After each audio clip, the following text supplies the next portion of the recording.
What up, Daryl?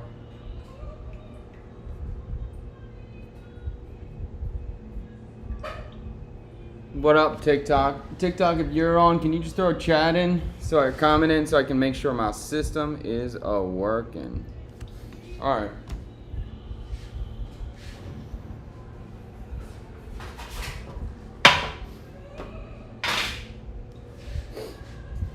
What's cooking, Nanette? What's going on? We got a big prep day. All right, I think we're good. Let's lock in and get to work here. Okay. All right. Welcome. Hello, everybody. Hello. Hello. What a morning. We're starting. We're doing it. Today is a special prep day for me because tomorrow I have a very an important VIP dinner in the studio space here. So today I will be prepping for tomorrow. I have a lot to do. It'll be a different kind of stream because a lot of it's going to be heads down. I just got to work. I'll peek my head up and answer your questions as we go. But this is really a work day for me. So we'll kind of give you a little bit of behind the scenes, and I'll try to be aware as much as I can during this time. But first, I'll go through any questions that are early on, and I want to just write down my prep list and kind of give you a breakdown of what we're going to be doing. Is everything on? I think everything's on. Audio's on.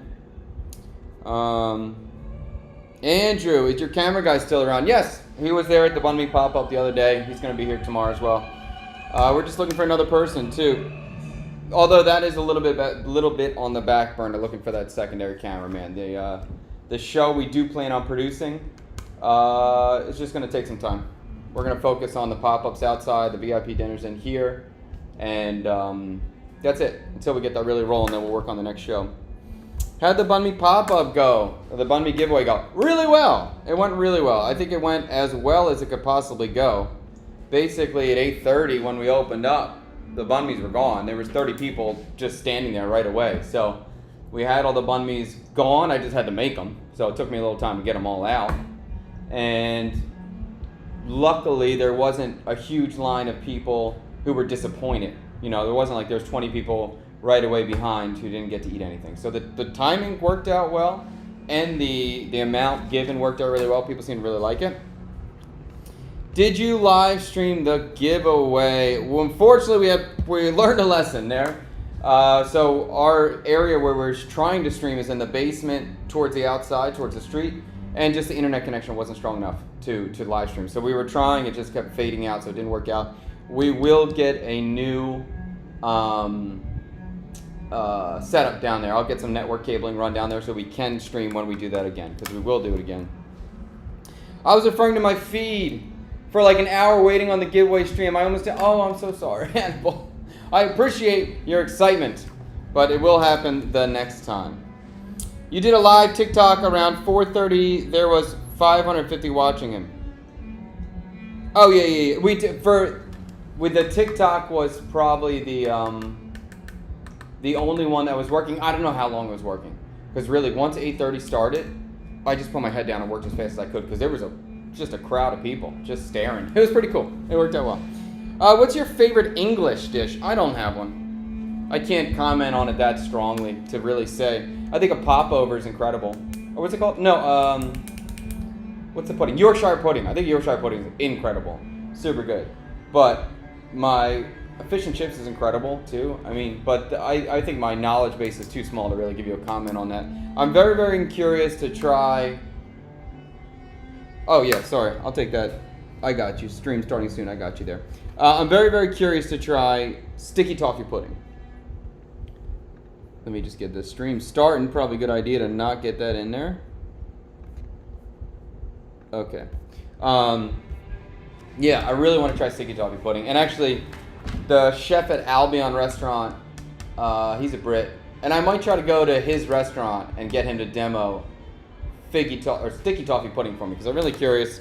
He's a good guy. We can promote his thing a little bit too. Could be good. Okay. Oh, Yen Ken Cook did a live. Oh, that's badass. Oh, good for Yen. Okay. Sammy, you didn't miss it. The live stream didn't happen when we did the banh mi thing. The internet connection wasn't strong enough by the street, so we're going to have to improve the internet over there. What's going on? So today we are prepping for tomorrow's dinner. Tomorrow we have 7 people coming in. This is a private event. It's fully booked out. It's a buyout, and it's a bachelor party. So that's what we're going to be prepping for today. So there's going to be times where I'm just going to have my head down and working, but I will answer as much as I can as we go. I just want to give you a quick I'm just writing a prep list basically. So I'm making 2 different kinds of breads, at least 2 different kinds of breads. We're going to make a focaccia with lapsang, this Chinese sausage. So that's no big deal. I'll make the dough for that later in the stream, or later tonight, and then we'll bake it off in the morning. I'm going to make a coconut milk sourdough, which I've been doing a lot recently. Once again, I'll probably start that soon and do my stretch and folds as we go throughout the stream today. Again, another fairly simple prep for me on that. Not a big deal. Beyond that, for the first course, I'm gonna have the focaccia when they get here, so I have something to snack on.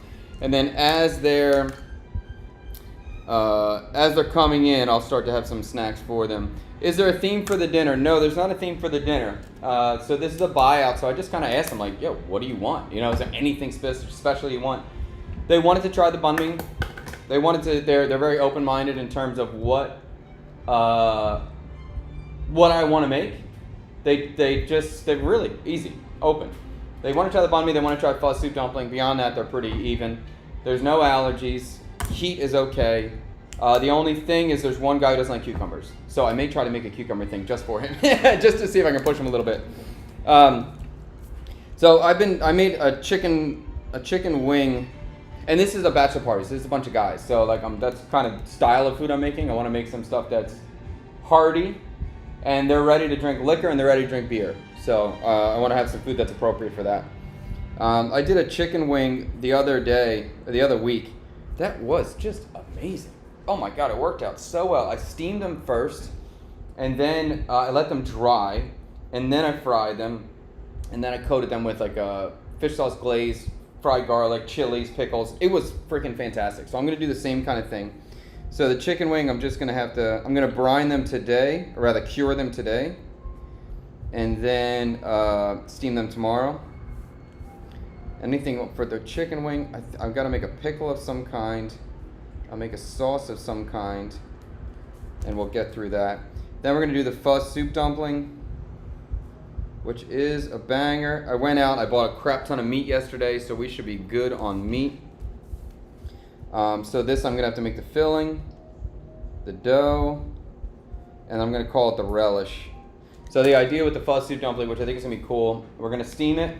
I'm going to pass it out to everybody. I'm going to ask everybody to take a little bite, suck the juice, suck the soup, and then I'm going to come back around and top it with the condiment. So I think that'll be cool. So the filling, the dough, and the relish, that should be pretty easy. This one I'm not going to touch until tomorrow.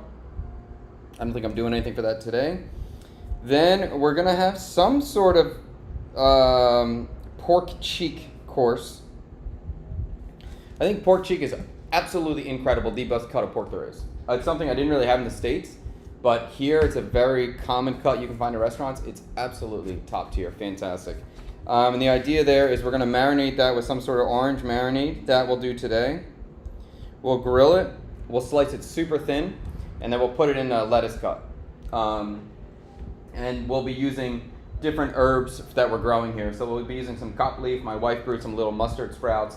It'll be a little cup, a lot of grilled meat inside. Should be pretty great. So lettuce cut. That should be pretty simple too. Okay, and then after that, I'm going to have a duck course. This one I'm kind of not 100% sure on yet. Because I have the duck breast and I have the duck legs, and we're going to deal with that in a second. It's the first thing we're going to take care of. One thing I'm talking about doing is a duck confit pasta. I think that could be kind of good. I also have the duck breast.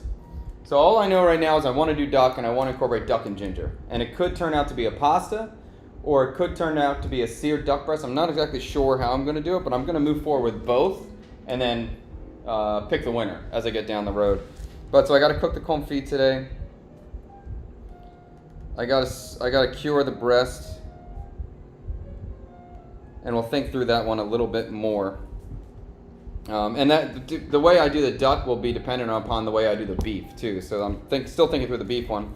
I have a piece of ribeye, and I know the only thing I really know about it is I just want to combine ribeye and sweet potato. I know I'm there, and I have shiitake mushrooms. So now I'm like ribeye, sweet potato, shiitake mushroom. All the things are good. My first thought was to basically give them a piece of seared steak, and give them some sort of sweet potato puree, some sort of deeply charred, deeply grilled mushroom, and then a sauce of some kind. And that would be cool. That would be cool. If I do the duck breast, though, I don't really want to do the steak, because it's kind of similar. We have a large piece of grilled protein or seared protein. So the other thought I had this morning was potentially to do a small seared piece of the beef and slice it almost like a tataki, almost like a, what's that called when the beef is sliced thin and it's raw? Carpaccio, kind of like carpaccio, and then with sweet potato. So I could do it as a cold sliced rare beef dish, or as a hot seared chunky like steak kind of thing. Still thinking through that, but I'm definitely going to clean the ribeye and roast the sweet potatoes, and then we'll play with it from there. So you can see all this is in the moment for me. There's some things I know I want, but there's sometimes I'm planning out the menu and I'm thinking course by course, and I don't like to repeat too many things, and I don't like to repeat techniques too much, because I know I'm grilling this pork cheek, so I don't know if I want to grill the beef ribeye too. I try to give variety. I want to give variety. All right, the beef ribeye. Then after that, we're doing the pork banh mi, because that was a request. So I have to cut the pork today and marinade.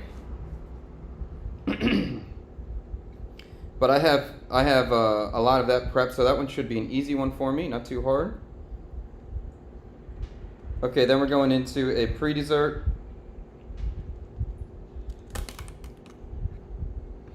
I see your chat, I'm gonna get there in a second. Will this be streamed? Yes, it will be streamed. So dinner's gonna start at 7 p.m. Indochina time, aka 7 a.m. Eastern Standard Time. Or rather 8 a.m. Eastern Standard Time. The dinner, it will be streamed, but my focus will be on the guests. My focus will not be on the stream and interacting with you guys. So the idea with this sort of stream is it's kind of a fly on the wall experience. It's not my concern. It's cooking to the best of my ability and entertaining the guests that are in this place. So we're going to have the cameras in a different location. Tang is going to be outside the studio, just making sure things run smoothly, but I will not be focused on camera switching. I will not be focused really on anything except for the food in front of me and the guests here. So that was part of the challenge with the previous pop-up dinners, what I was trying to do, and just didn't, it was cool. And maybe we could do it at a later point when we have a bigger team and a bigger budget, but at this point I can't do it. So I'm here for the guests, I'm here for the food. And also I'm encouraging them to create a Spotify playlist. So I have no idea what music is going to be playing. So if you are interested into it and you want to watch it, just be aware there may be cursing. I don't know what music is going to be playing if you're watching with kids or something. Okay. For the pre-dessert. I think at the moment I'm still at this lime sorbet with a pomelo salad and a mint gastrique. This I made before with macadamia nuts. I made this before. It was incredible. Right, really, probably my favorite pre-dessert I've ever made. I have some concerns about going from the banh mi straight into this dessert, or this pre-dessert, because the banh mi has high lime acidity, and then I'm going to serve a lime sorbet. So I may change that because I don't like repeating same flavors. I don't like going from flavor to flavor. I may consider making that potentially even a cucumber sorbet, which might be kind of fun, especially for the gentleman who doesn't like cucumbers. I would love to see if I can make a course that he would potentially enjoy. But I'll also, if I do that, I will make sure I have a backup for him, because I'm not going to serve him a dish he doesn't like. I'm just going to serve him something to try and see if he likes it or not. Chef, it's time to bring out the bitter melon ice cream. Could come back. And then dessert. This coconut cake that I made last week on stream is amazing. It's really, really, really fantastic. I tried to bake it individual.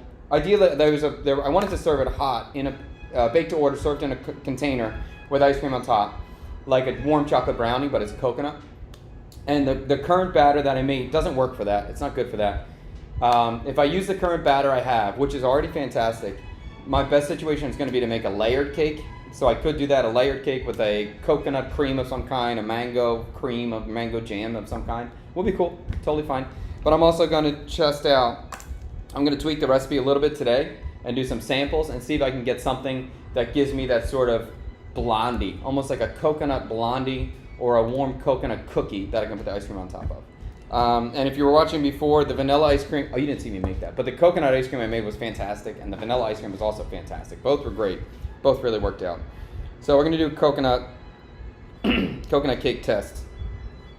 All right, so I'm going to start attacking this list in a minute, but I'm going to go through what you guys have on chat right now, and then I'm going to get into it. This is going to be, I don't know when I'm going to turn the stream off, but I'm going to be working till about 3 p.m. today. I have a tour tonight, so after that it's time to, the only thing I'm doing today is working. Okay, what dish will be there? Just went through that, Giga. The soup dumpling is a good choice. I agree. I think the soup dumpling is pretty top tier. And I'm excited to see how this goes over and the new style, how it works out. Are you going to make gin cocktail? I loved your date night dinner at the gin bar. I'm a huge gin lover. I asked the gentleman if there's, anytime someone comes to an event like this, and I think they're getting even more refined, I want to know what you like. I want to know what cocktails you like. I want to know what drinks you like. I want to know all that. So I told the guys I always have gin, whiskey, and cognac here. Is there anything else you guys prefer? They like that liquor. There was no cocktails in specific that they requested, want to have on hand, so it's not a focus for me right now. We'll have the basics. We'll have gin and tonic. We'll have gin and juice. We'll have a few basic things that my wife will handle. But I don't see this being a big cocktail night. So I'm ready to pour shots. I'm ready to have basic cocktails, and we'll have a lot of beer. I have a few different kinds of beer coming in. But it really would be dependent upon the person coming in and the guest coming in. How much is it to buy out or to reserve your service? A buyout is $30 million for the location, so I don't know how much that is. Is that $2,000? More than that. Oh no, it's less than $2,000. $30 million. Anyway, $30 million to do a buyout. A single person is $5 million. It's about 190 USD per person, and that includes everything. That includes you eat whatever you want, you drink whatever you want. I don't care. You come here, you have a great time. That's going to be the vibe, all in, and yep. Chad, have you ever had fried pork knuckles? Seems like, why is this like a little hard for me to see? One second, let me just adjust it so I can read better. Okay. Bada bing. Chad, have you ever had pork knuckles? Seems like a pretty cool item, but doesn't seem a lot more overseas. Yes, fried pork knuckles quite good, actually. And it can be a little bit tougher on the tenderness level, but it's very delicious. And actually, I saw it yesterday. Like, I'm looking, when I was buying meat yesterday, I was looking, and I saw this boneless pork knuckle, and I'm just thinking, damn, I bet you that would be so good if I just roasted that for a long time. So I think you'll probably see me do a pork knuckle in the future, pretty soon. When will they invent the post-dessert? I like that idea. I may try to do that. I don't know what, I mean, that's just like a fruit plate, but it's still funny. It's a funny phrasing. I'm going to write that down. Lychee or pear coconut for dessert. Flavor to avoid the lime. Yes, that's very possible. Well, I'm not going to do coconut, but lychee's, I don't know if lychee's in season right now.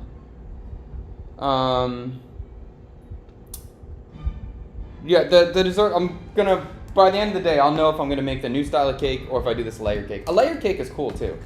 I think if I especially if I pull out all the components and I make a cake right in front of you, that's a really cool thing, and then I slice it.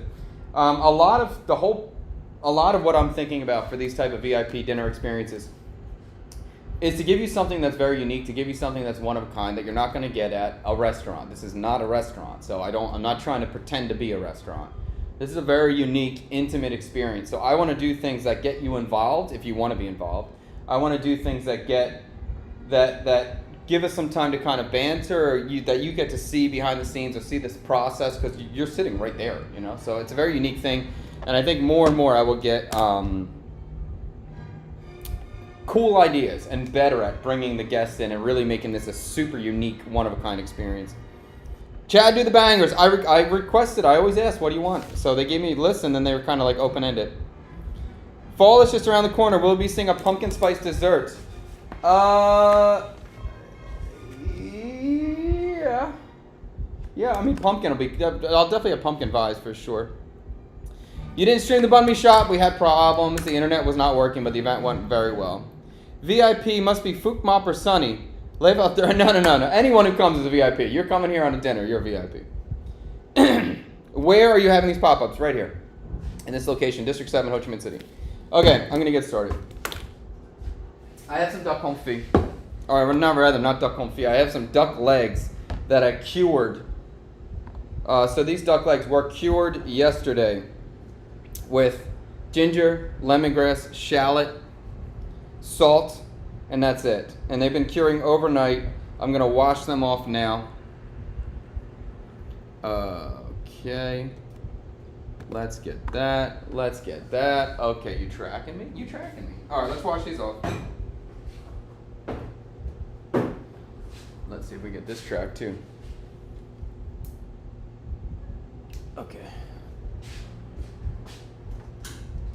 So I want these are overly salted. Hold on 1 second.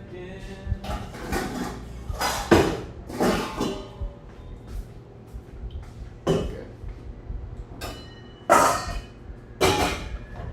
So anytime you're doing the duck confit, there's usually a high salt content on them, so you want to wash them off so they don't get so salty.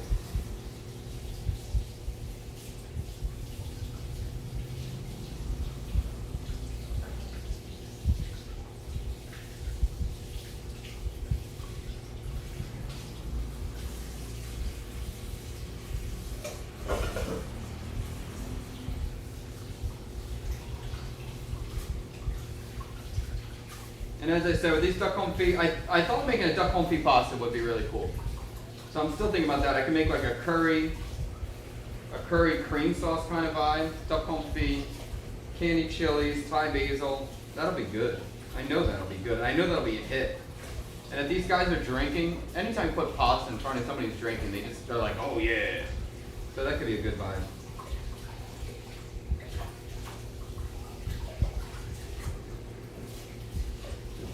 I want to get this washed out quick. And I need my classical bangers. I don't know where my classical bangers went.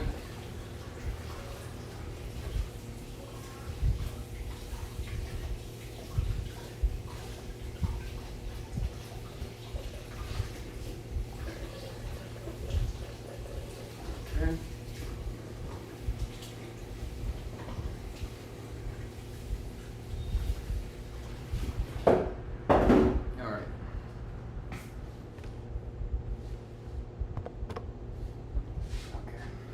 All right, let's get a different board out.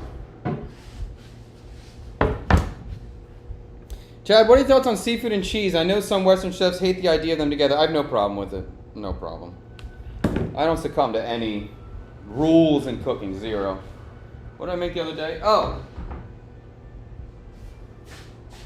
I forgot. Like on a previous pop-up, it was a 90s and Yao pop-up. So it was like a 90s drinking kind of culture. Drinking food, 90s culture. I made a skate wing. I made a buffalo, not a buffalo chicken wing, but a buffalo skate wing, and I paired it with blue cheese. I thought that was absolute lunacy, but it was good. People loved it. Pretty cool. Oh, Chad, do you think most people are just working their lives away? If you're on autopilot, yes. I don't know if it's most or not most, but if you're on autopilot and you're not really thinking about what you're doing, yeah, I would say do stuff. Okay, the duck legs, I want to dry them off as well, as best as I possibly can. Oh, and I need that steamer, bro. Damn it.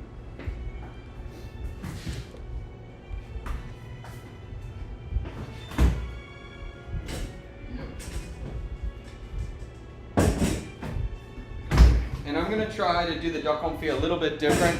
If you've never made it before, basically you're covering the duck legs and duck fat, and you're cooking for a long time over low heat. I'm going to try to do this where I cover it with pork fat, and I'm going to cook it in a steamer. So it cooks gently, but it'll still be low heat.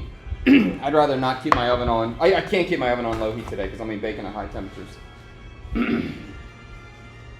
All right, so we're going to dry off our duck legs first.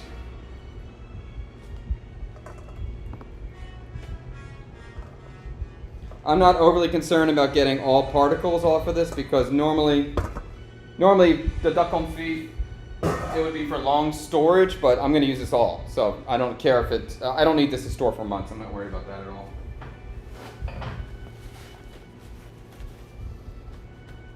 So we'll give this a second. I'll get my steamer set up.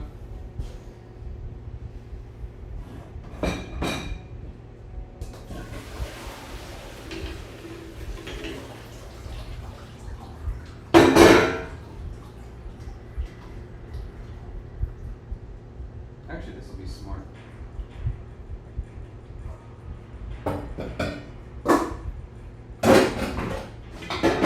So besides for the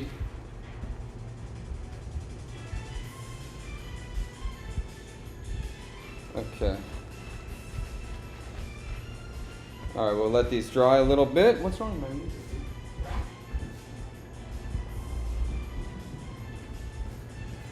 Hold on, I got a little flustered. Do do do do do do.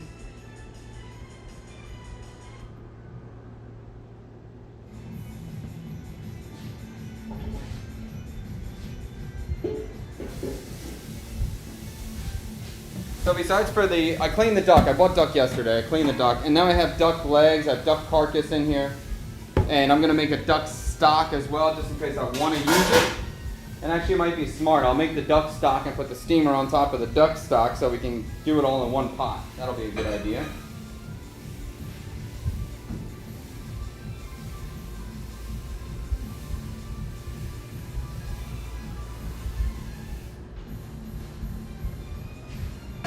And the duck, I'm not going to roast the bones.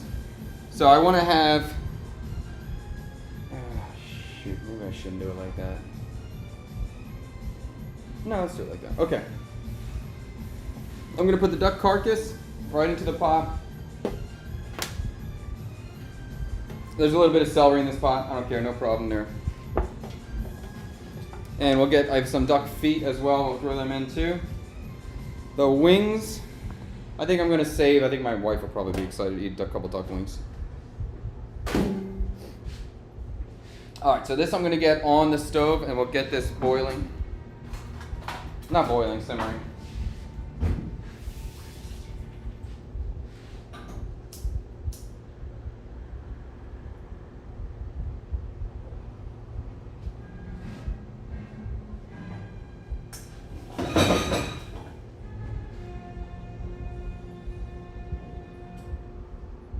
All right.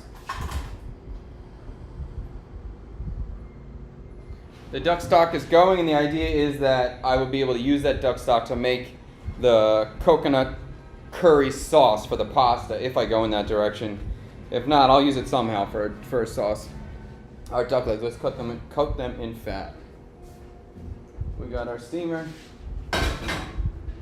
That's a good pan. Let's use this one.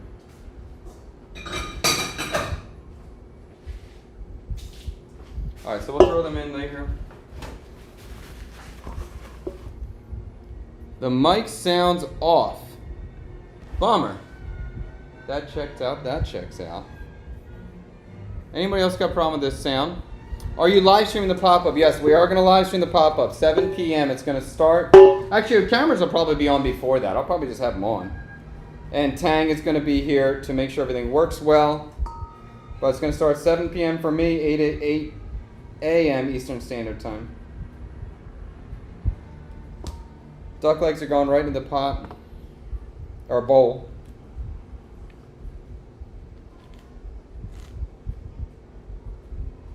And these are going to cook all day.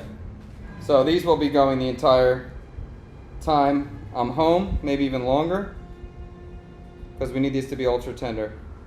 And tomorrow I'll pull them. Tomorrow I'll let them cool down in the fat. No sound issues. The sounds good to me. Thank you so much. Great, appreciate it. As a creator, I've had to serve 1,500 people. What is the largest group you've done? Whew. A couple hundred. 300, 400, 500 around there. For weddings. But I wasn't my event. Personally, for me, my events, they're never that big. 20 max. Just like that. Okay.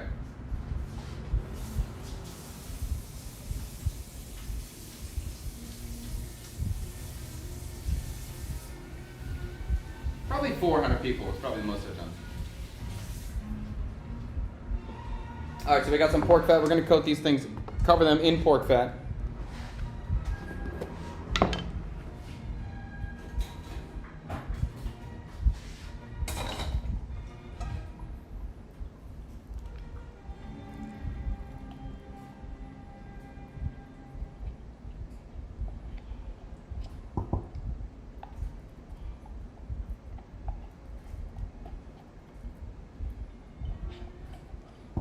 And I'm going to just basically use everything. I want to cover it completely in pork fat. Or as much as I have. Like, if I had more, I would use more. And even when you're done, though, this pork fat is still, or the fat, whatever you're using, if it's pork fat or duck fat, whatever, it's usable again afterwards. So it's not like it's a waste. Although it will be infused with the flavor of whatever you're cooking in it.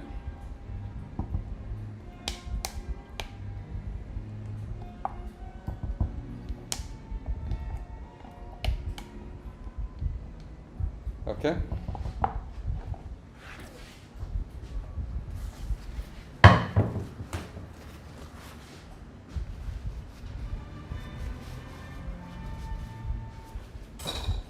We'll get this out. So this duck, we're going to wrap this up in plastic wrap so the steam doesn't get in there, and then we'll just be able to steam it all day long. And then we'll have no fear of it burning too. That part's good about the steamer.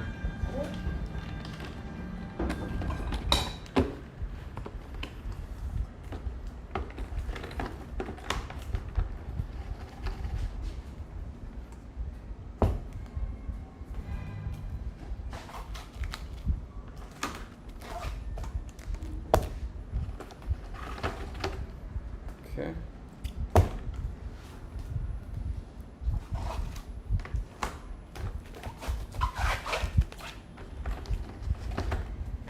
All right. So this will go right in the steamer. Right in here. And we'll get a lid on that, and we'll get that cooking. And I'll probably just, I don't have my timer. That's a bummer, bro. I'll probably check that every 20 minutes, and also because I got the stock on the bottom now, so we got to cook both things. Any place you recommend in Saigon to get a banh mi, or Bannet Ram? Let me think.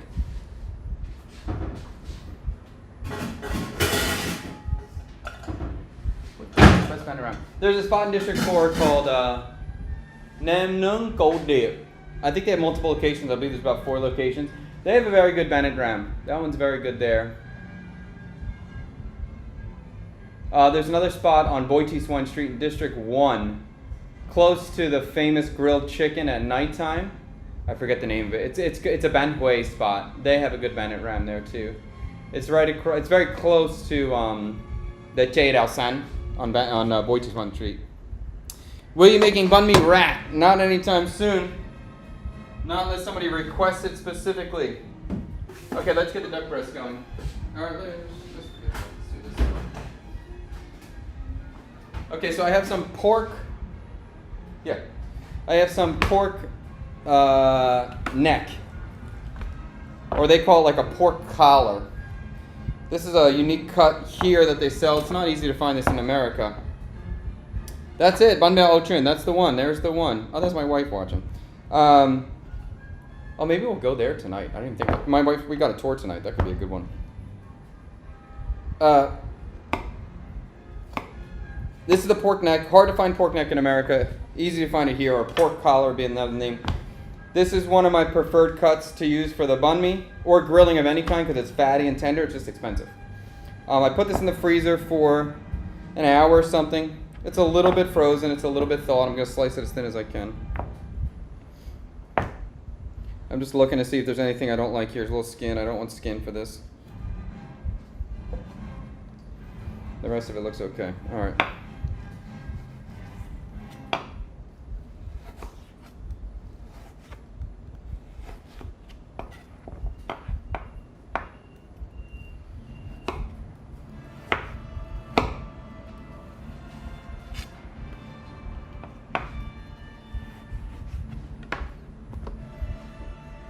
It's so cold.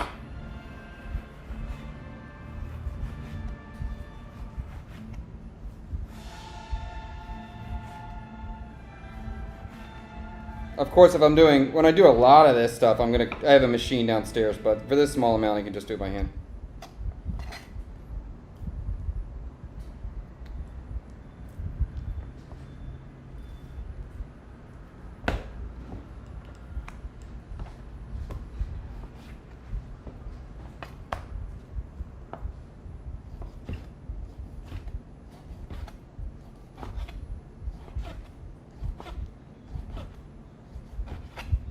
Oh my God, it's so cool.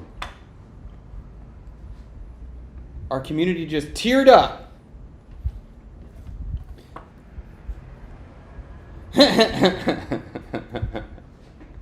When will I face my fears? And set a good example for your kids. It's not a fear, it's a hatred. When will I face my fear? That would be a funny one. If someone wants to do a dinner here, a pop-up dinner, and then they want to request that every dish has Yip Gat inside, that would be a real challenge for me. And I don't even know if I would take it. I don't know how confident I could be that I could make you a delicious thing. Because I wouldn't even eat it. I'm going to season up these duck wings and just put them in the oven and start roasting them. We'll just eat them for a snack. What do I want to roast them with?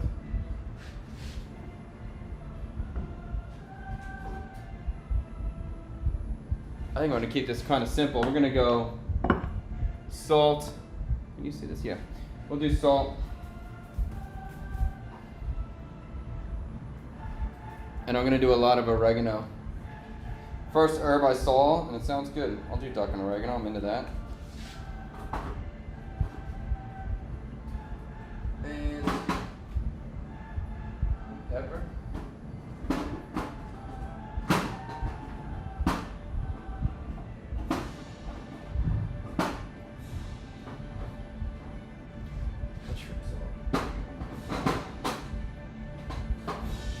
Damn, I can't find pepper. What the heck?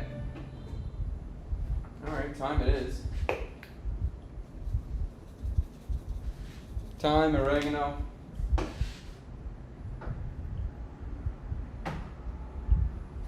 Alright, forget it. I'll do a little MSG too, we'll call it a day. Have you tried black Bangkok made with bamboo charcoal powder? No. I never heard of that. That might be kind of cool. It might be kind of hard. Every time you do this black stuff where it's a fried item, it's hard to tell when it's done correctly. It's hard to tell. You don't know, like, is it really crispy?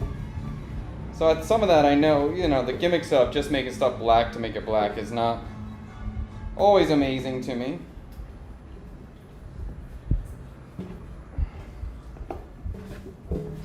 Alright, so we'll just put these wings on a pan, or roast them up. Give me something to nibble on through the day. And this is the duck wing.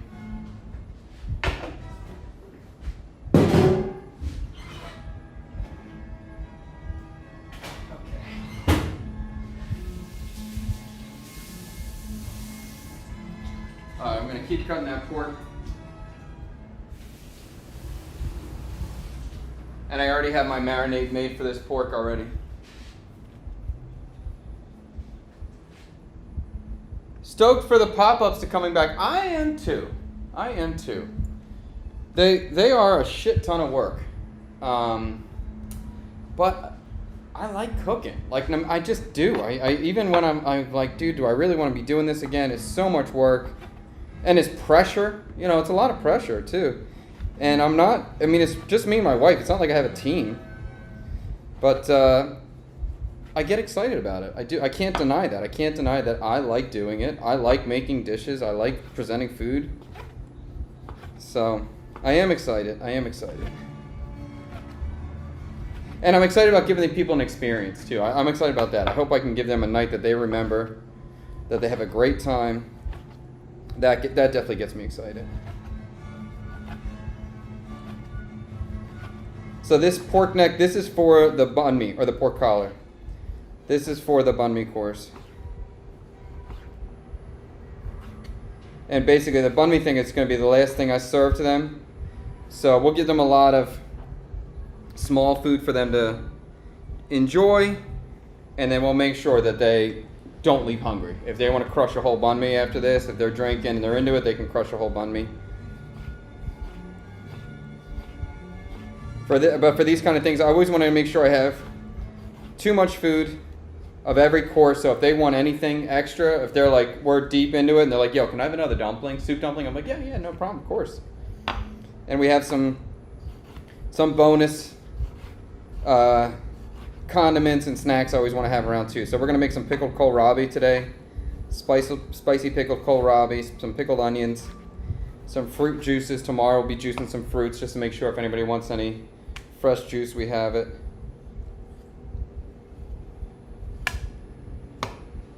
If you ever decide that you want to join us for one of these events, please, the more you tell us who you are, what you like, what you want, the better I can make the experience for you.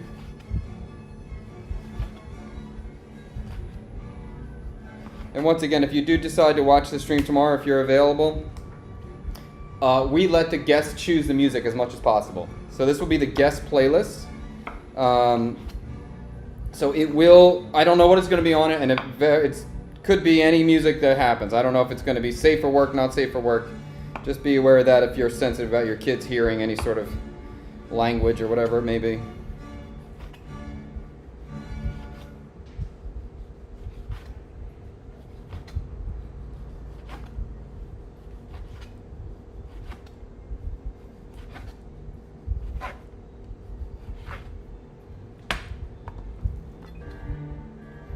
And this kind of thing, I always want to marinate this overnight. This always does an overnight marinade.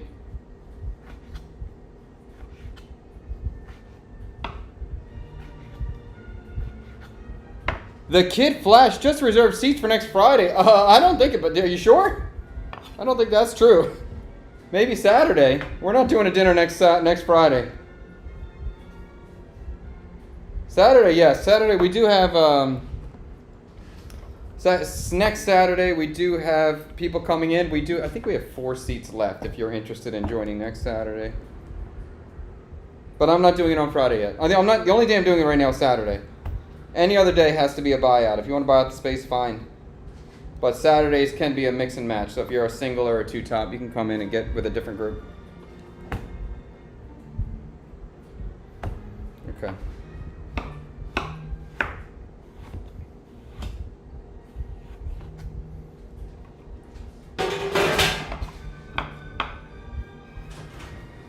Yeah. Actually, next week is on Friday.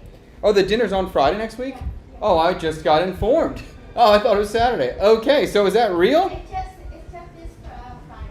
Oh, okay. Oh, the Kid Flash. You're in. Did someone just make a reservation? What is that? Did someone just make a reservation? Yeah. They, Oh, badass. yeah. Oh, that's awesome. Okay. Well, Kid Flash, fantastic. I'm excited. Tell us what, if there's anything you see today or anything you want to, anything I made in the past, let me know. Or if there's ingredients that you like or don't like, or if there's anything, dude, just let me know. We totally, this is when it gets exciting to me when you start telling me what you like and don't like, and then I get to customize around you and work with it. That would be super great. But I'll send you a private message shortly. We'll talk about the event. Fantastic. And I guess next week is on Friday, not Saturday. Okay.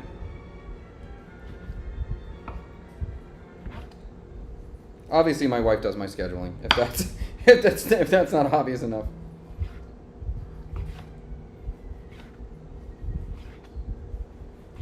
And also, Kid Flash, let us know drinks. If you drink, and what do you like to drink? Is there a certain cocktail you like to drink? We always want to be ready for you. But just give us some notice so we can make sure we're prepared.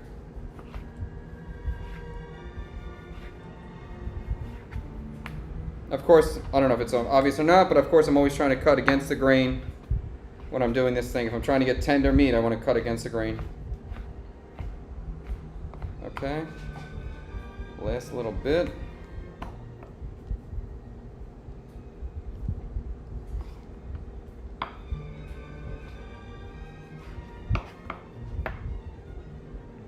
Okay. Do you have an answer to the trending question on Cure? Why is Vietnam so dirty? I don't know if I would say Vietnam is so dirty. People litter, but that's changing. Because why do people litter? Because it's poverty and lack of education. But that's changing. I just saw a TikTok too. It was an Indian woman who was like, she traveled to Vietnam and then she was so surprised how clean Vietnam was compared to India. And then she was talking trash, and she was Indian. She was talking trash and disappointment on her own country because she came here and she thought that India is dirty because of the population density, but when she went to other places in Vietnam, this similar population density, it wasn't as dirty as India. So she was reflecting and commenting on her culture. So that was interesting.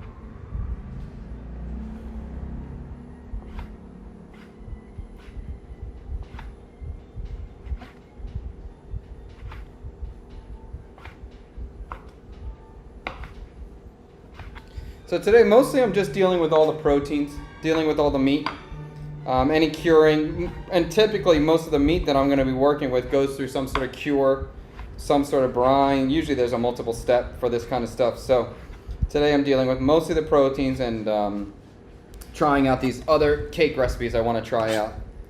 And any pickles today will happen today. But most of like the fresh prep will happen tomorrow, the day of the event. Okay, so I have my pork marinade already made, and this is the marinade for the caramelized pork banh mi that we got popular for, and it's amazing marinade.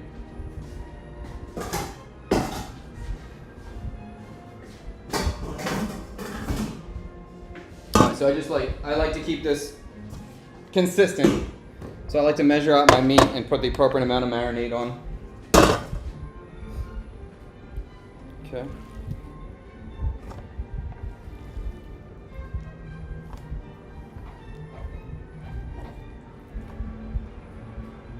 Okay.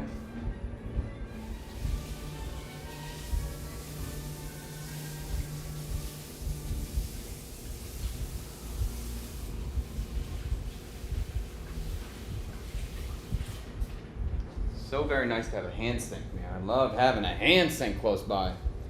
Are the pre-desserts coming back, Chef? Absolutely. I am a pre-dessert kind of guy. The pre-dessert initial thought for the pre-dessert was the lime sorbet, pomelo salad, mint gastrique macadamia nut. My favorite pre-dessert I've ever made. I'm questioning it though. I am questioning it with the menu that's currently being produced. I don't know how excited I am to have that course back to back with the banh mi, because they're just both heavy in lime flavor. And it might be a little bit too repeating. You know, it's funny how I could do it where I could tell myself, oh, I shouldn't do that because it's like too much of a repeating flavor. We're going back to back. Or I could think about it that, hold on. I got you with the Dizzy camera. I got you. I just like to turn it on when I wash my hands so I don't lose the screen, but I feel you. Or I could also think, oh, like, we're telling a story with lime, and we're taking the lime from the savory course and moving us into the pre-dessert. So we're using lime to transition us. So, like, you know, you could romanticize it any way you want, think of it any way you want. That might be kind of cool, though, if I made a dessert with the lime, too. So I had lime as a savory, lime as a pre-dessert, and the lime into the dessert, and the lime was the carrying flavor through. Like, you know, it just depends on how you think about it. But my wife does have a lot of bananas. From her mom sent us bananas from the farm, so I have a lot of bananas right now. So I could make a banana pre-dessert too. That's kind of cool. Or I could use the bananas to make a cream if I'm going to make this coconut cake. That could be another option. Okay, that's good.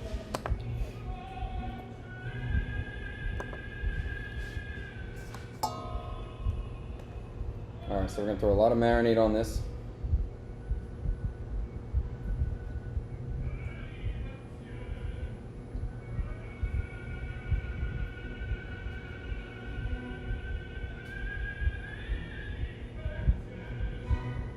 I use a lot of marinade for this pork. I really want it super flavorful. And it is. I think this is a top tier pork marinade. I love it so much.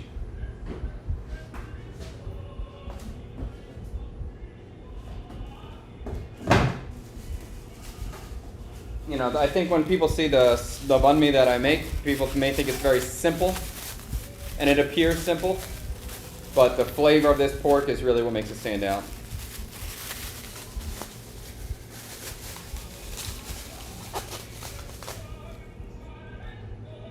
Would you recommend a coffee place in Saigon where it's not a bunch of sugar? That's not the game. Saigon is a bunch of sugar. But you can always ask for it ngot. You can always ask for less sugar, or you can just say it ngot, I-T-N-G-O-T, and that will just mean less sweet.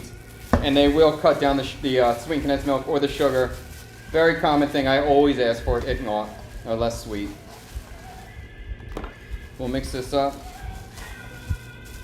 But you could also try another spot. I believe it's called Half Roasters. I believe it's Half Roasters. It is a chain. It's a very upscale chain. I think there's probably 6 in the city. It's not that many. And they're very premium coffee. And you could just get a pour over there too. And they have coffee from different origins. And it's very focused. You can go to Le Café too in District 1. I mean, that's top tier coffee as well. Half Roasters, I believe it's called. And that's at like all the upscale shopping malls or living areas. It's a local brand, but it's very pricey. It's the high end of it. All right, so I'm just trying to make sure my pork is mixed super well.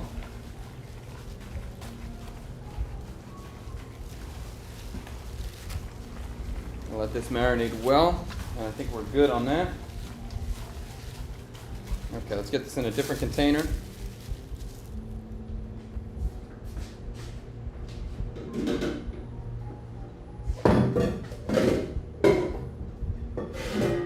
And I will let this sit overnight, and it'll be good to go for tomorrow.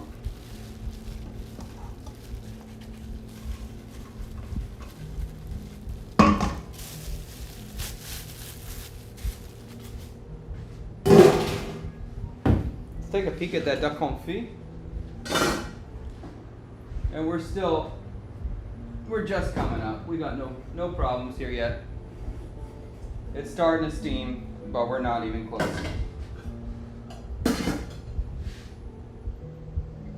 All right, so we got plenty of time there. Let's bring our board back. I'm just going to handle all the proteins at this moment. Go through all my proteins. Okay. So the pork is good. We'll get this wrapped up.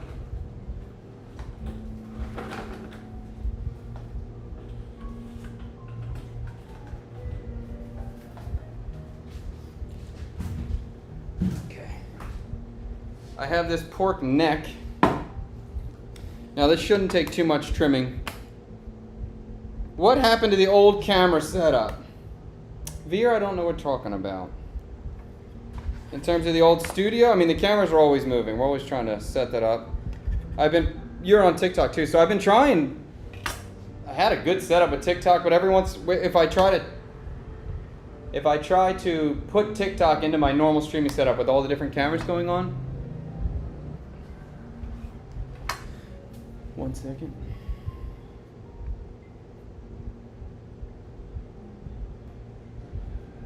All right, whatever. When I try to use TikTok Studio and put it with all my cameras and the miking just so it's better, TikTok just canceled it. They turned the stream off. They don't like it. So I can only do it on the phone. How many banh mi's will that pork make? Doesn't look like enough for 30, my guy. It's for 7 people. So it's enough. The pork neck is pretty clean already. There's not that much to do to it. I'm just going to check over carefully. The marinade I'm going to use for this is going to be an orange and black pepper marinade. This is a very fatty cut of meat. It's so freaking good, actually. It's so fantastic. But my wife's going to get me some fresh oranges on our way home from yoga. So I'm not going to make the marinade yet. I'm just trimming. I just want to get all the meat off my board. Is there a reason that you are using the neck cut? It's delicious. That's why I'm using it, because I want to show it off. I want to serve it to these guys. I love the texture. It's kind of like a, not tough, but almost crunchy in a way, sort of texture, because the meat is a strongly used piece of meat, so it has a lot of muscle fiber, but it's incredibly fatty. There's fat throughout the entire cut. You can see all these lines of fat. It's extremely marbled. It is a very, very pricey cut here. I think it's probably the most expensive cut of pork because it's small and unique and it's only one muscle grain. But the texture is amazing. The flavor is amazing. I think a lot of guys haven't had it before, so I'm excited to show it off in that way. Hopefully they can try something new. And I like the idea of serving a lettuce cup or some freshness. I think that's a very good way to show off Vietnamese food, Vietnamese style. And not that I'm trying to make Vietnamese food, but I'm definitely inspired by it for sure. Okay, we're gonna wrap that up. We're gonna put that in the fridge. In the meantime, I'm gonna get these wings cut. So I have some chicken wings. I'll take the tip.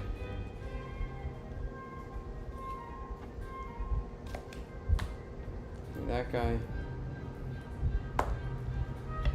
And this is just too big for a wing here. Okay, I'll take that. So I'll have some meat trim, I'll have some wing tips. Let me separate this stuff too. Wait, I'm gonna cure both of these. Okay, I'm gonna do it like that.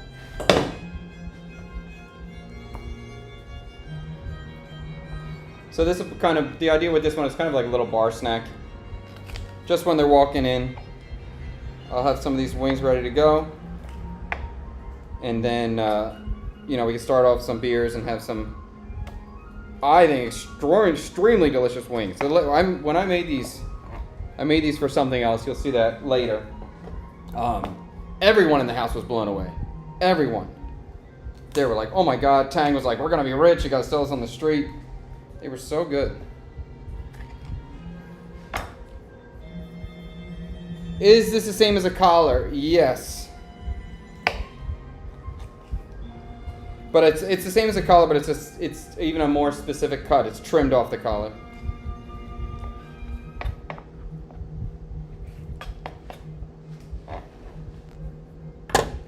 With the bananas, do you have a Viet-style banoffee pie? No, I've made banoffee pie for pop-ups before, and it was incredible. I never had it, and my God, was it so good. So, if I'm debating about making a cake or a tart, because I was making tarts for a while, and they were so good. But I'm into this coconut cake thing right now, so I probably will do that.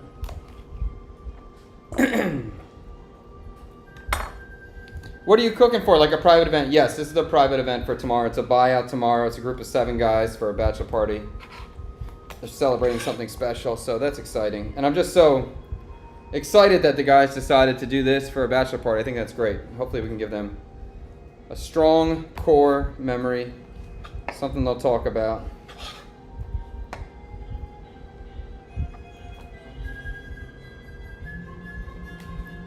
Okay. Make a high-end chicken nugget with a soda. Not for this round, but that'd be fun.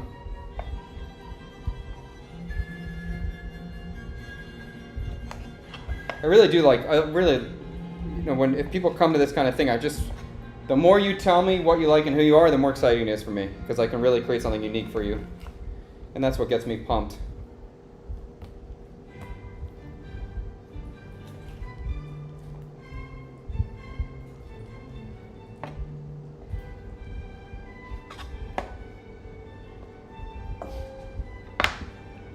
How'd the pop-up go, Chooch? It was fantastic. It went really good.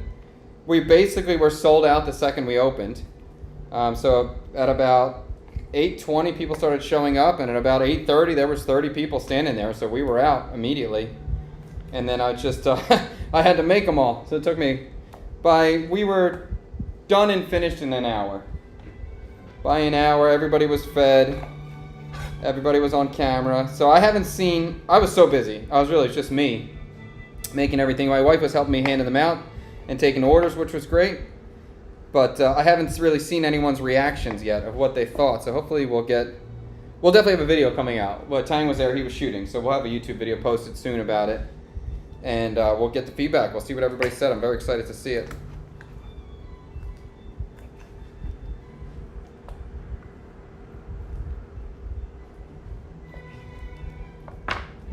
Chef just booked my first interactive chef's table experience at a 1 Michelin star restaurant. Any recommendation on advice to get the best experience? Maybe even to future guests for your VIP.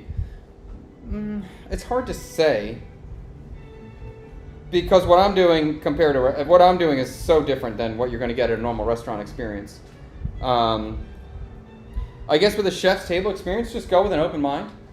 Go with an open mind. Make sure you tell them any allergies or dislikes. Make sure you tell them right away what you got if you got anything. Let them know ahead of time. And that's really it. Because like when you go to that sort of vibe, you're going to a chef's tasting experience, you're going to get what the chef cooks. You're going for that chef's cuisine. So it's not like you can say what you like and try to get it customized to you. I hope you have a good time. I'll say that. Yeah, I don't know what to say. Their job is to give you this best experience. So you just come hungry with a open mind, positive attitude. What restaurant is it? Where are you at? Nice. Do they request the menu or do you come up with it? I asked them if they want anything for the menu, if there's any specific things they like, they heard about, they want to try, they don't like. And if they could be as detailed as they want, and I could just go for it, or they could be pretty loose, open-ended. And this group was pretty open-ended. They requested 2 things. Beyond that, they were pretty open-ended. So it gives me a lot of freedom.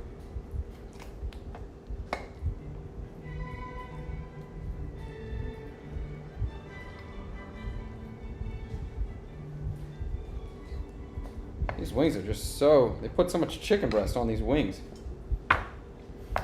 They have beef jerky there? Yeah, of course. It's its own unique style too, but it's absolutely here. What about chaya, Vietnam dessert? I could do it. You know, if they requested, I could do it. I've made chaya for pop-ups before, and I do like making it because I like making new style. I would never serve a traditional Vietnamese style chaya here ever. If I serve a chaya, it's going to be whoa, that's wood. If I serve a chaya, it's going to be something unique, either Western flavors or a totally different take on a chaya. But I do think chaya is kind of exciting because it's sort of untapped in the foreigner mindset. They don't understand it yet, so there's a lot of room to try new stuff and show off new stuff. So I think that's pretty cool about it.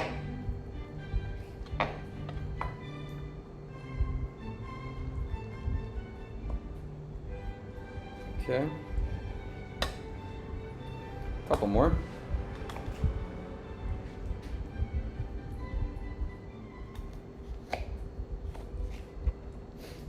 And these I'm going to give them just a very simple cure today. We'll cook them tomorrow. Right now I'm kind of thinking through what do I want to season these with right now. It should be pretty, maybe just garlic and shallot, salt. It might be all it is. I don't want to go too heavy on the spices. When they ask if you have any allergies, I have allergies to bad food. I have allergies to spending a lot of money on food I'm not happy with. Yeah, that's something.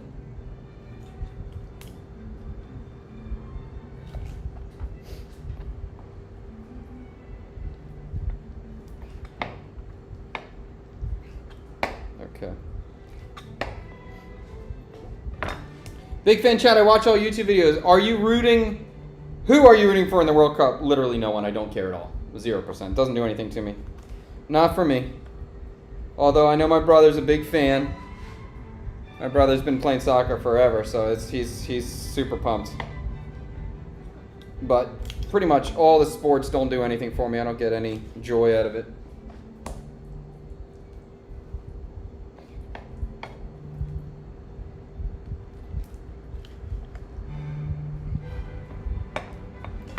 I'm rooting for the foreigners eating at TGI Fridays and Applebee's and Chili's and seeing hometown America. That's what I'm rooting for. I love that. That's my favorite part. Flavor-wise, wings flavor-wise, I think I'm going to do this fish sauce glaze that I did originally because it was just so damn good. And it'll have a lot of fried garlic. We'll have some candied chilies on top, some fresh herbs, lots of pickles. So it'll be kind of somewhat of a simply flavored wing, just sweet fish sauce garlic, and then a lot of toppings to kind of make it interesting and pop. All right, that's my last one.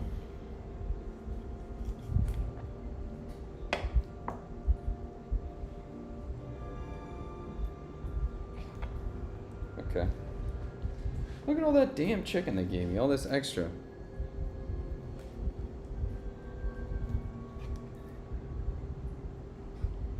Maybe I'm just gonna eat that too. I got all these snacks. I got duck wings to eat, I got chicken nibbles. Okay, so let's get some shallots and garlic cut for this chicken. We'll marinate this. I'll throw a little bit of salt on here. This is basically just a very simple cure, really, is what we're doing here.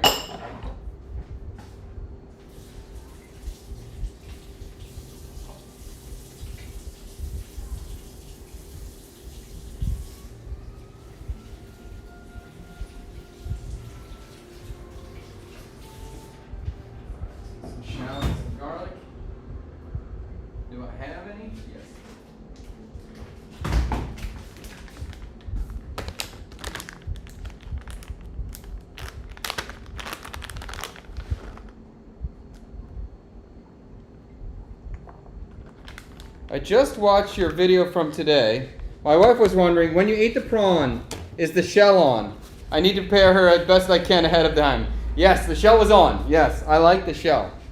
Very much, in fact. Vietnam definitely changed my opinion on shrimp a lot. And now there's certain times where the shell is the best part of the shrimp. So it's very common in Vietnam you're going to eat the shell. But it's also common that there's like certain techniques where the shell becomes delicious. And also certain size of shrimps too. The bigger the shrimp, the less exciting the shell is. But on a smaller shrimp, and especially a shrimp that's fried or braised, that's cooked for a long time, the shell becomes quite good.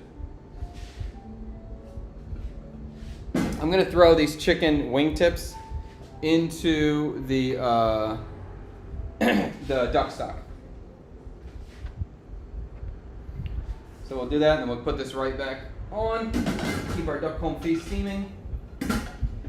The duck stock, I'm not concerned about the boil of it. I'm not concerned about the clarity of the stock. If I use it, which I will, probably. I'll use it for something.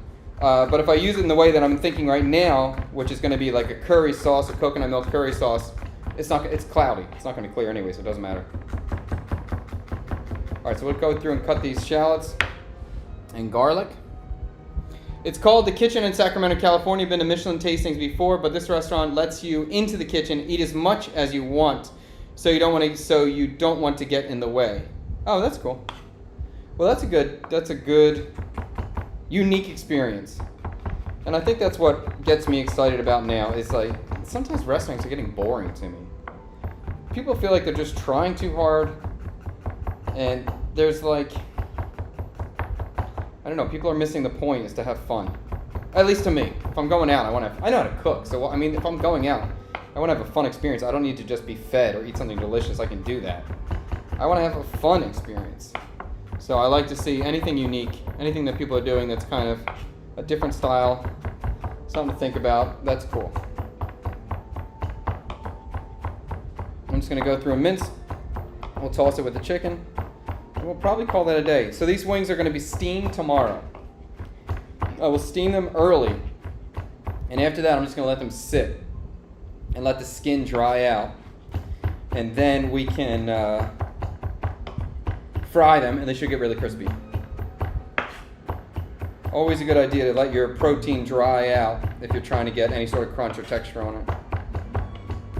Okay, so that looks good to me. Garlic and shallot are going in.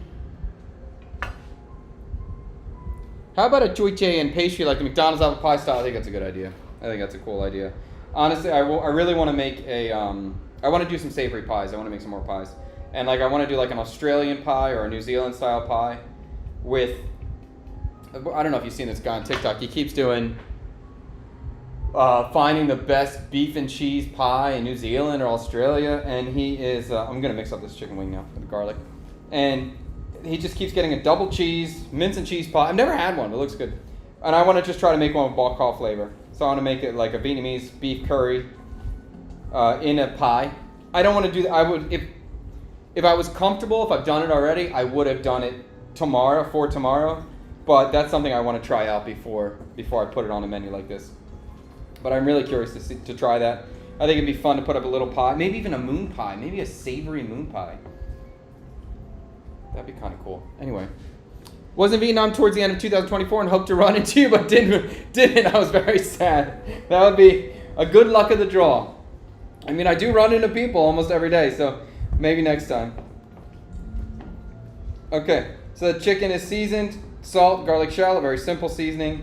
But that's it. We'll let this cure for tonight. We'll let this hang out. Tomorrow we'll take care of that and cook it. Wash my hands.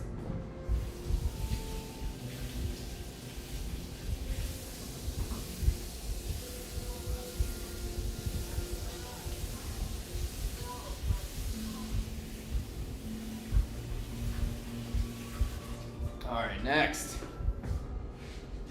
We've got these duck breasts. We'll cure these duck breasts as well. I may end up using both portions of duck for the course. I'm not sure. The duck one we'll keep figuring out. You can make a Persian jujay kebab, saffron marinade, chicken square. Okay. Why do you steam the wings first? I like it. One, automatically you know you have a cooked wing. That part's great. Two, it stays moist in the texture. And I think the texture becomes nice because you have a fully cooked wing that's already super tender, and then you're just crisping it up. So the texture is what was incredible. Very tender, very moist, and the meats kind of fall off the bone. So I really like that.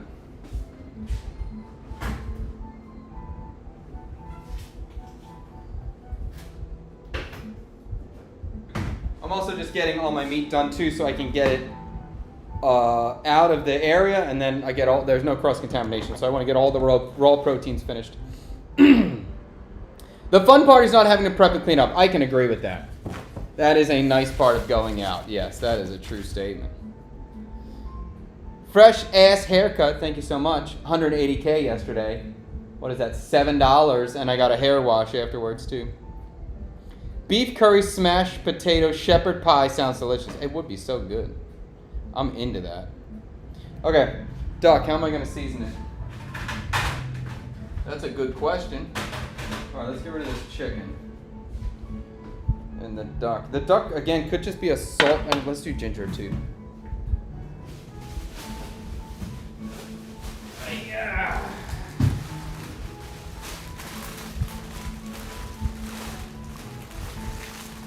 I forgot. I forgot about one of the courses. Oh, I want to do a crab rangoon. I forgot about that. Yeah. I think that's going to be fun. I'm going to sear up these peppers. These larger chili peppers, large dragon chilies. Roast them off, peel them, stuff them with a cream cheese and crab mixture. And then cover it with some sort of batter or even shredded wonton skins. And then deep fry it. And then serve it with a little sauce. I think that'll be cool. Gotta hop, but just want to say thanks for your vids. You have a beautiful family. You have a good dad. Thank you so much, man. Average Valorant enjoyer. Thank you. Appreciate that. Okay. Let's do this. All right, duck's coming out. I'm just trying to think how I can do this without washing my hands 20 times. Let's take the chicken out of here. We'll deal with that later. You know, even this chicken, let's freaking just make this. I'm hungry. All right. We'll do it super quick on the chicken. I'm going to throw it into a bowl. I'm running out of non-raw meat space. I'm going to season that chicken up in a second, and then we'll stir fry that later. All right, for the duck,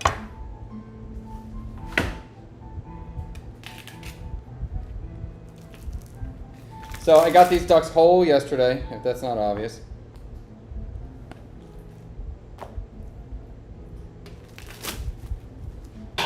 And I took them off the bone, cured the legs. The breast I didn't cure yet, but we're going to cure the breast. I didn't want to do when I'm curing the breast, I don't want to do it for 48 hours. I'll do it 24 hours. How was the feedback on the banh mi? What I heard, I didn't hear all of it. People loved it. People loved it. We'll see. So the deal was that it was a free banh mi, but you had to take a bite on camera and tell us what you think. So I look forward to hearing back all of the response. Okay, so for the duck breast, I'm going to, oh, not that one, bro. Oh, wait, now I see. I got it now. So the duck breasts are here. I'm going to skewer the skin slightly, just a tiny bit. Actually, maybe I don't even need to yet. No, I'll do a little bit. So I'm just skewering with my knife, making sure not to go all the way down. This is just going to help dry it out. So if I use this tomorrow, I will pan sear it. So I want to make sure the skin's super dry.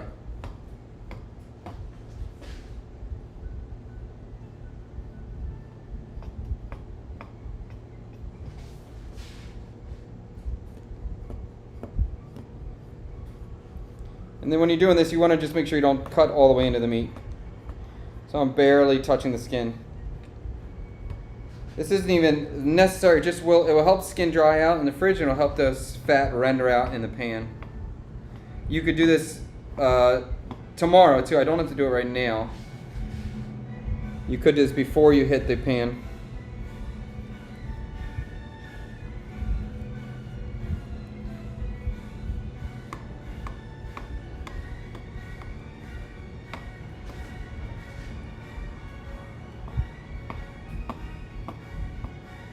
Okay. All right, now we'll flip. We'll double check the music is badass. All right, let's just see, make sure we have no particles anywhere, no bone fragment. Clean up anything that doesn't look super nice. Anytime I do this too, I always try to butcher it where I have a lot of excess skin. So you can see there's a good, oops, wrong one. There's a good like 2 inches of excess skin, an inch on top of here. As you cook it, of course, the skin will shrink down, so I always want to have extra coverage on skin so I can get a nice sear on the breast.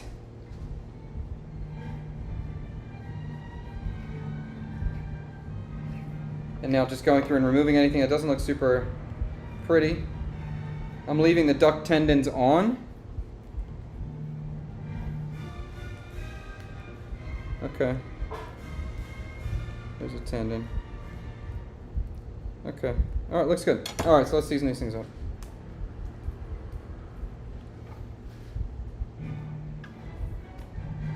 All right, so when I do this, I'm only going to cure or season the meat side. I'm not going to touch the skin side. The meat side's going to get slightly seasoned, just slightly. And then I'll flip them over, leave them skin side up in the refrigerator, uncovered, and let them dry. That's the big thing. We want to let them dry. I'm going to get my hands washed again.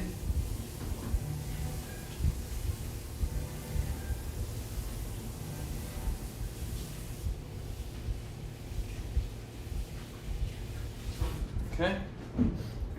All right, let's get some salt on these things. I think I'm just going to do salt, pepper, and ginger. The salt, pepper, and ginger, it'll be seasoned, it'll taste good, and it'll give me a lot of flexibility in where I want to go. I don't know, this dish is still kind of, I'm working through it right now. I'm still thinking about it. All right, so a little bit of salt.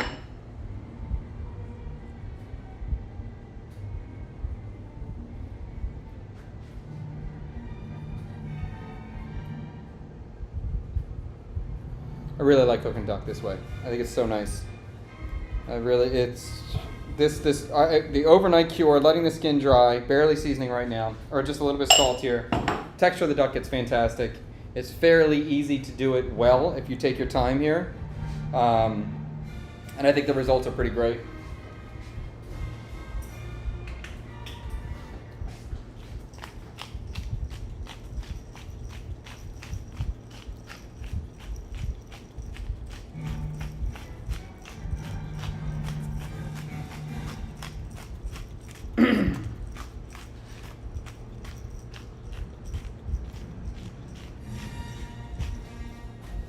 Wait, what?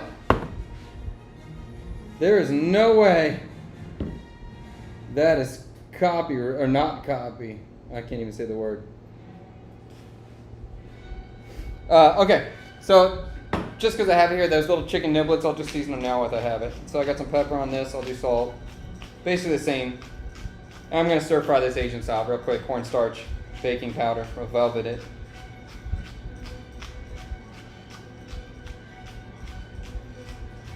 Alright, I got a lot of pepper on this.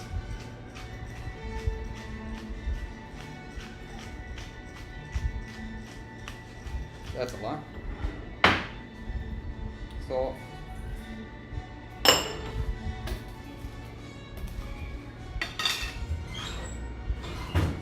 We're going to do a little MSG on here too. Not much. Very tiny amount.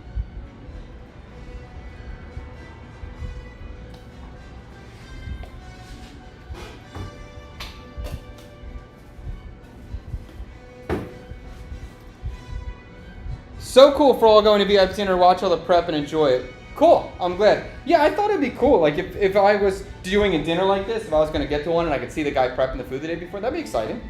It'd get me pumped about it. I would be feeling good. All right, and we'll grate some ginger. Obviously, ginger is pretty powerful, so I don't need a tremendous amount. But I think ginger and duck are basically like, a lot of times the way this works is I just think of something, right? I'm thinking, I was like, I want to do a duck of some kind. And then I bought the duck and I was kind of checking out at the market or the supermarket. And I saw ginger. I was like, all right, ginger and duck, let's do that. Because I knew I was doing the orange with the pork, so I didn't want to do orange with the duck. And basically that's it. It started just the idea of putting ginger and duck together. And now we're working on it. We'll see where it goes from here. And I guess this comes from when you just have the confidence that you know how to cook, that I can jump into this situation and I know how to make good food. So I can work my way through this and figure out what's the best way to serve this. And I'm always comfortable making an adjustment or doing like a plan B real quick if something's not working the way you intend it. That's why for these dinners I usually overdo what I'm trying to do. So I have a lot of backups on backups just in case something doesn't work the way I want. Then I have a new strategy of how to get through it. And sometimes that's when the best stuff comes out. That's when the new dishes come. When you made something, it's like, oh crap. Let me try it this way. And it's like, whoa, that's the one. Okay. So you can see I'm not going too crazy on the ginger here. I just want a little bit. And then the rest I'll grate up. Not the rest, but a lot of it I'll grate up into this chicken too.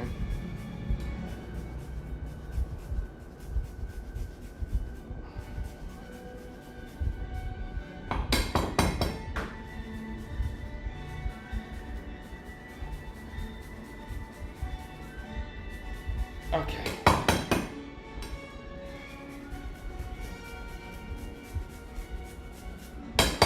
Call it a day there. So I'll give this a little pat. Just to kind of press the ginger. Like right here, wrong one. I got some ginger over here that's kind of clustered. So I'm going to try to move it a little bit. Make it even. But I'm not overly concerned. As this sits on the pan, the salt will pull out moisture. The moisture will kind of mix up and spread out the seasoning. So now from here, I'm going to try to have clean hands.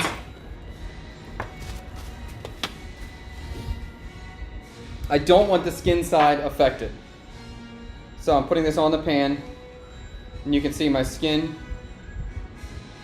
is clean, and that's the way I want it to be. So just like that.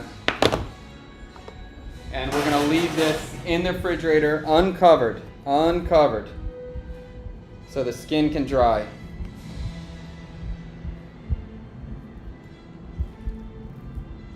Okay. Bada bing. Okay. We'll wrap that up in a second. We're almost done with the meat so we can get out of this situation. Let's get a little bit more seasoning on my chicken because I'm going to eat that.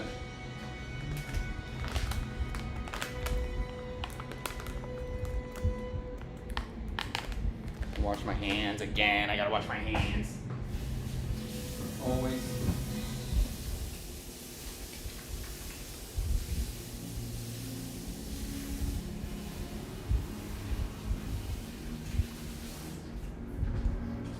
Okay.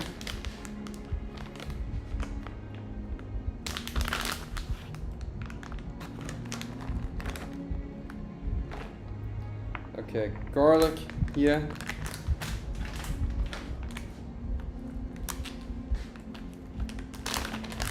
How many more proteins we gotta get through? I think I just got the beef left. I think that's it. I hope so. Chicken wing, duck is good. We'll get through the peppers, good. So I got one more raw protein, then I can get rid of this board and then get a good cleanup. One thing that's, if you're ever trying to do an event like this or any sort of pop-up, the oranges are not for the duck. The oranges are going to be for the pork neck. We're going to marinate with orange zest, orange juice, some sugar, oil for the pork neck. The orange and the duck would also be a great combination. I know I wanted to do the pork neck. I was just excited about that. And typically I may do this other marinade, the other fish sauce marinade that I love, but we're already doing that for the banh mi. So I needed a new marinade for the pork neck, and I did an orange and pork before, and it was just so good. So that's the direction we're going to go for that.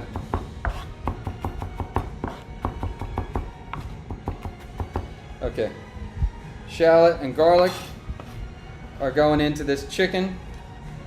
This chicken is just scraps that I'm going to eat right now.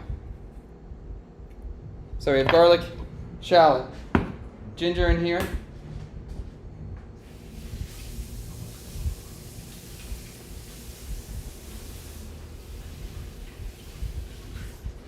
I'm going to velvet up this chicken with some baking soda, a little bit of cornstarch. We'll stir fry, quick snack. Baking soda, bro. Where are you at, baking soda?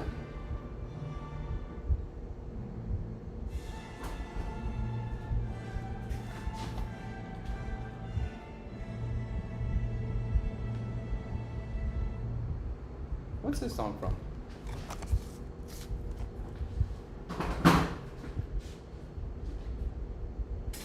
Okay, chicken. So I just added some baking powder. Don't tell anybody, but it's fine. Instead of baking soda. Give this a quick mix.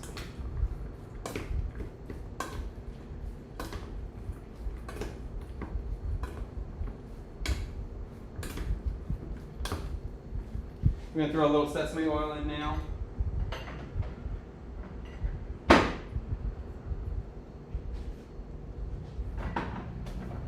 A little bit of soy. I don't know if I have sesame oil. I know I have it somewhere. A little soy. Not there. Where are you at? I guess it's gone. Fine. Maybe I'll throw some sesames in when I'm stir frying it, and we'll do some cornstarch in here too.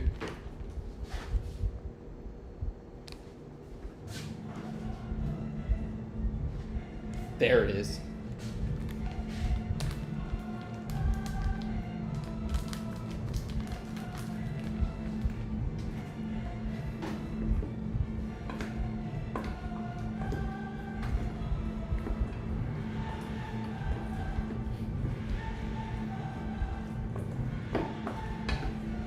Okay, well let that sit behind us. Alright, I'm going to throw the duck breasts into the fridge so they can dry out.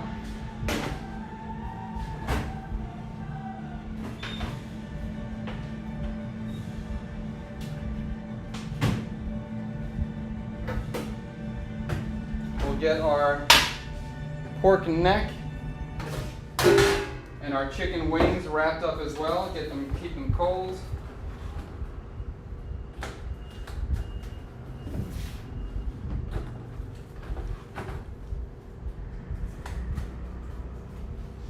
Okay, and let's check on our duck stock.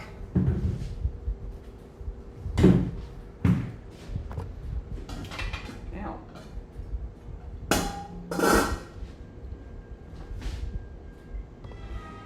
Oh no, not that one. That one's good. Okay. So the duck confit is getting hot. I can see the steam bubble. Try to move around the fat a little bit. Make sure the fat gets nicely coating evenly in all the duck legs. So just kind of give it a little zip zip. But that's hot now, so that's actually cooking. The duck stock is simmering. That's good. And I can see a lot of duck fat on top. That's great. That's what I want. Okay.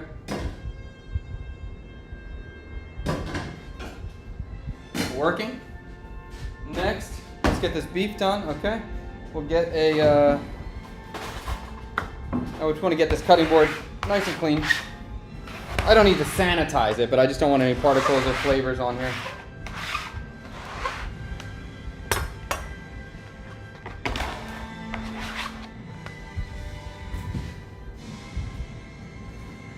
Okay.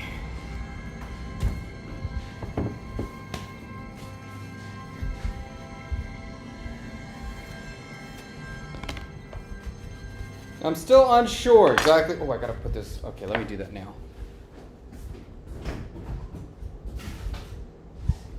I'm unsure exactly what I'm going to be doing with the beef. I know I'm going to be covering. Thank you, Chad. You don't suck. I know I'm going to be covering the. I'm going to serve the beef with sweet potato.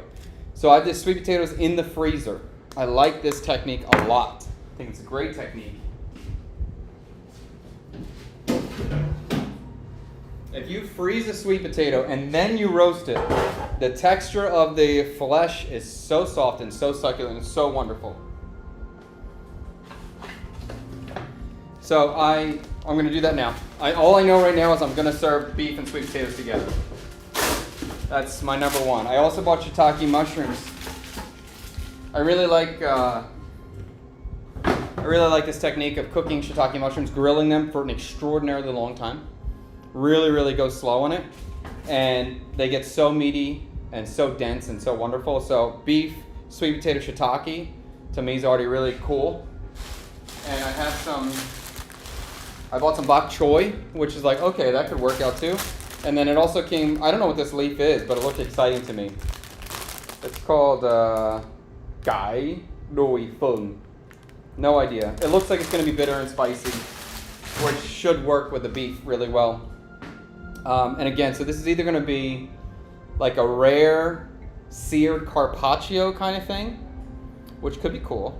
And then the other idea was to serve like basically just a steak, a seared larger piece of beef with a sweet potato puree and all those components on top, some sort of sauce. We're going to see.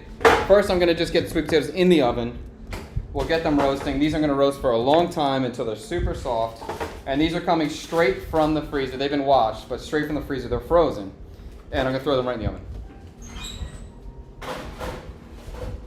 Now I'm just looking at those duck wings. They're still cooking. And we're going to figure out what to do with this beef roll. So this is a ribeye from Australia. For this kind of dinner, it's going to be very rare that I'm going to use a local cut of beef here. There may be certain situation, but it's always just going to be tougher. It's just going to be a less delicious cut of meat, in my opinion. Okay, cool. Okay, cool. All right, so for this, I'm going to take off the cap because I think the cap is pretty fantastic. And I'm going to take off the cap. I like to remove the cap from the ribeye so I have better control over the cook of the steak. And also, I don't like that big freaking piece of fat between the cap. Not only fat, just fat and sinew. I don't like that. I don't think that's an incredible texture. So I would rather get rid of it, and I can then determine what I want to do with each piece. And if I want to, I can remove the cap from the loin, and I can put them back together. You know, I could do that if I wanted to. Or I just keep the cap separate. Like so, if I served it as a grilled piece of steak, I could do it either way. I could serve it with the loin, the eye. Well, I should probably save all this beef fat. What am I freaking doing, you dummy?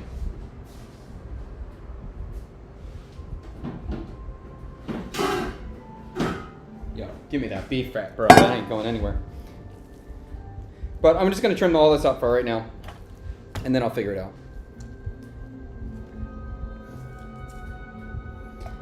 And basically all this trim, well, all the fat trim, I'm going to render down. I'll take the beef fat and I'll keep it.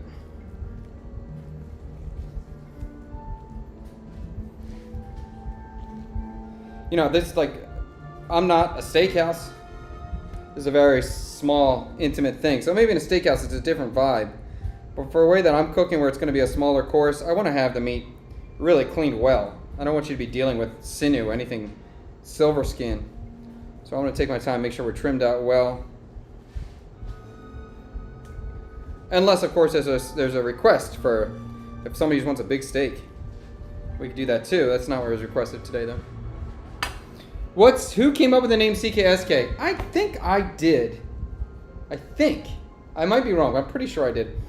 We were looking for a name, and we just came from like the VPW event, the Vietnamese Pro Wrestling, and I just heard the whole freaking crowd just chanting VPW, VPW, and I don't know where, we were just like CKSK. And I was like CKSK Donkey Kong. That's really what I was saying the whole time.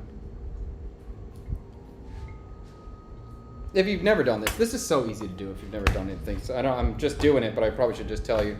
It's like, I see all this. This is fat and silver skin.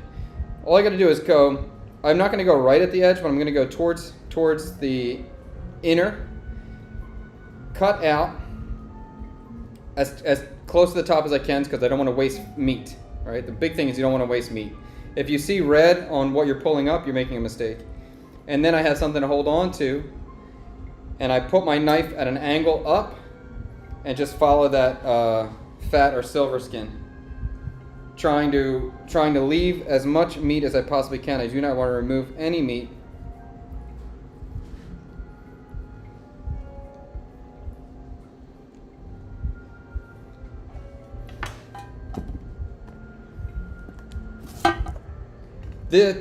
Chef, it's a different texture. The cap used a higher... Wait.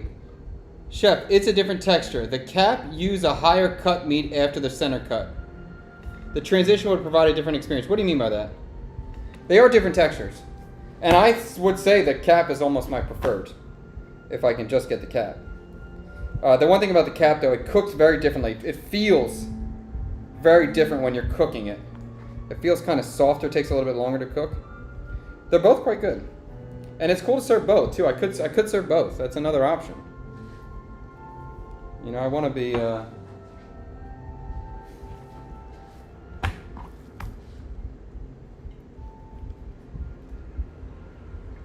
But luckily, I think no matter what, I just get the beef cleaned up. And the beef I'm not going to marinate. I'm not going to cure in any way. Not today. I might marinate it tomorrow morning. So it's not like I have to make my decision today about how I want to serve this. And I'll probably think about the courses a little bit more. And that'll help me determine, hey, do I really need another like large seared protein item? Or would it be better to have a smaller, lighter app? Which might be cool too. You know, that would be kind of nice. I don't have any sort of like smaller carpaccio or crudo sort of thing for this tonight.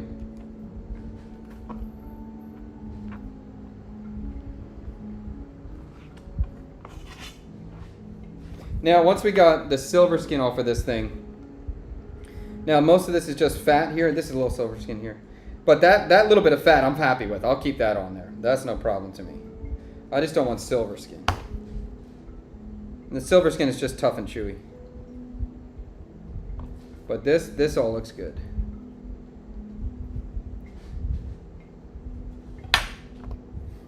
Exactly. You serve the center, then serve the outer. It gets better. Yes, I understand what you're saying there.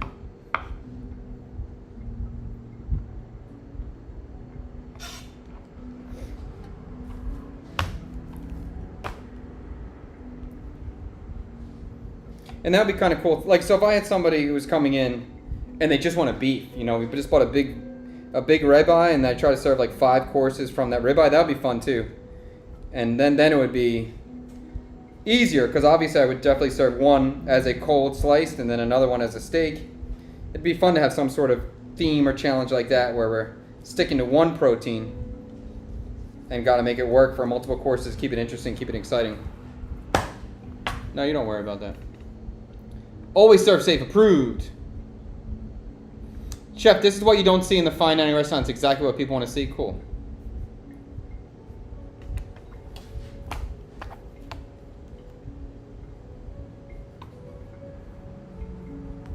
And it's nice for me too, because I'm cooking for so little people. 7 people. It's none of this is like an extremely overwhelming prep task. It's all pretty, they're small. So even if something's a little bit tedious, it's not like I have to do that much of it. I'm not cooking for 40. But I do have a lot of courses. I mean, that's something.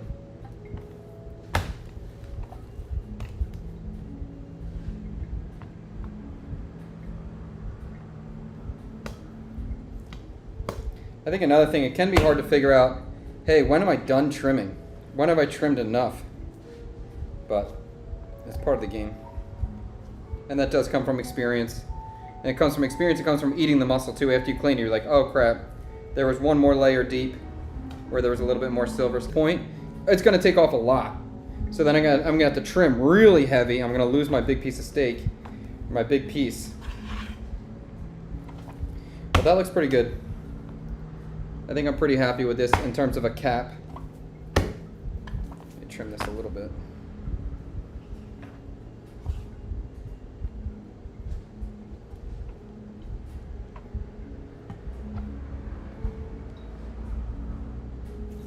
A little more. Red on the head. Chad, I hope you and your family are doing well. We are doing well. Thank you so much. No, things have been pretty great. And I'm very happy. The new house is amazing. I'm very happy with what we're doing now. I'm excited about these dinners. I was doing the Bun Me pop-up last Wednesday. Really was a good experience. It was very nice. For anyone that came, thank you so much for coming. It was really nice to see people. It was nice to kind of just do stuff. You just gotta do stuff. Even if you're scared, even if it seems hard, you gotta just do stuff. Okay, that looks good. Decide you're going to do something and then frickin' do it.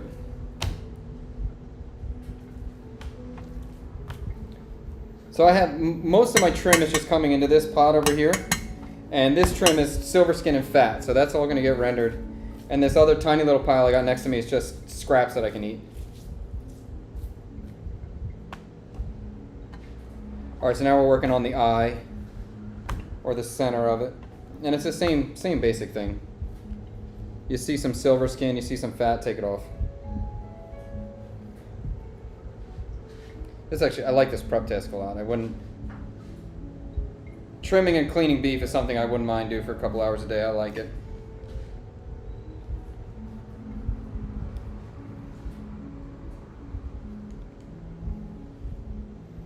And I think chefs, you always get that question of like, if you could only have one protein for the rest of your life, what would it be? Beef might be the one. And I mean, I love all of it. I love chicken, I love pork, I love beef, but I do like cleaning beef the most. It is my favorite protein to clean. Sorry, hey Chad, yeah. What's your primary source of income now? Just curious. It's content. Content's my primary. Although that might quickly change now to dinners and pop-ups, but at the moment it's content. Content's what I've been focused on, and now I'm starting to branch out now with the, now that we got the new space.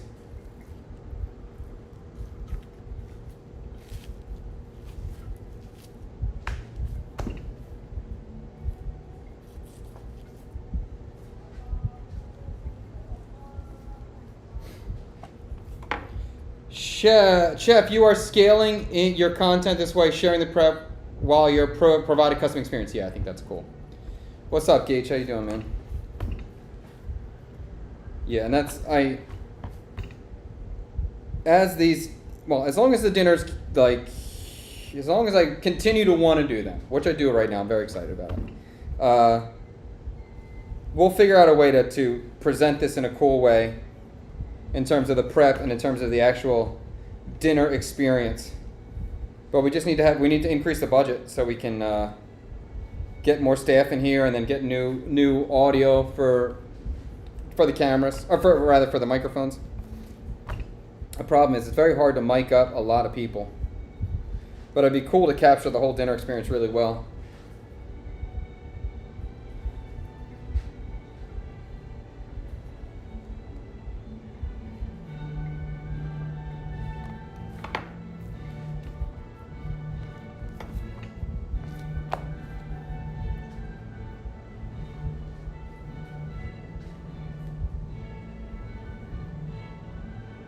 It's weird. You start with a big piece of meat, but when you start trimming it, like real trimming, if you're trimming at a high level, it goes down quick.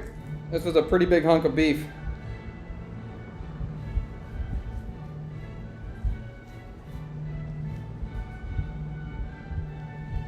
But I'm excited to have some beef fat. That'll be cool.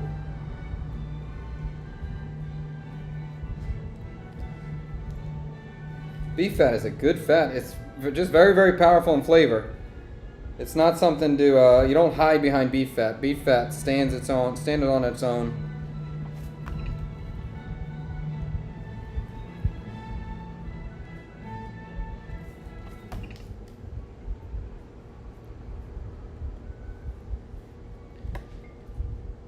Which platform is your main source of income? YouTube. Used to be TikTok, but TikTok's not what it once was anymore. It is now YouTube. YouTube is the only one that you can really rely on and actually build a real business on. Did you see JBS shutting down in Souderton the big meat processors Ogabali? Now sure, how do I feel about that going to Vietnam? No, I didn't see that. That's not cool. I don't, these centralizing all the beef or meat packing plants, I don't think it's a good strategy. Not a cool thing. And then they put all these laws and regulations and farmers can't even process on their farm. That becomes a complete BS to me.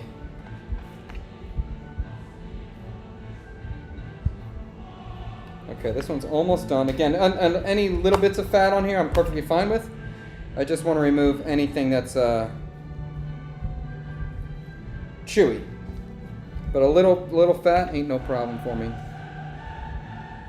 What a banger of a song.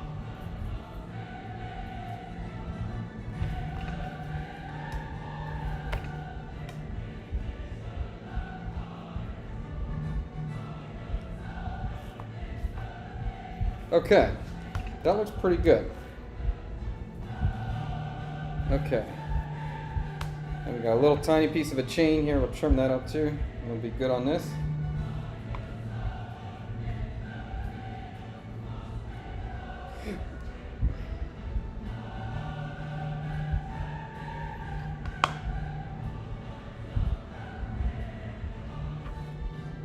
So like I could sear this as is as a tube and throw it on the meat slicer and just do nice thin slices of it. And it would be cool. That might be kind of cool.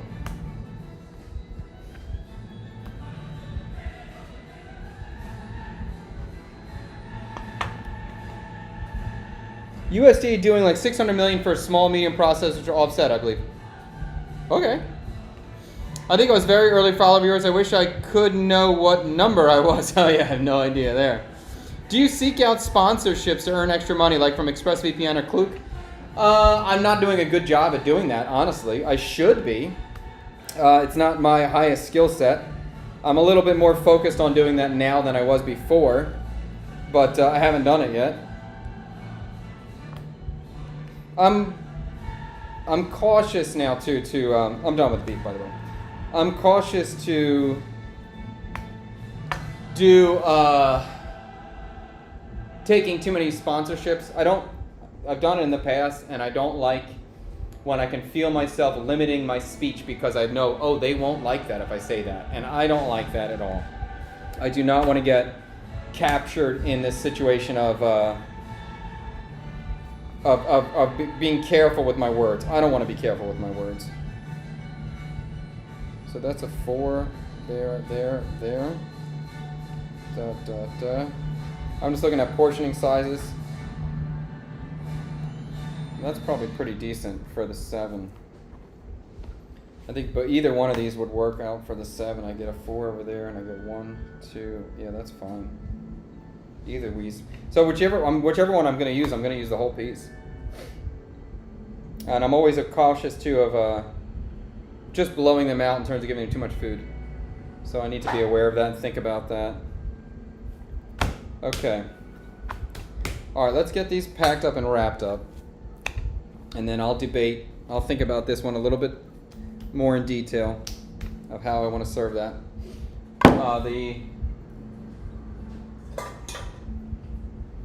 The fat, I'm going to get this onto a pan right now, and we'll render this out.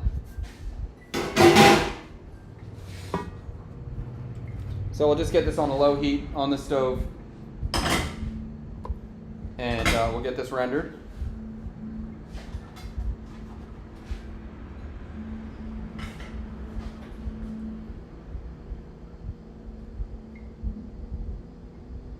And now I can clean up and get rid of all this meaty board stuff.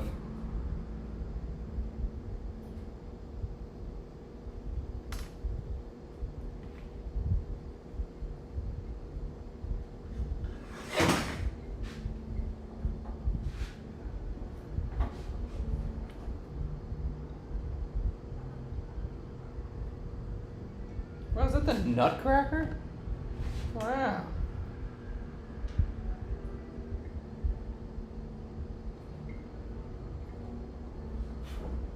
It's funny now, the classical some of the classical music is not copyrighted anymore. But when 30 years we can start playing the Beatles and Michael Jackson, no copyright. Okay. Alright, so we'll get the fat low heat. Low heat, low heat. Take our time with that. Okay, hands.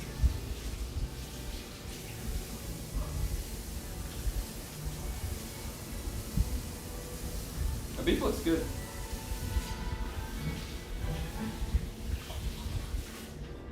I might be leaning towards the carpaccio at this moment. I'm surprised. It's just we have the pork neck is a grilled piece of protein. It's going to get sliced down. So I don't want to grill another big piece of protein and slice it down. That would be just too repetitive to me. And the duck confit, if I serve the duck breast, that's going to be similar too to a steak.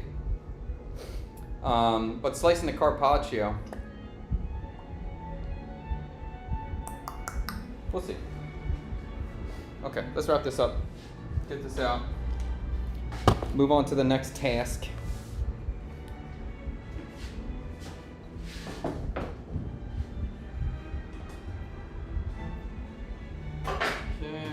Okay. Finally get to clean up. I love working clean. Oh, that's what I was saying. If you're ever trying to do an event like this or a dinner party, I think a big problem that you can run into is just you gotta keep staying clean. Keep staying clean.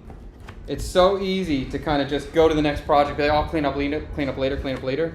But then you get too deep and your place gets a freaking mess, and then you start thinking badly or thinking negatively because you're working in a pigsty. Not a good strategy. Okay. All right, so this is all just meat trim, usable trim. This one will just be snacks for us.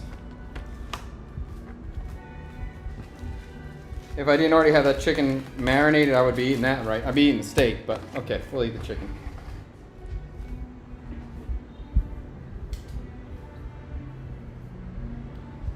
Then we got the chain, or the cap.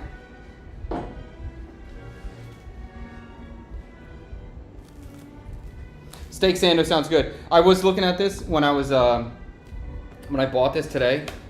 I was like, dude, I would just love to make an amazing steak sandwich. Like, I hope I get another dinner coming up where someone's just like, I love sandwiches. Because I'm very excited to serve the banh mi as the main course. I like serving, if I can. It depends. It always depends on the customer and the guest.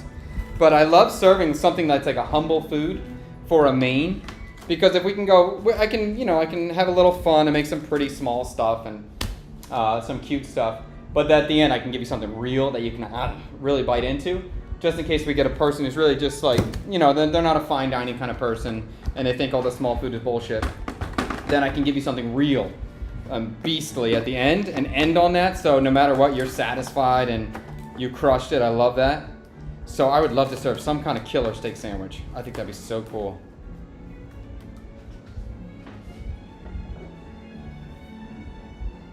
Okay.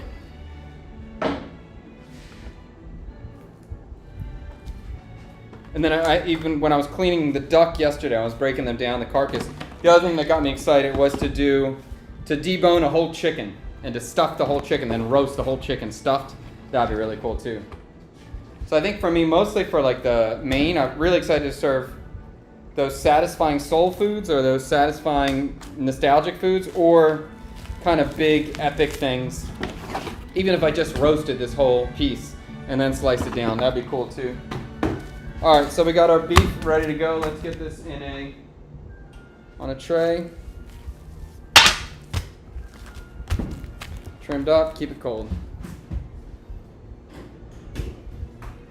Sandwich is always slap, exactly. That's what I'm saying. Like, because if I can end it on something where you're like, F yeah, that was amazing. That's great. All right, so we should be good on the raw proteins. Let's just get a quick soap on here just to make sure we're good. Make sure no fragments came down and touched this thing. I'll clean my knives up. Okay. Get a wipe down.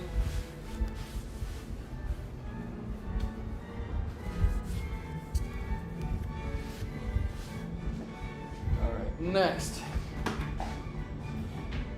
I'm gonna do the kohlrabi next. What time we got here? 11 o'clock. All right, I have to be done by 3. We got a tour tonight.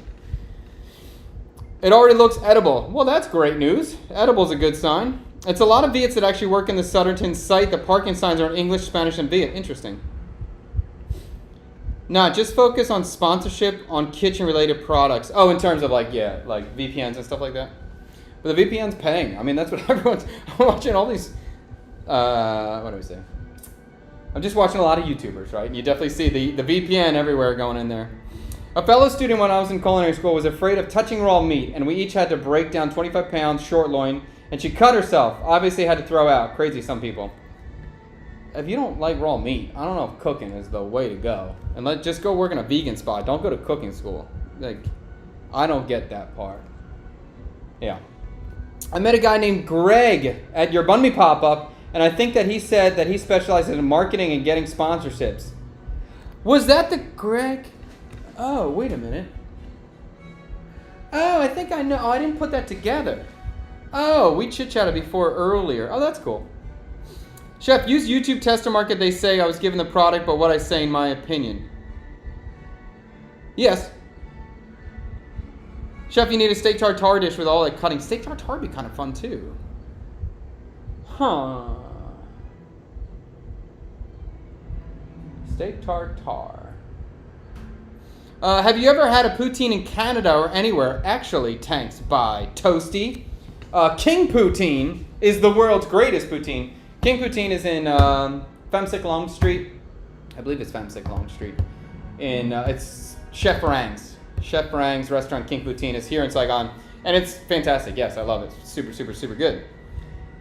Sandwiches are OP. Agreed. Yes, prime rib with horseradish cream sauce. See, I would love to make like a roast. If I could roast the ribeye and have the meat slicer up here, slice the ribeye right out of the oven, and then make a roast beef sandwich with horseradish or some sort of like vibe like that.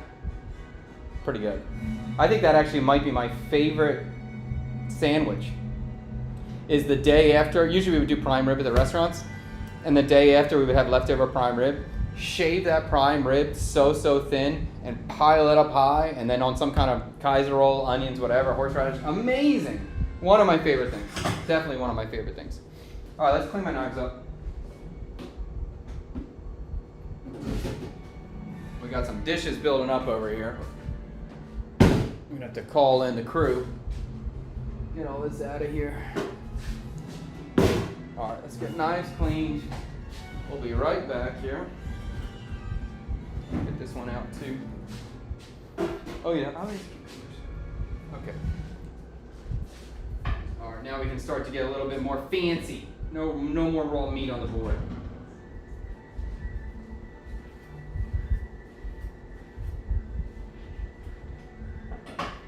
I'm just getting the knives cleaned up. I'm still here.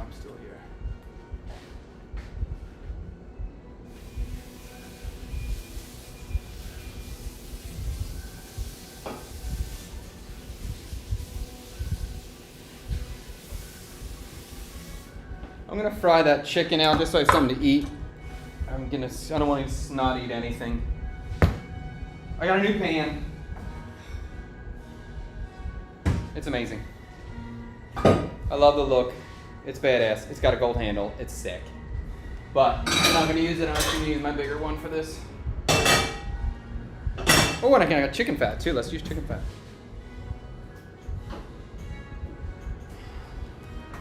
Oh, that sounds good. What do I have in here? Just ginger. Oh, fantastic. Okay, just do ginger.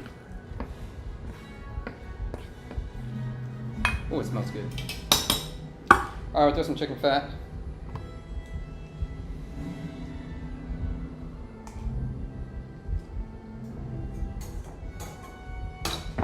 Now I have a good source of chicken fat close by. There's a guy that makes chicken pho, and he boils chickens all day long. So he sells chicken fat in a container like this for $2. Pretty amazing. Maybe I'll do a chicken leg confit. I can confit in the chicken fat. That would be great.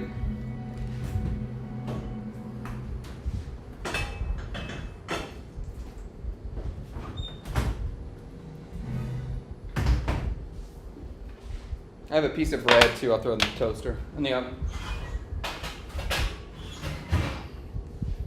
Haven't seen you behind the scenes, technical specialist lately. Is he still with the show? Yes, he's here. Just not today. I think he will be. He's going to be here tomorrow. Make sure everything's okay with the stream. And I'm going to ask him to come in Monday. Monday we're going to do a French fry video. I saw these guys on TikTok who don't know how to put a potato in oil. I just can't believe it. So we're going to just make some French fries on Monday, and I might have him come in, switch cameras for me. All right, I want to get this pan hot. We'll fry this chicken real quick just for snacks. In the meantime, I have some cucumbers. I just want to try. There's one guest who doesn't like cucumbers. He asked for no cucumber. So I'm going to try to make something cucumber for him. I'm going to peel them. I'm going to try to make it. So if he doesn't like cucumbers, right, if that's what we're being told, I'm going to try to make it in a completely new style to see if that can win him over, in the cucumber battle. And this is a good test for me, because if I can ever get Sunnyside from Best Ever Food Review Show, Best Food Review Show Ever, Best Ever Food Review Show, whatever it is, however those words come together, I want to serve a cucumber course. I have to try. If you don't know, he hates cucumbers. And I'm just baffled that a man who eats as adventurous as he does gets flustered by a cucumber. So, peel a cucumber. I'm going to remove the seeds.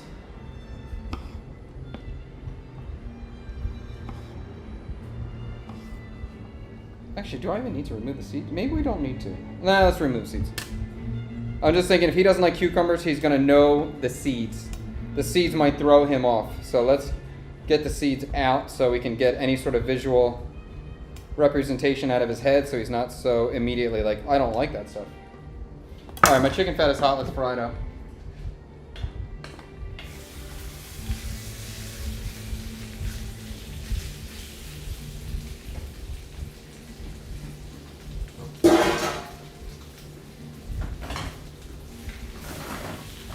Apparently it wasn't that hot.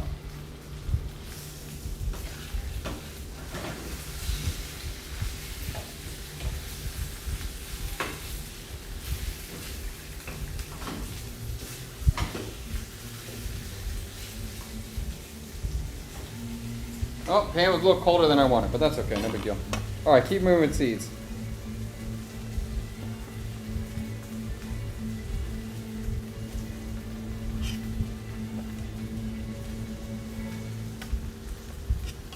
Just tuned in. Who's the VIP guest? We have a buyout tomorrow. We have a group of 7 guys here for a bachelor party.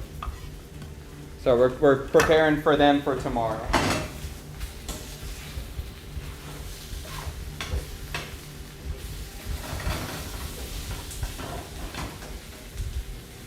Made a Reuben for the first time yesterday. Haven't found out about... How haven't I found out about this amazing sandwich earlier? A Reuben is a good sandwich. A good sandwich. I very much... I went through a Reuben period for sure. I love Reubens. I love corned beef. I love sauerkraut. I'm into it.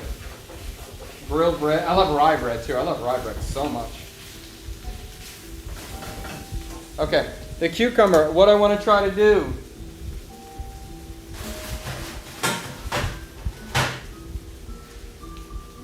Oh, let me do a third. We're just going to simply coat them salt and sugar. A little bit of salt, a lot of sugar. So the idea here is this could be a pre-dessert. I could use this as a pre-dessert. So I want to have a lot of sweetness, and I want to basically candy the cucumber so we can get a different textural change. The sugar should draw out the moisture from the cucumber. It should make it chewier. So I want to change the texture as much as possible. So hopefully we can introduce this guy to a new texture cucumber that he's going to like. And maybe he won't, and it'll just give us a moment to play and laugh, and I'll have a backup for him. But I do get a sense of pride. If I can introduce, if you tell me you don't like something, and if I can create a way that you do like it, or you can at least like not hate it, that I like that. I think that's a fun challenge, and I always enjoy trying to do that kind of stuff. All right, so this cucumber, the sugar cucumber, we're just gonna let these sit. That's it. We'll deal with it tomorrow. We'll taste it tomorrow. We'll see what happens to the texture. We'll see if we like it, if we can do anything with it. Let's get a banh mi panna cotta. Banh mi panna cotta. I could make a banh mi flavor panna cotta. I could make a bread panna cotta. I forgot too. I made a pandan panna cotta that people love so much. I can make that too. I think the problem that I have with these dinners, I get super inspired in so many different directions, so it's hard for me to like reel it in and narrow it down. That's my biggest challenge with this stuff. Hey chef, hope the pop-up went well. Yes, it did, Nick. Thanks so much. The banh mi pop-up went really, really well. And now we're just getting ready for the dinner tomorrow. Just taste, if you don't like it, spit it out. Exactly. Well, heck me then. You got an idea for the banh mi panna cotta? I don't know. I can infuse bread into cream and then make a panna cotta that tastes like bread. And that works, and that is kind of a tasty thing.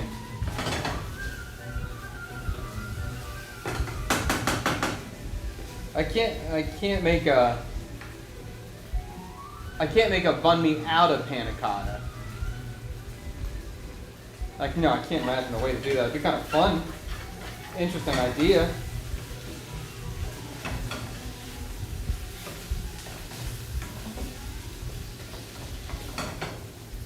What's going on here? This fire's not that hot.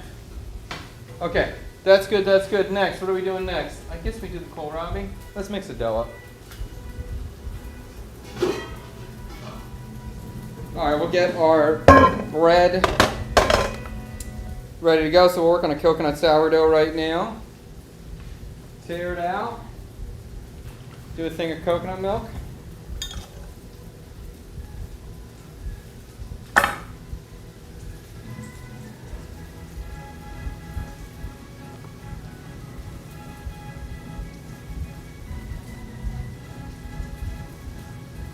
Oh my God!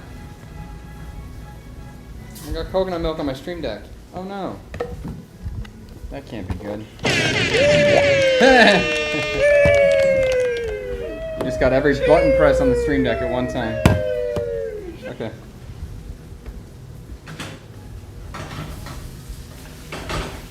So the standard, this has been working out for me. Standard ratio, or like sourdough recipes, 500 grams of flour, 60 grams of starter, 360 grams of water, 10 grams of salt. We're doing that, we're just adding coconut milk in place of the water for some of it.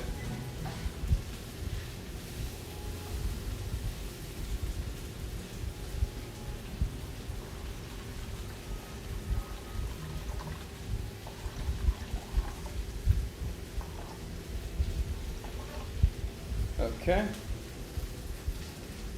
My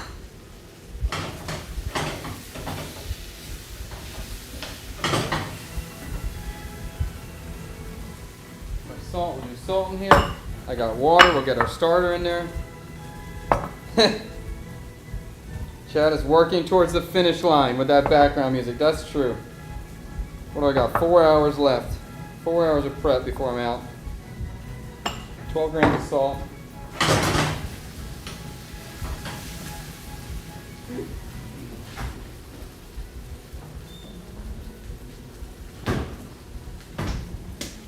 This is my starter.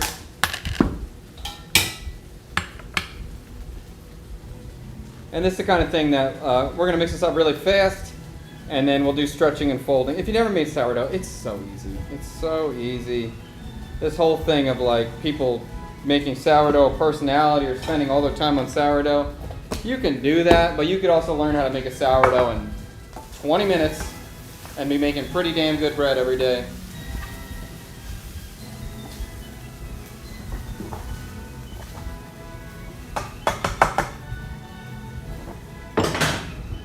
Okay, and now flour. Of course, you just want to make sure you use bread flour for this.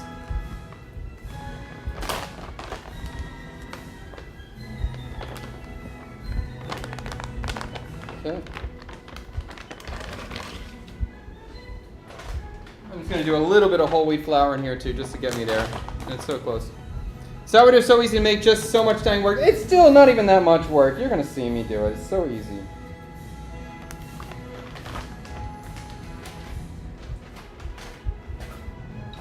All right, dough's measured out. We'll mix it up.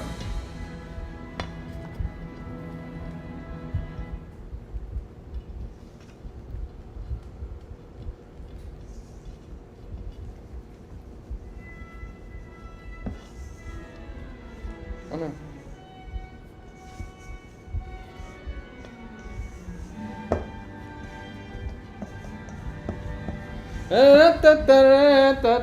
Wow, what an amazing song. Unbelievable. Perfect soundtrack for this moment. Yo, make the panna cotta the acidic component and the topping the filling. Are you talking about for the banh mi, or the panna cotta banh mi? You can't make the panna cotta the acidic component. The panna cotta is cream. Making an acidic cream is a very hard thing to do. It can't. I can't do it like that. Pickled custard, then topped with savory fillings. Chef is working towards the finish line. Heard that? Or pate custard, layered with pickled flavored custard. Protein on top, veg. Yo, you're in straight chaos over here. I like the pate custard though. I think that's a cool idea. Pate custard's interesting. But there's no texture for that. Where's the crunch at for that? Chicken go. Hey Chef, have there been any opportunities to work with other food travel YouTubers in Vietnam, like Sunny from Best Ever Foodie Review Show? Not Sunny. Yeah, it's been like smaller people, nothing crazy out there. Max McFarlane, I shot with Max McFarlane before. Oh, let's go. People ask. I'm probably the hardest one to lock down. I tend to be pretty focused on what I'm working on currently. I'm pretty locked into it, so it's hard to really organize something with somebody else. Although I shot with Lila from Curious About Vietnam. She's great. I gotta reach out to her again. Chef Rang, always. Yeah. Okay. Dough is mixed, right? It's literally that simple. The only thing we're gonna do is let this sit for 20 minutes or something, and we'll come back and start stretching it. But that's literally all you have to do is just mix it up a little bit. You don't need to like super knead it. That's not a necessary step. Mix it up a little bit. Cover with a lid. We're good to go. We'll come back and check it later. Eat some chicken, because it's good. Okay.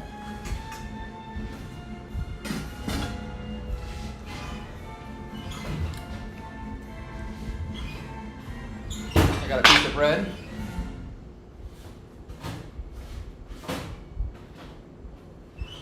We got our duck wings that are our snack.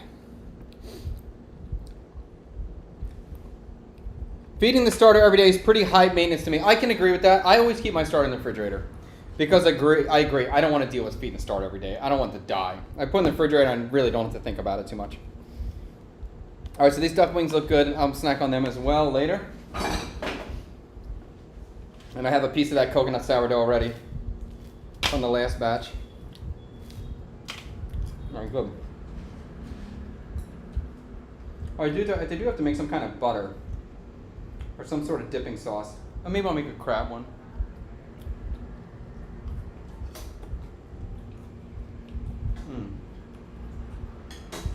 That's good. Okay. Start our way. Let's do kohlrabi. What's that? A mango.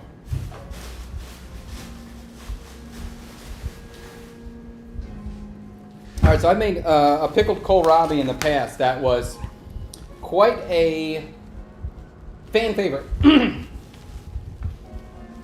So I'm going to go ahead and try to do something similar to that again today. And this is a fermented, well, I must do my kohlrabi way. This is a fermented pickle. So we'll get that seasoned up today. We'll let it sit out overnight. And tomorrow we'll have it ready to go. Chicken is good.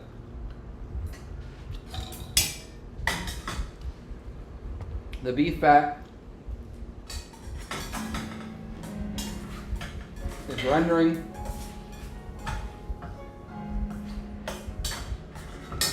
Okay.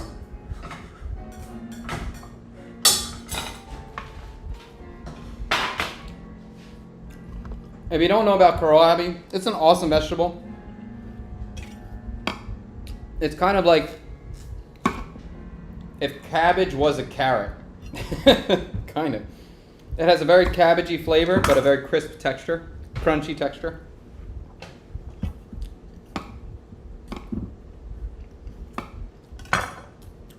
To me, definitely underutilized. Should be much more popular of a vegetable than it is.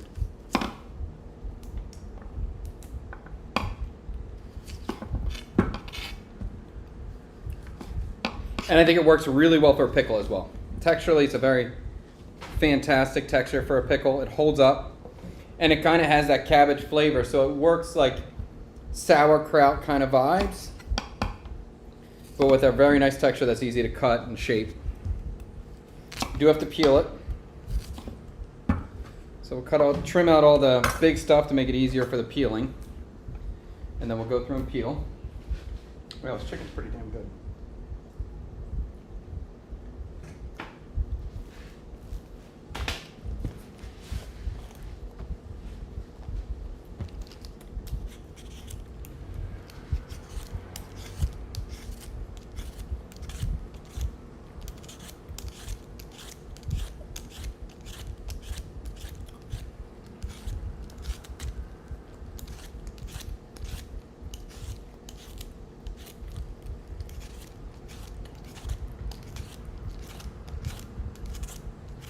Okay.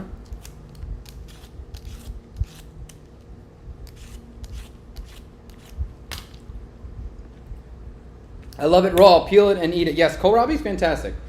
You can eat it raw. You can eat it cooked. It works every way. And it really is just a very nice texture. Mild flavor.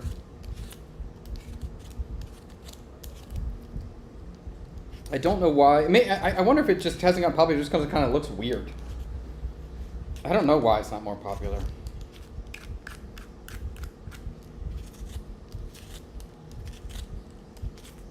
It does have some fibers around the skin area, so you do want to peel it relatively deep until you see those fibers are all gone.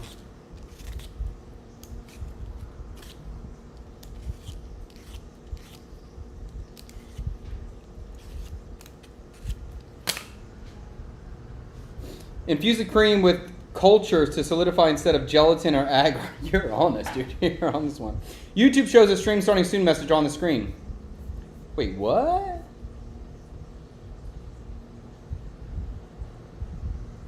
Really?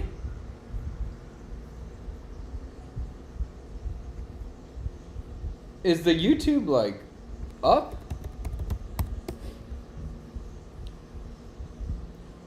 No, it can't be this whole time. You guys would have said something. Want to understand architecture and how built. Oh, okay. No, I don't see that. Weird.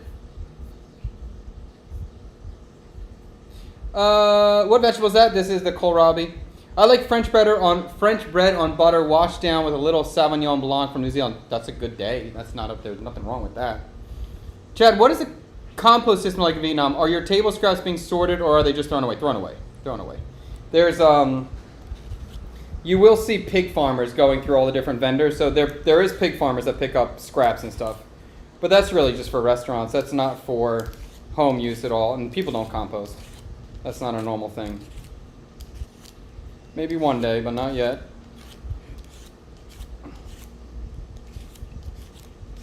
So I can hear that beef fat is frying. I just want to keep eyes on it. Make sure we don't burn it. Always moving. I'll be very happy to have some beef fat in my refrigerator.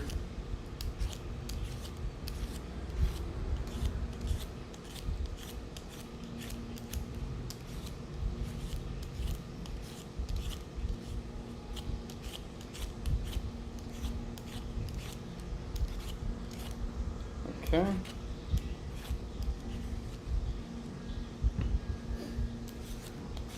I think kohlrabi is a little bit of a pain in the ass to peel, though. It does take a little time to peel it. Especially because the fibers sometimes slow up your blade.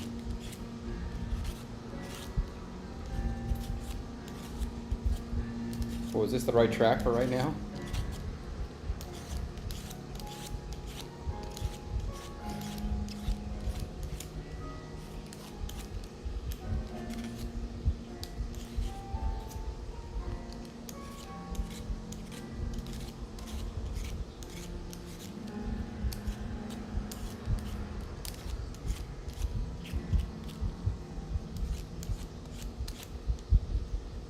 And this kohlrabi is going to be just a little bit of a bonus thing. Something I can pull out of my fridge. If somebody's looking for something more spicy, they need to heat, be like, yo, I got something here. Try this, try this. I like to have little treasures that I can bring out. Little bonuses, little surprises.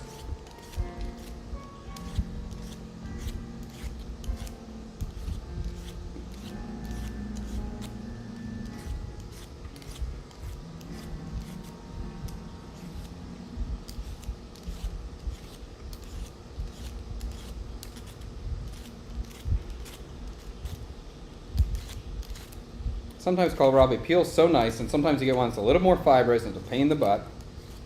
This is the butt pain one.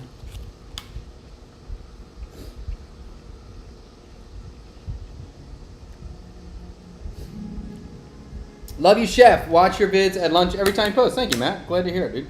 Oh, yeah, it was too chaotic for the stream. Yes, we were going to stream the Bun Me pop-up. The internet connection was bad. The internet connection outside in the area that we were setting up just didn't work.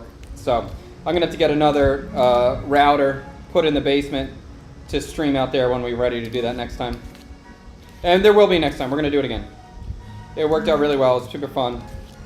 Nice to see people. And hopefully next time the stream will be up and ready.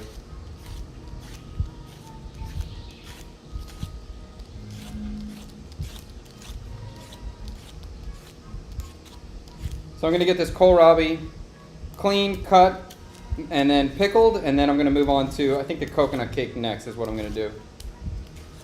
So there's two variations of the coconut cake I want to try.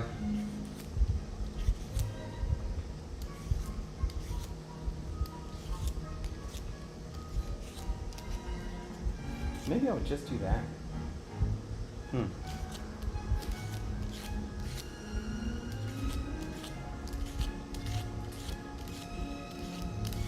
Last one, almost. She's almost there. And definitely with the kohlrabi, it's better to over peel it than under peel it. You want to really make sure none of those fibers are left. Kind of similar to like a celery string that you would have, so that's not an ideal texture.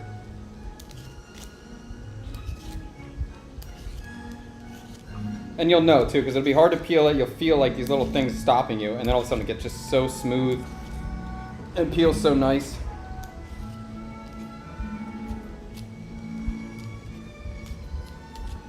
Like right here, this seems like a little bit on the older side on this edge, so I'm going to trim it even harder, and then I'll peel it, smooth it out.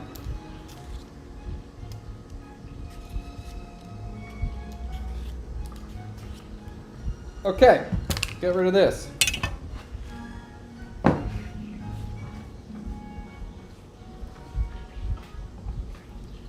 Hey chef, do you ever flambe in your cooking? For sure.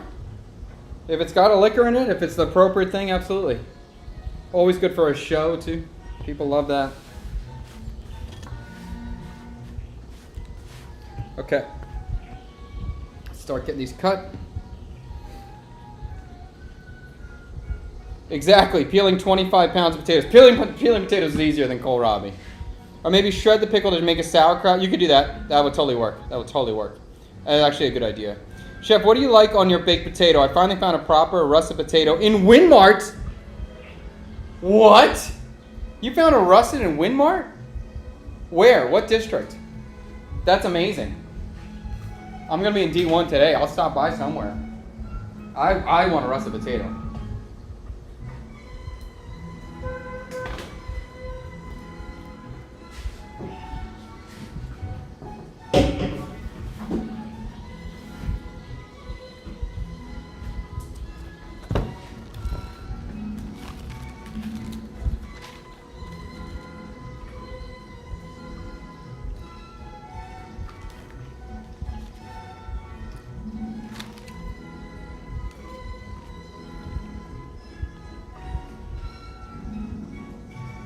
Oh, okay.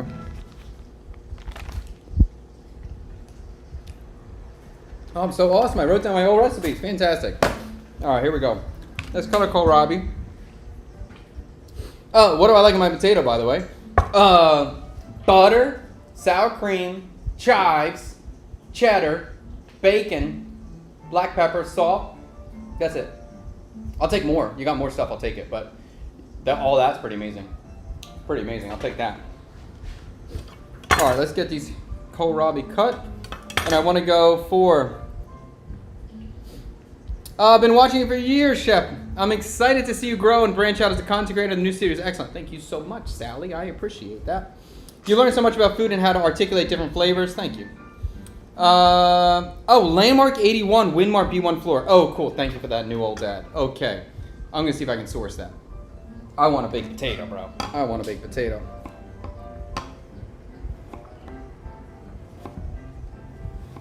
So I want to do these in a decent sized baton. I like this pickle to have some crunch to it, some thickness to it. And I am gonna be a little fancy and just trim down my batons. Although maybe those are a little small. Yes, maybe that's okay.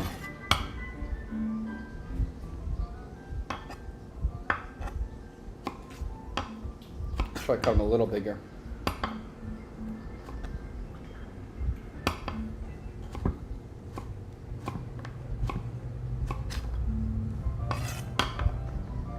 Oh, I got the wrong board for you. Sorry about that. That was a bad shot this whole time. I'm giving you a crap shot.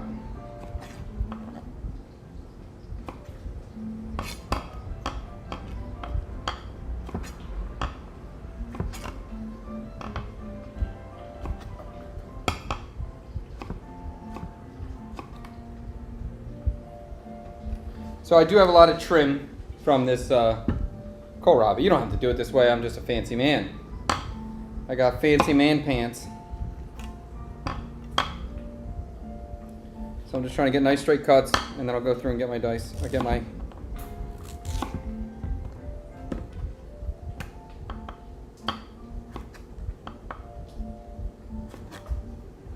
And I'll use this trim from the kohlrabi. I'm not going to waste it.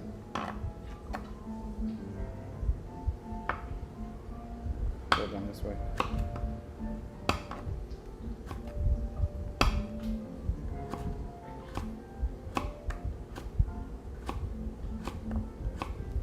Because I made this pickle before, and it really was great. People really like this thing a lot. And so luckily I have this recipe written down, and then right next to that I have another recipe written down called kohlrabi pickle relish. Oh, I remember what that was. Oh yeah, I remember what that was. That actually was like a sauerkraut. Was that true you mentioned that? I did make like a kohlrabi sauerkraut before with all my trim. And then I made, but I infused it with lime leaf and lime zest. That was pretty cool too. But maybe I'll try to make this like a sweet cucumber relish, which I think could be kind of fun. Maybe sort of a hot dog of some kind, kind of cool. So I can hear my beef fat is popping, so I just want to make sure. Whoop, whoop, whoop, whoop, whoop, whoop. We're getting dark, we're getting dark, we're getting dark, we're getting dark. I'm going to turn the heat off on the beef fat and let the pilot heat, the only thing heat in there. I still got some more fat to render down, so I'm going to keep it going. Duck stock is working, that's okay. Chad, do you ever get tired of cooking? Not really. Not really. Like this sort of event, you could get tired of this, especially if it wasn't like something I'm excited about doing, passionate, because it's just a lot of work. It takes many, many hours. But this kind of stuff I'm excited about. I'm exploring. I'm excited to cook for these people. I'm excited these guys decided to do this for a bachelor party. So I hope that this, I want to give them something unique and a great experience. So that's all pure excitement. So I don't get bored of it that way. And even when I'm like, I could work all day, but like cooking for myself at home is a different feeling than cooking professionally or cooking for a video. So no, not really. My dad always asked me that too, and it doesn't affect me. Or my dad will always ask about, he feels bad if I work all day and then I go cook for everybody too at the end of the day. It don't bother me. And I'd almost rather that I cook than somebody else. I know it's going to be good.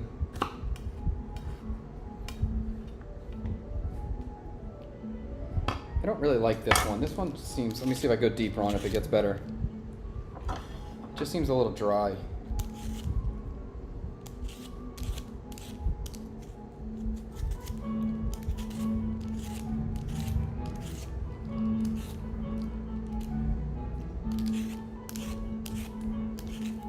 All right, this one's, I just got to get deeper in the center. The outside's dried out.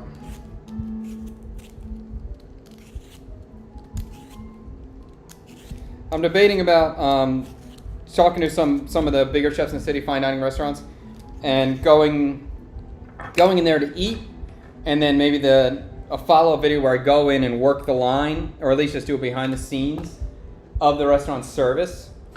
Is that something you'd be interesting to see? And if it is, what restaurant would you like me to try to do first?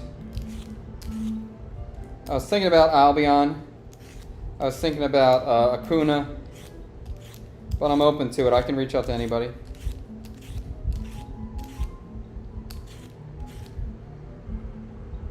Okay. I don't like this one. I'm going to keep it with my scrap.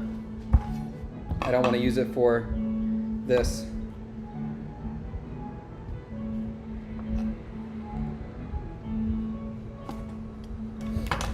Soul. Okay. Whose cooking do you enjoy the most out of your family? Me. Whose cooking do I enjoy the most? I mean, my wife's a good cook. I like when she cooks.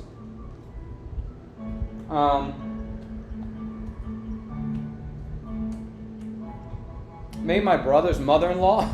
She's Korean, so I do get a lot of like new Korean food I usually haven't tried, so that's good.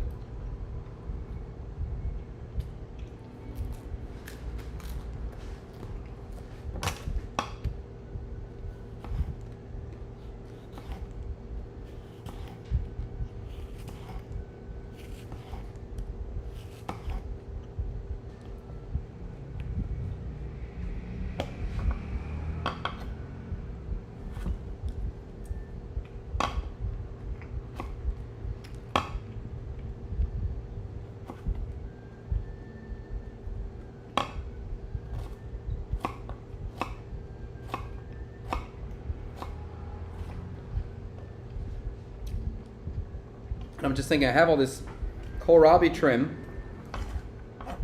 Can I use it? Can I use it for a course? You know, not just to use it up for scrap. Like, can I use that for a course? Would that be working with the beef? It could. Would it work with the duck? It could. What do you think?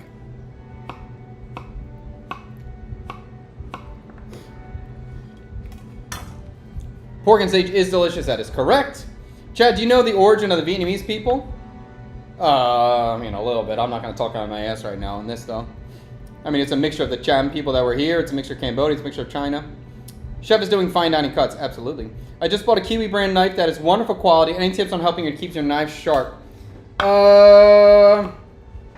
Specifically for the Kiwi, it's a little hard. I love the Kiwi and I recommend it.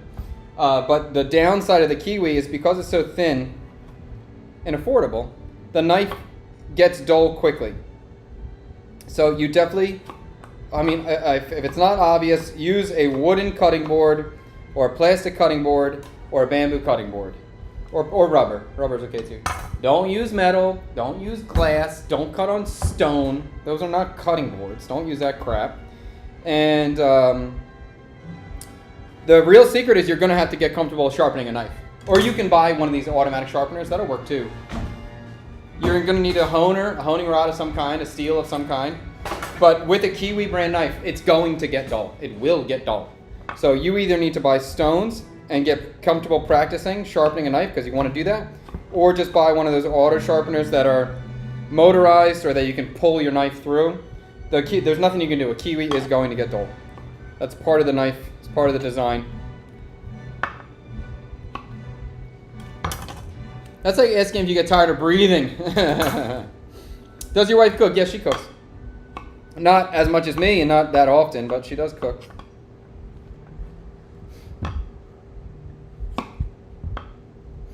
Okay.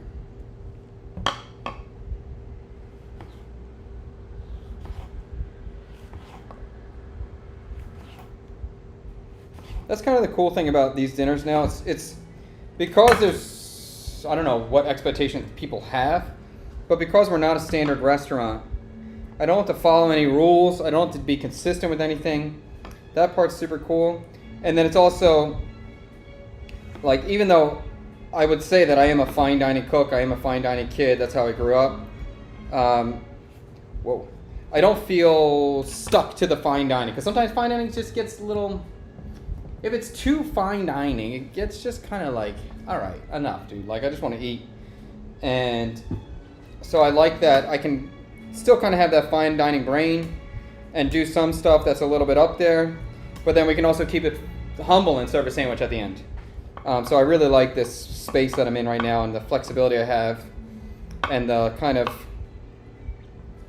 the lack of like a pompous sort of nature. It's very free in what we can prepare here in this space or what I can prepare here. Who's the chef you looked up to the most in your early career? Thomas Keller. Thomas Keller, the French Laundry, was my goat. He was the guy that I always wanted to work for, that I looked up to the most, definitely. It's actually funny. Like, I was out of CIA. I quit CIA because I didn't like the program. I thought the program was too much money for it. It was I just thought it was too much. The money was crazy. And I started applying for jobs, looking for restaurants, and of course I was always flying to the French Laundry. And I didn't hear back. And then I went to New York with a stack of resumes one day. And I went all around the city and just gave my resumes out to all the restaurants that I wanted to work at that were possible for me. And I got accepted to Daniel. I started working at Daniel. Or not, I didn't start working at it. I got accepted to Daniel. And I think it was that night when I got home. I got an email back from the laundry, and they said, hey, if you want to come out, you're in. And I told them, I don't know where I read this from. I was probably reading other chef books at the time and just doing what you say you're going to do and following through and all that kind of stuff. And I told them, unfortunately, I just got offered a job at Daniel, and I've already accepted that, so I'm moving forward there. And they said, okay, good luck. You know, but it was like literally my dream restaurant I wanted to work at. I turned it down. I said no because I already said yes to Danielle and I wanted to keep my word in that situation. Very interesting. I know I would have been on a very different life path if I would have said yes to the laundry position. I don't know what would have happened, but it would have been a different path.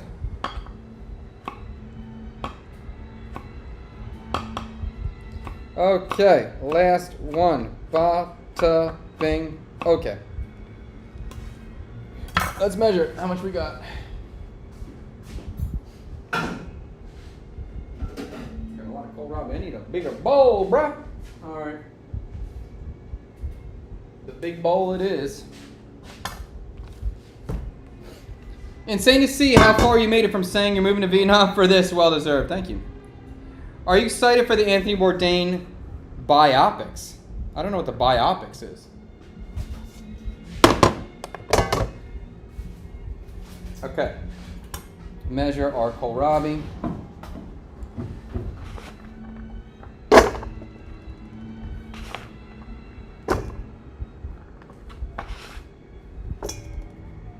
$600. All right, $600. And at this point, we've had our dough resting here for a little bit, so let's flip our dough. Our bread dough's been set resting. I'm gonna get a little bit of water on my hands, and we're just gonna pull it, stretch it, pull it on itself. And if your dough is sticky, which this is a sticky dough, this is a high hydration dough, just get your hands, a little bit of water on your hands, and it will help. That's it. Cover it. Put it away for 20 minutes. Fold it again after that.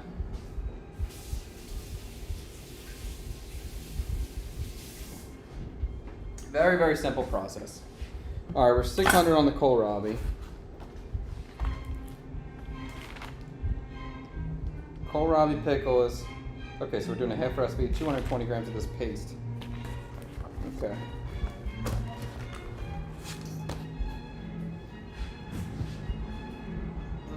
Okay. 220 grams. We're going to do about a half a recipe of this. Okay. Okay. So I have some chilies chopped up here already. This is a mixture of Bachi chili, Utsim, little green ones, and I believe there's Thai bird chilies in here as well. Basically what that means is this is a very spicy mix. So let's do, we're doing about a half, we're 200, now we're doing 100. Yeah, okay. So we're gonna do about 120 of this. Oh, this pickle is gonna be spicy, bro. Wow, it's gonna be so hot. All right, let's just do it all. Okay.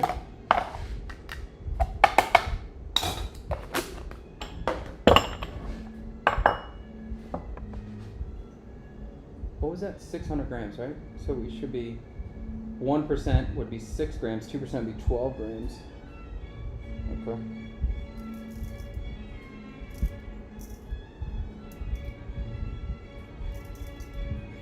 The golden rule, always 2% salt anytime you're trying to ferment something. It just works. It's kind of like the minimum amount of salt to do it safely. And we're going to go some turmeric.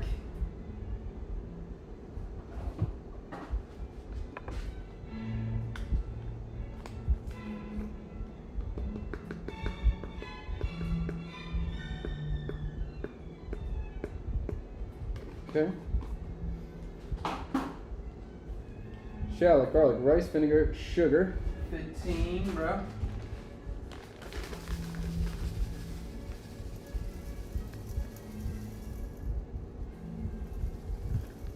Okay.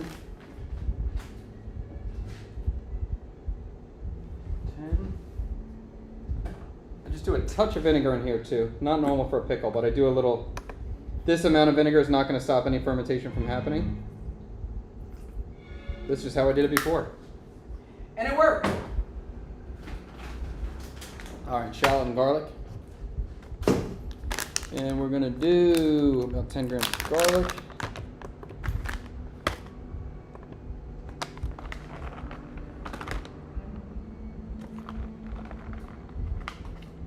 Okay.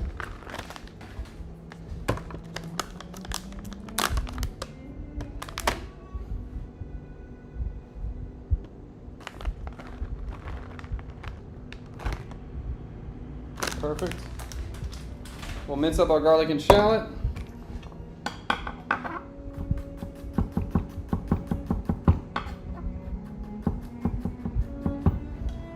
I'm gonna get rid of this kohlrabi for now. We'll deal with this later. If you want to use it for the dinner, I'll think of it. I'll use it. If not, we'll eat this as a family later.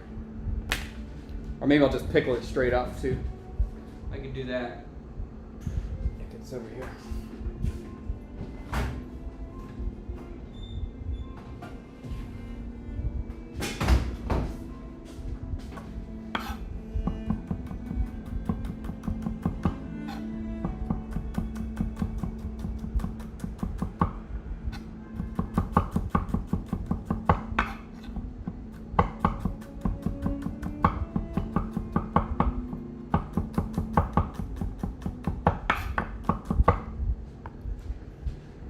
Thomas Keller's the best. Michel Richard, Art Repair, Danny Ballou, Jean Georges. Looked up to them. Absolutely, I was the same.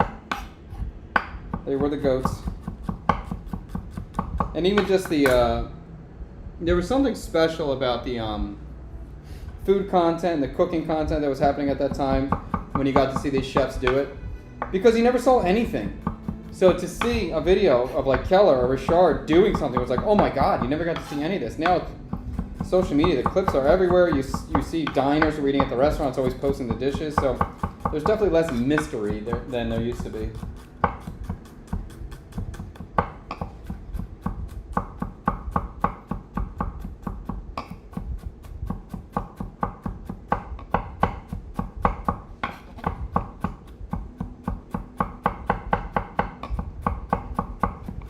Okay, shallot and garlic is minced.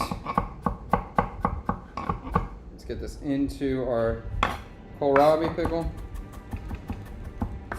Now this is the jam. Oh, now I'm on chef's table.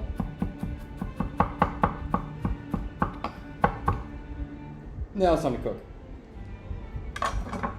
All right, shallot, garlic in.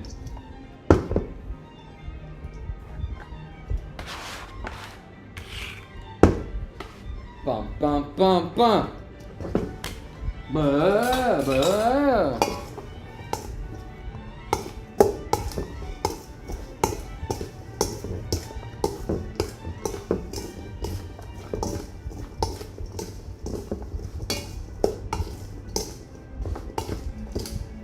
This is a very, very fiery pickle. Very fiery. This is no joke of a pickle. This is something that you're gonna eat on the side that is going to wake you up and give you some real emotion real quick.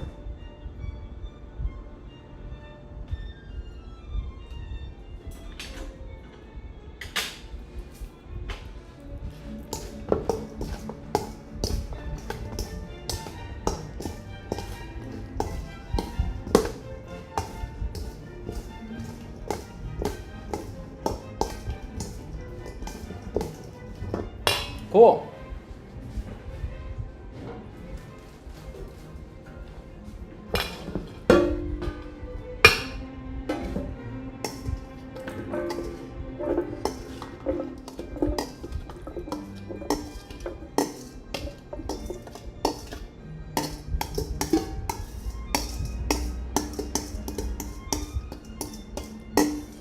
Okay.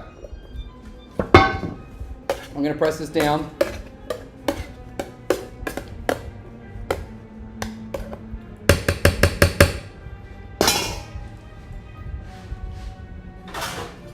Put a lid on it. We'll put it behind us.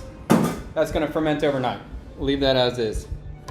Okay. I'll stir it later. I'll kind of push the juice down, but I just mean it's going to stay there for tonight.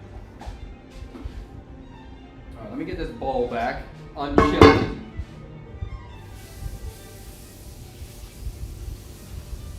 Get rid of this.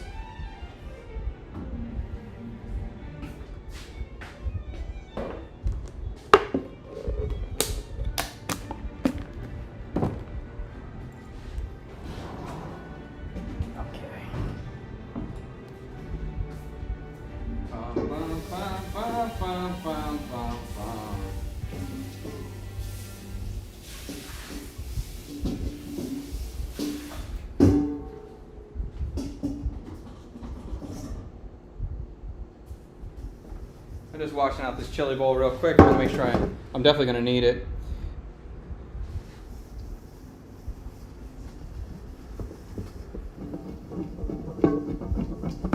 Okay.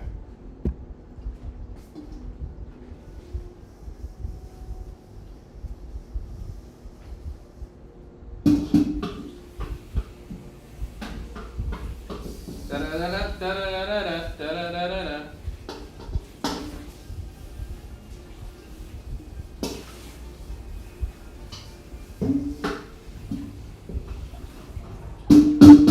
Typically, if I was playing in real kitchen, music would be like rock or funk or none. So it's pretty good. The classical's not bad. Definitely got a vibe to it. Okay, clean bowl. Let's check that duck stock, I guess, so we can look at that. Kohlrabi pickle is good. I'm still gonna have to do those green chilies. I'm gonna do them a little bit later, I think.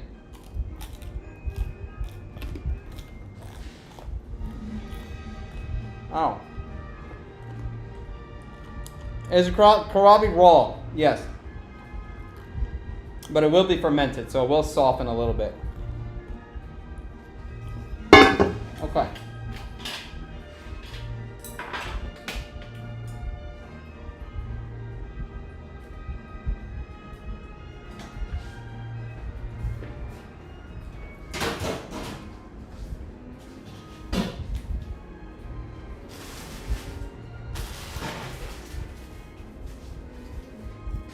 All right.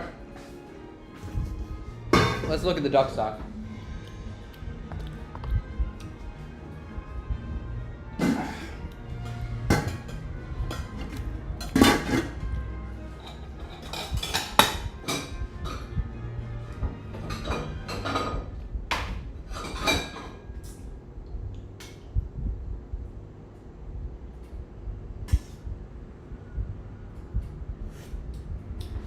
Oh, it's good.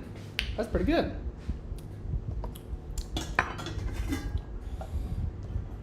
The confit is cooking. Definitely steaming up. We're gonna keep that going. The duck stock is nice. It's a nice duck flavor. Simple, light. There's no aromatics in here or anything, so I don't expect much out of this at the moment. I'm really just looking for duckiness and a flavorful broth. So that's what we got going there. I'm probably gonna cook it longer though. Yeah, let's just keep that going until this is done. So that's gonna hang. That's just gonna keep rolling all day. Keep rolling, keep rolling. Okay. Next, let's look at this beef fat. Beef fat, a little bit more seared than I want, but still usable. I'm gonna keep that going on the pilot as well. There's still some fat in there that can render out. So we'll keep that going. I guess we can start moving forward with this. What up, BT Murphy? What's going down, man? What's the prep? Cyber Daddy's in the chat. We got a lot of prep, Cyber Dad. I got a dinner tomorrow. We got a lot of stuff going on. I got the pandan panna cotta I'm looking at right now. I might make a panna cotta for a pre-dessert. Let me see about that one. Oh, the kwai mee tater tart. That was a good one. I forgot about that thing. I made like a yucca tater tot for one of the courses. That was a good one. I'm so glad I wrote this stuff down. So glad. Okay. Banana coffee cake. I remember that. Dude, I forgot about all this stuff I made before. This was so good. Wow. Okay. What's the other book got in it? What other mysteries does my other book have written in here?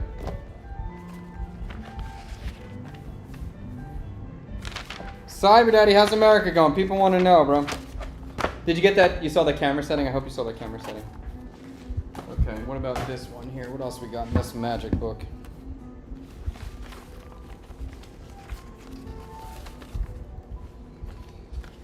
Black bean cocoa puree mooncake. Oh, I remember that one.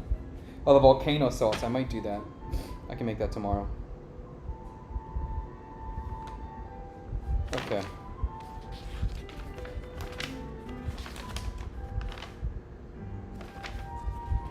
So many good things in here.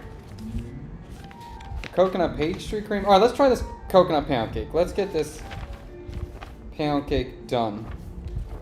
And try this other variation I want to do with it. Cow dumpling. Coconut oil cake. There we go. All right, we're going to make a small batch. So basically the coconut oil cake that I made last week, that was so freaking good. Really top tier.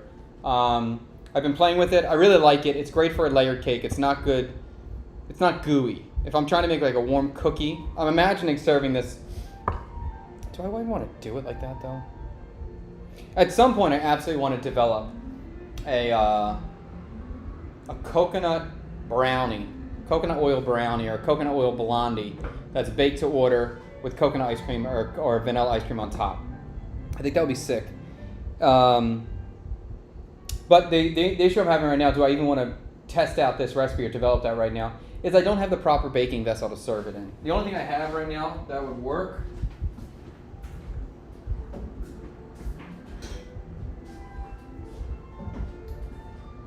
is this guy, which is, you know, it would work.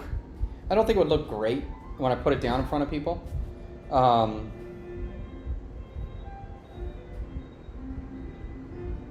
I had the other thing I wanted to do was to bake it inside of like these little mini woks. I thought that would be really cute. If I bake it in here, and then you get the scoop of ice cream, and then you have some mango sauce or something, that would be really cute. Much more cute than this. And I only have one of these right now, so I can't do that today for it. And I'm debating too, like, it's going to be 7 guys, and by the time dessert comes out, I think they're going to be a little bit tipsy, maybe more than that. And if I build a layer cake right in front of them, that'd be pretty exciting. Like if I have my creams made and I have the cake made and I have it all, I pipe it all out, that might be the kind of thing where they're like, yo, oh man, sick, awesome. So maybe I'm going to do that direction. And forget this. Instead, just start making some different creams.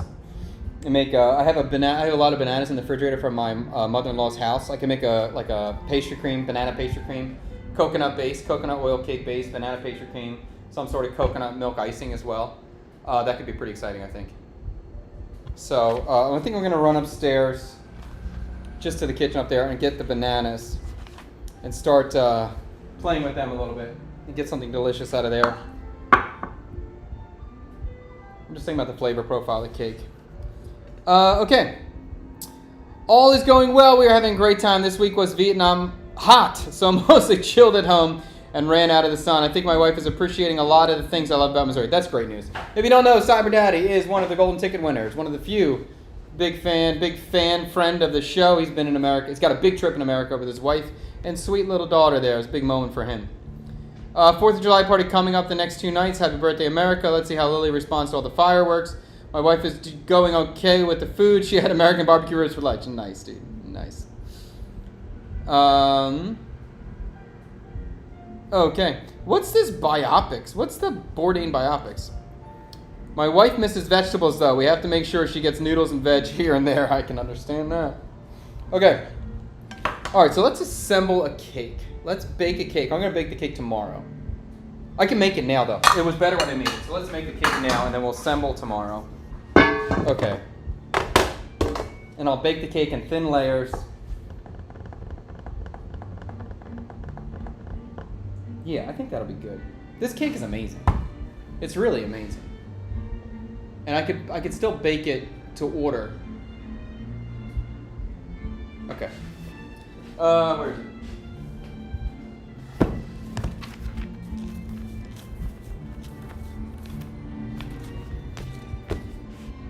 Okay, here we go. Do I have eggs down here?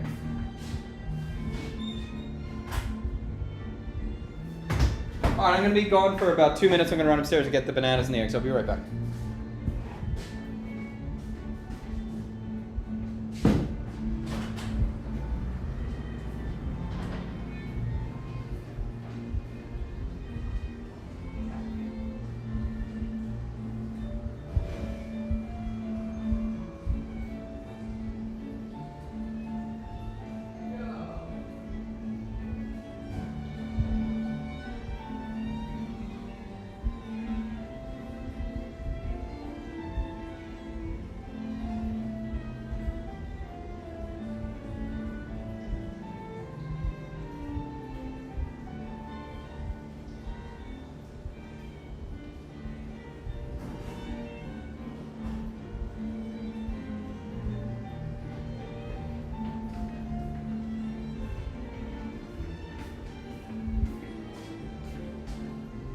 Never mind. My kids took my kids ate all the eggs. All right, so I'm gonna have to make a cake later today. But we got bananas, and obviously these are super ripe, which is perfect. That's what I'm looking for.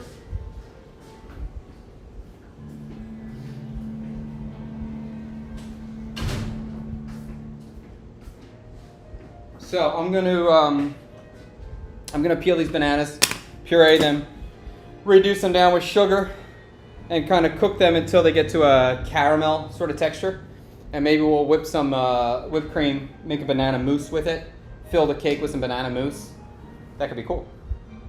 I think that could be really cool. And maybe I'll even caramelize it. Let's do that. That sounds good. I'll caramelize the sugar too. That sounds good. Okay.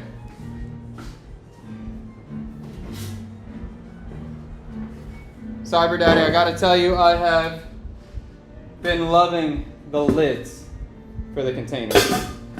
I did the banh mi pop-up. We gave away banh mi's on Wednesday. And I just had all the containers and I just had lids that just went on them. It was just so nice. Such a wonderful thing. They're making a Bourdain movie? Wow. It comes out next month. Oh, that's cool. Cyber, this is a buyout. We have a party of 7 bachelor party coming tomorrow. And then actually we have another dinner next Saturday too. So the dinners are starting to roll.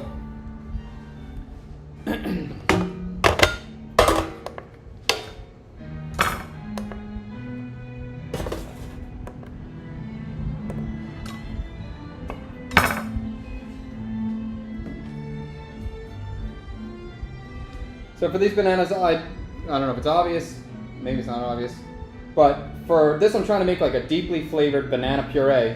So I want these to be as ripe as possible. So this texture, this level of ripeness is perfectly fine to me. Fantastic and desirable. And if my bananas were underripe or, you know, just like good for eating, then I could always put them in the oven for a little bit to soften them up and bring out that banana flavor a little bit more.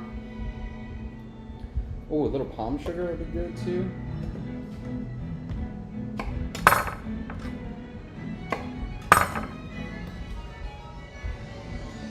I'm not doing it today. I just got a really good idea though. I'm gonna make a banana cream donut on another pop-up, kind of based off of Juichi and the fried bananas that you see on the street here. I would love to do that. But making a. Should I make a banana pastry cream or should I make like a banana caramel mousse?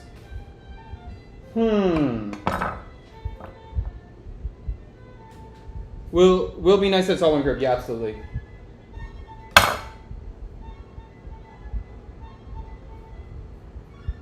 A banana pastry cream could be good too. Pastry cream could be good.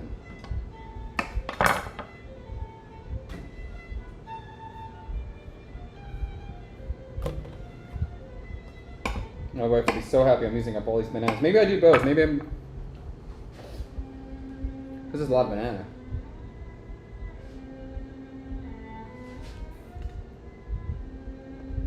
Laugh loud. The second I scrolled on to this, I got another notification on YouTube for your vlog. Good! What's up, Chef? What's up, Anaconda69? Very interesting name there. 775. Let's do it like that. Let's make this a banana caramel. And it'll be like a banana caramel mousse. And then we'll make a coconut milk and banana pastry cream. Layer the cake. 2 different fillings.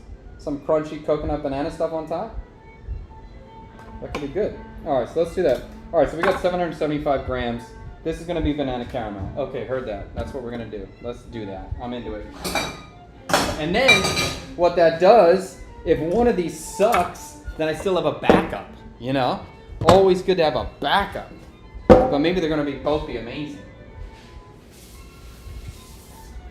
Okay. And we're going to document. 775 ripe banana.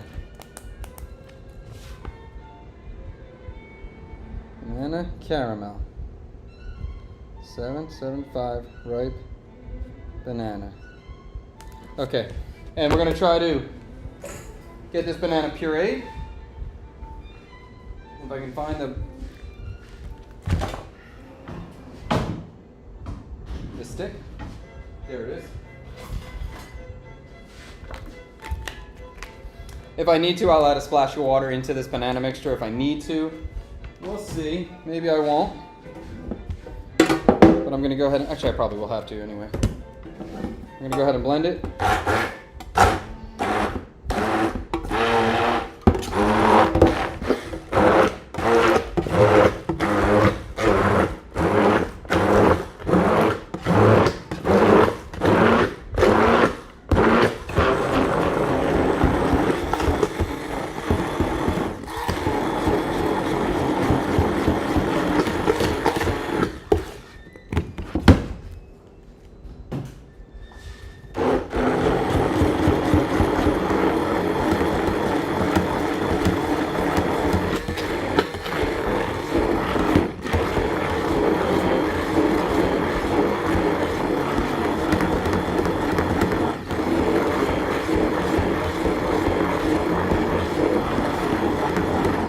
Okay.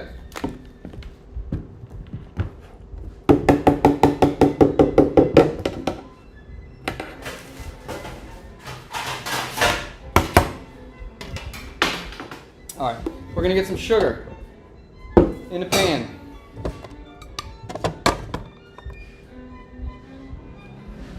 Oh, let's measure over here.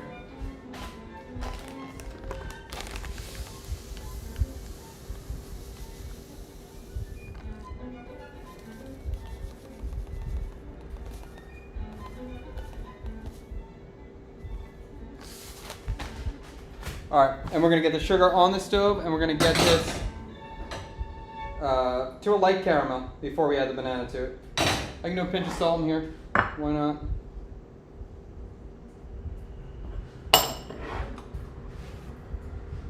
Maybe we'll have a dessert, and then for post-dessert, we'll have this coconut cake with banana caramel mousse and a coconut banana pastry cream with some toasted crispy coconut on top, and maybe even a dehydrated banana chip could be quite good as well. Maybe I could puree the banana with some egg white and dehydrate it. That would be cool. Salt. Okay, so we'll let that caramelize a little bit. We'll go through and peel the rest of our banana. Probably I'm gonna add a touch of cream or coconut milk to the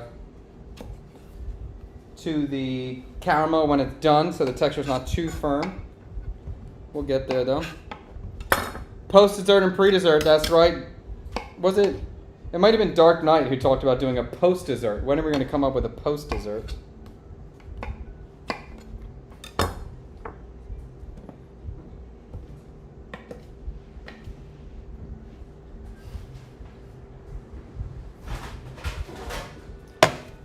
By the time you are done, it's going to be 7 courses. It's more than 7. I'm more than 7 here. It's a big dinner, you know. It's a very VIP experience. I want to make sure we got a lot of stuff. And I just got to make sure I keep my wits about me. Just in case these guys want to drink a little bit, I got to make sure that I'll partake, but I got to keep my cool until the end. But the best part now that the studio's in my house, at the end of it I can just crawl up to bed and just go to sleep and deal with it in the morning. We are hiring a cleaning woman to help us, so I could just leave and say, please sweep and mop.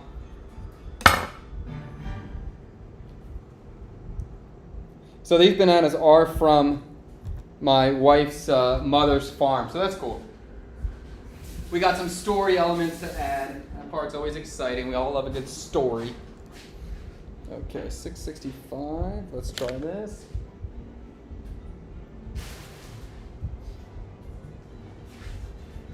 All right, so I'm slowly bringing up the heat on this sugar. I don't want to rush it. Anytime you're making a caramel, I do not want to rush a caramel. Never a good idea. I can put a little bit of water in though if I want to get it started. Just give me a little leeway. Help the sugar melt at first.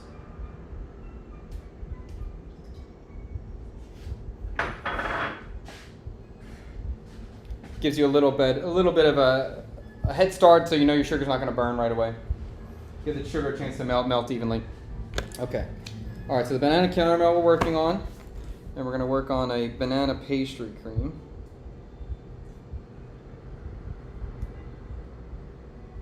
And that's going to be 665 grams of banana.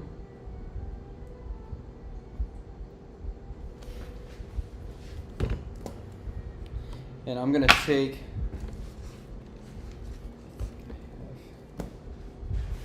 I made a coconut milk pastry cream.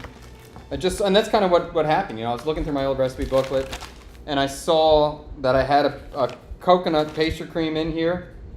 Got me interested, thinking, oh, what about banana? I could do that. Okay, let's do it. I need eggs, dude. I can't do this without eggs. That's a problem. I should text my wife. Shit. You have help coming in? No, we're gonna do it just with me, my wife, and we're hiring a dishwasher. That's it.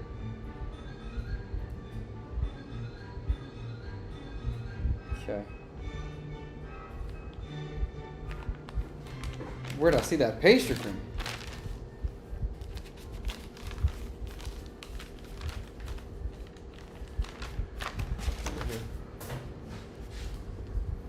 Should be no big deal.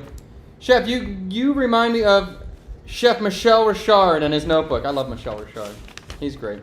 I missed out on the banh mi, but I'll be back in January. You doing anything in January? That's a long time away, Dan. Or Dad. Maybe. I would say yes, but I can't guarantee anything yet. Okay. Okay. I need eggs. With no help, how has that changed the menu for you? Dishes wise, not much. I'm not really thinking about it because it's 7 people, so it's not going to be that outrageous. There's nothing I'm making so far, or I wanted to make so far, where I'm like, oh no, I can't make that because of the issue. I guess the one thing that's still not going to be hard. I was thinking because they're going to get the pho soup dumpling. So that's just a little bit of handwork, but if I make them 1 each, that's no big deal. And even if I make them 2 each, that's still only 14 dumplings. That's not that big of a deal. All right, so I just want to get the sugar up to a boil, and I'm going to get another pot, and I'm going to start boiling or having these bananas sit in coconut milk. But I just don't, actually, let me get that big boy. There's a big one up there. I'm going to use that. All right, so we're going to have the sugar going down here. You guys watch my sugar, make sure it doesn't burn.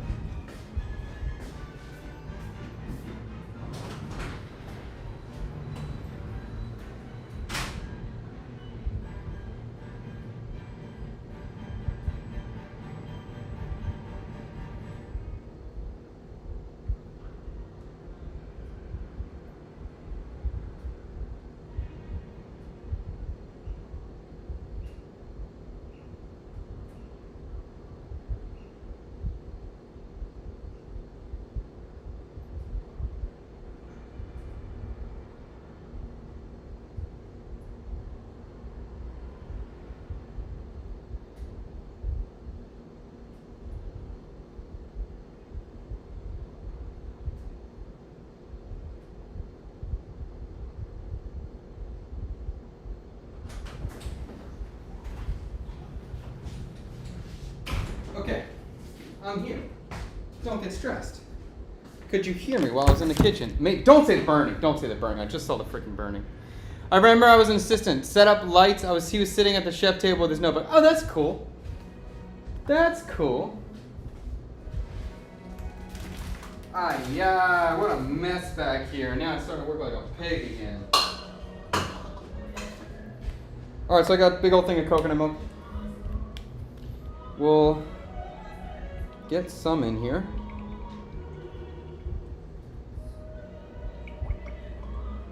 Let's start there. Oh, it's just making an easy number. We'll go 300 grams. Okay. I'm going to throw my bananas into the coconut milk.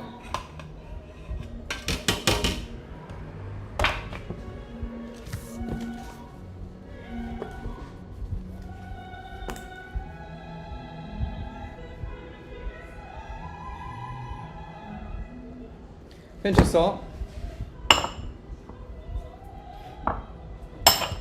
And we'll get this on the stove. Bring it to a simmer and just kind of poach the bananas, and then we'll blend the bananas. Once they're poached up in there, I'm removing my beef fat. We'll strain that out.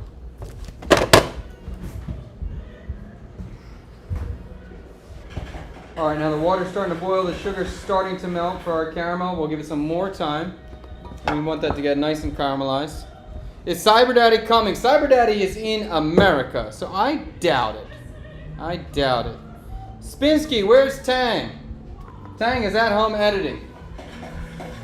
He is at home editing. We are so far behind in terms of video content streaming, so I just need him to get caught up. So he's at home editing. He was here last Wednesday for the Bun Me Pop-Up. He will be here tomorrow. Not on stream. He's just going to be here to make sure things go smoothly and things go well. If there's any issues with the stream, I will not be able to correct it or even pay attention to it because I'm going to be focused on what I'm doing. When we were done, he had the kitchen make a pistachio cookie, then had everyone taste it. That's cool. Yep. Okay, sugar. Caramelizing. I saw my wife there. I'm excited. I need her to go get me some food. And the beef fat, we can strain that out now.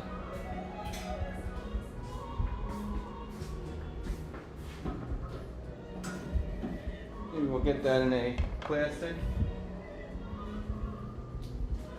I don't want to do it in plastic because I'm going to throw it away. Let me do it in here.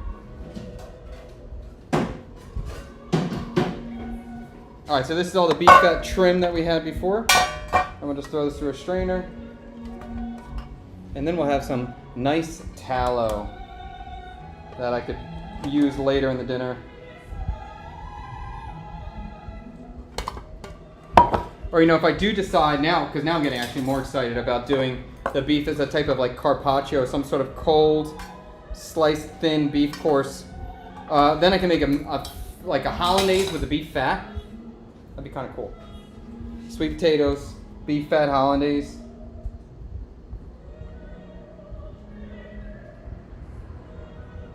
Or I guess I could even do it as a seared steak and serve with beef fat hollandaise on top too. That'd be cool too.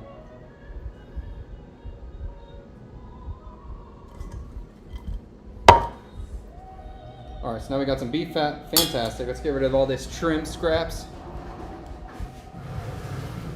Oh yeah, my dogs love when I make tallow because of all the crispy bits. Unfortunately, I don't have a dog, but I'm sure they would have liked it.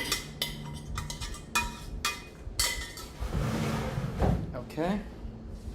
All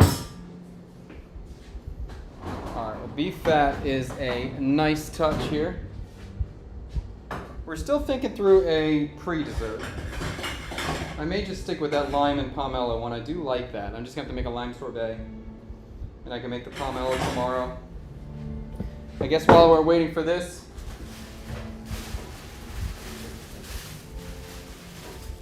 I have these chilies. So the shiitake mushrooms will be for tomorrow for the beef dish. Still thinking through that one. But the chilies, I want to stuff these with cream. See you later, BT Murphy. Have a good day. What time is it there? It is now 12:30. See you, Cyber. Thank you, man. Thank you, man. Have a good day. I want to make some sort of crab rangoon. So I want to make a cream cheese filling, stuff it inside of these chilies, and then fry it. I think that'll be cool. And it'll be like, I'm going to get a lot of crab tomorrow. We'll make it really, almost like a crab cake kind of vibe, but wrapped inside of a chili. I think it's going to be cool. Crab rangoons, I think, are pretty amazing. And I've been watching this guy on TikTok who's gooning. He's gooning at the buffets. So it's 12 hours ahead of Central Time. Yes. we're 13 hours ahead of Eastern Standard Time. Central Time, I guess so. I don't really know Central Time. All right, so I'm going to look for the biggest chilies. And we're definitely going to have to do, I'd love to have 3 extras. That would be ideal for me. So if we have 7 people, I'd love to have 10 made just in case. This one is kind of a higher risk course because it can break, it can pop in during the cooking or the frying. So I would love to have some extras for safety. 1, 2, 3, 4, 5, 6, 7, 8, 9. One more of the biggest one. Which one's the biggest one? That one, I guess. Okay. All right, the rest we can put inside the fridge.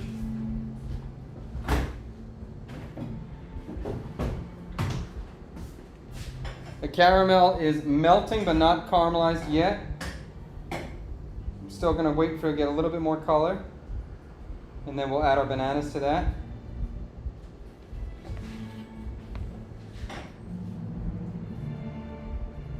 And we're going to, I'm going to torch the peppers so we can peel the skin. So I'll get a station set up for that in a second. I just want to watch this caramel. I don't want that to burn.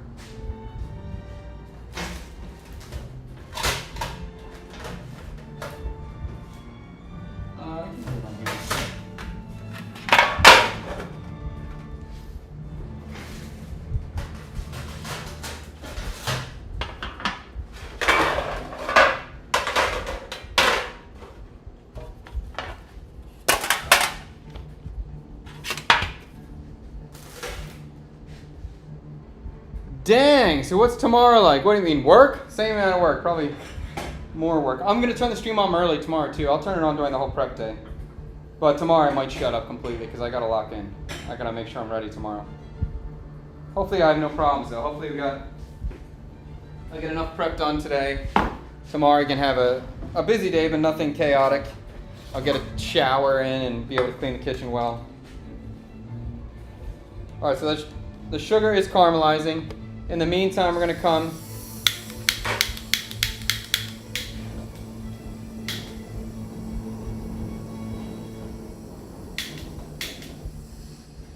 I'm just trying to get my torch lit.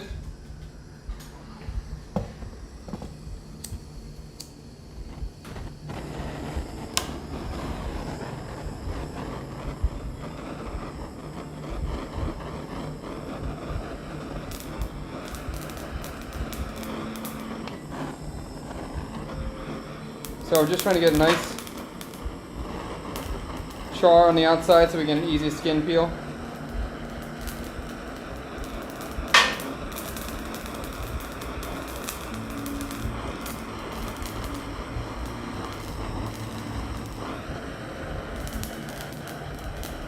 And this will be a little spicy. I'm going to remove all the seeds, but it's still going to have some heat to it for sure.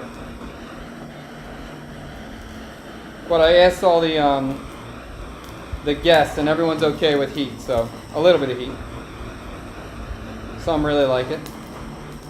Once I see an even char, that all the skin has been blistered, then that's it. We'll move on to the next one.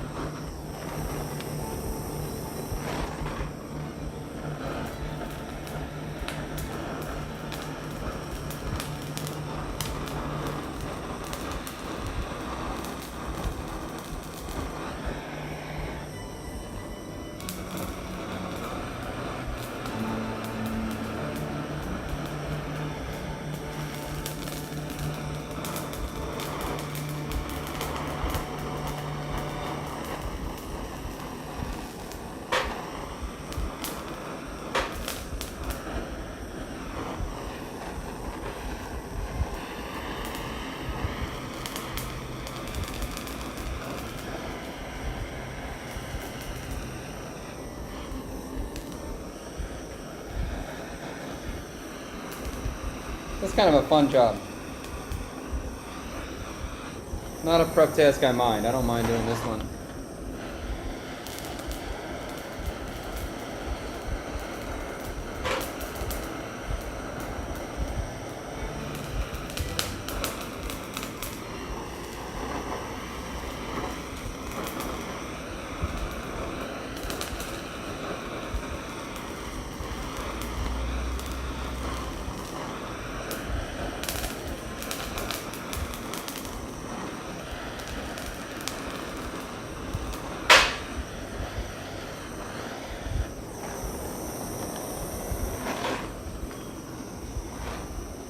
Chef, the morale is do what inspires you. It's the only thing that makes you feel alive. That's true. It's true. The moral is, yes.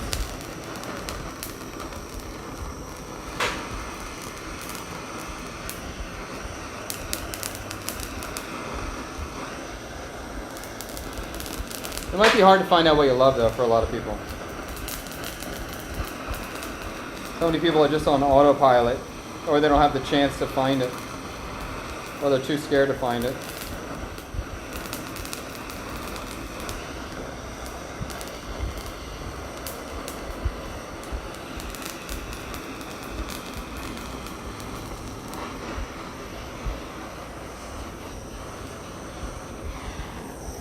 Okay. Keep going. Keep going. I'm looking at my caramelized sugar over there. It's melting, but it's not caramel yet. And I'm perfectly happy with that. Take its time. I'm busy. After this, I'm going to stretch out my bread dough again. We'll do another fold on that sourdough.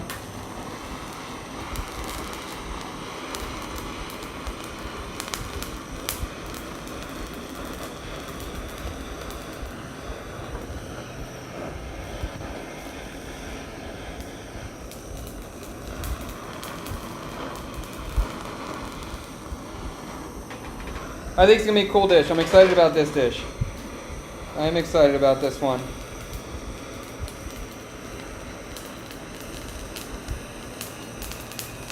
I feel like if I just stuff this with a shit ton of crab, it's not going to be bad. Right? Like, how could that be bad? And I might make like a red pepper sauce, a red pepper coulis, or I could serve this on top of a salad, a little bit of a tiny microgreen salad with this cream cheese little explosion on it. Whoops.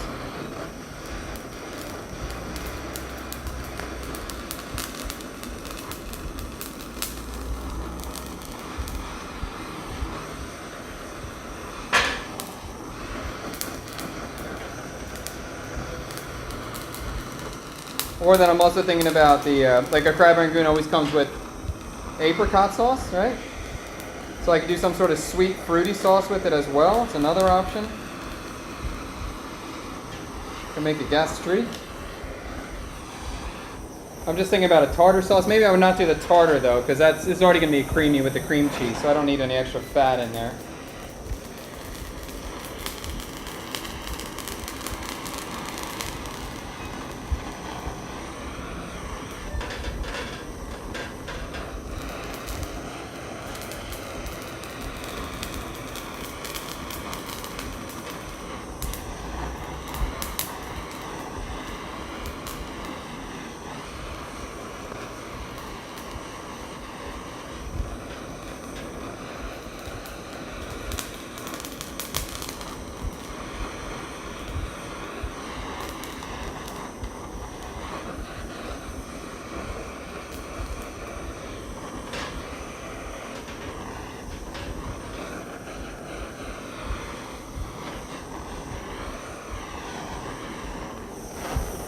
Three more.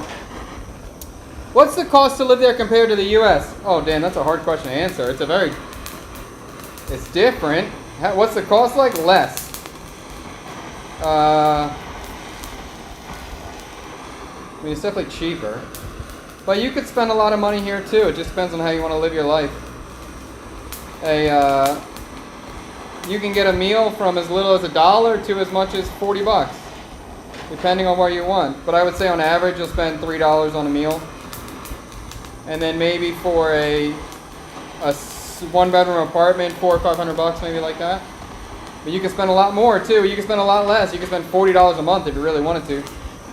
So this city's very vast in terms of options. So I guess it's hard to narrow that down. If you're a little more specific, I could probably narrow it down or answer it better for you. But that's just a very big question.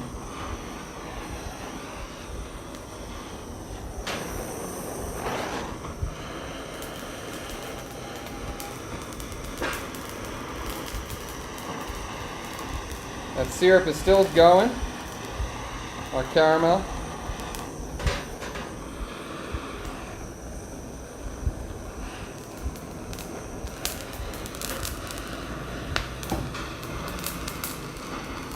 I'm actually going to do 2 more chilies tomorrow because I think one of the things I think would be really exciting is if I can wrap this and then somehow wrap it in a shredded wonton wrapper to really give it that crab rangoon texture effect.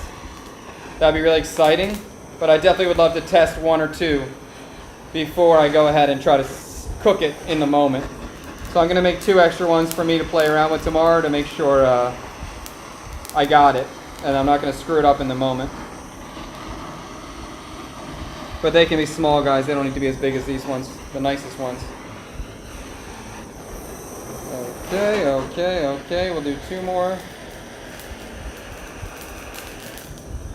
Watching him cook always gives me great ideas. Just thought of jalapeno poppers wrapped in wonton wrapper. Exactly, that'd be great. And that's basically what I'm doing.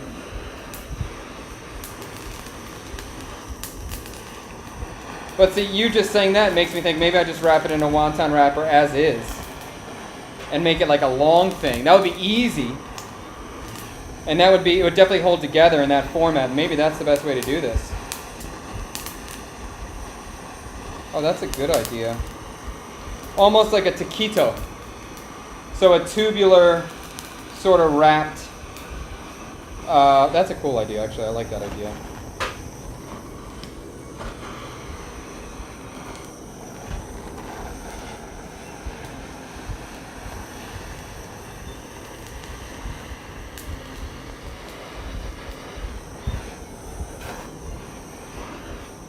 All right, let's get 2 more going.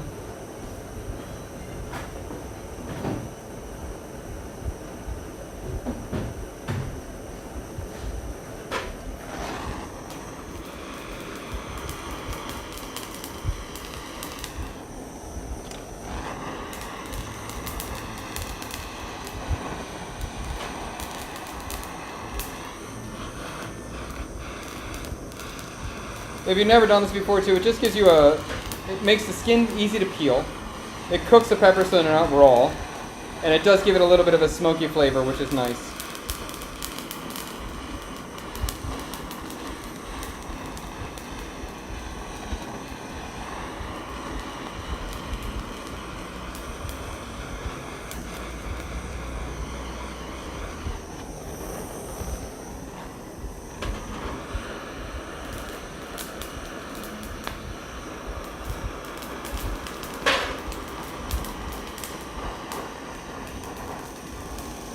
This will be the last one.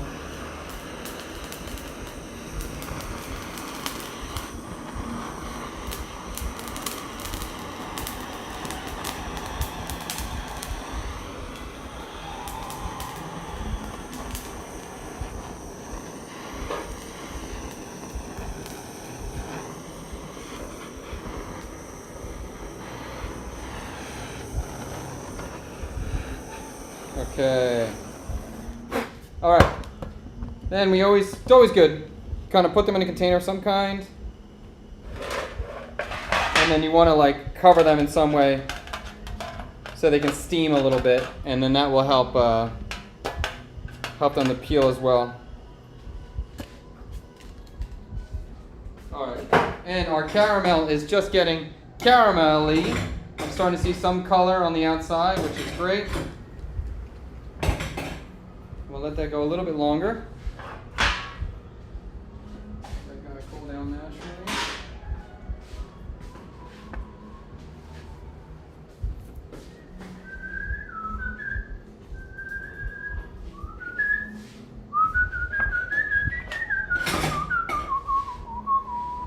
I'm gonna cater for wild fighters with almost no kitchen experience. Nervous excited. Good luck. How many people? That's a hard thing. That's a hard thing to do.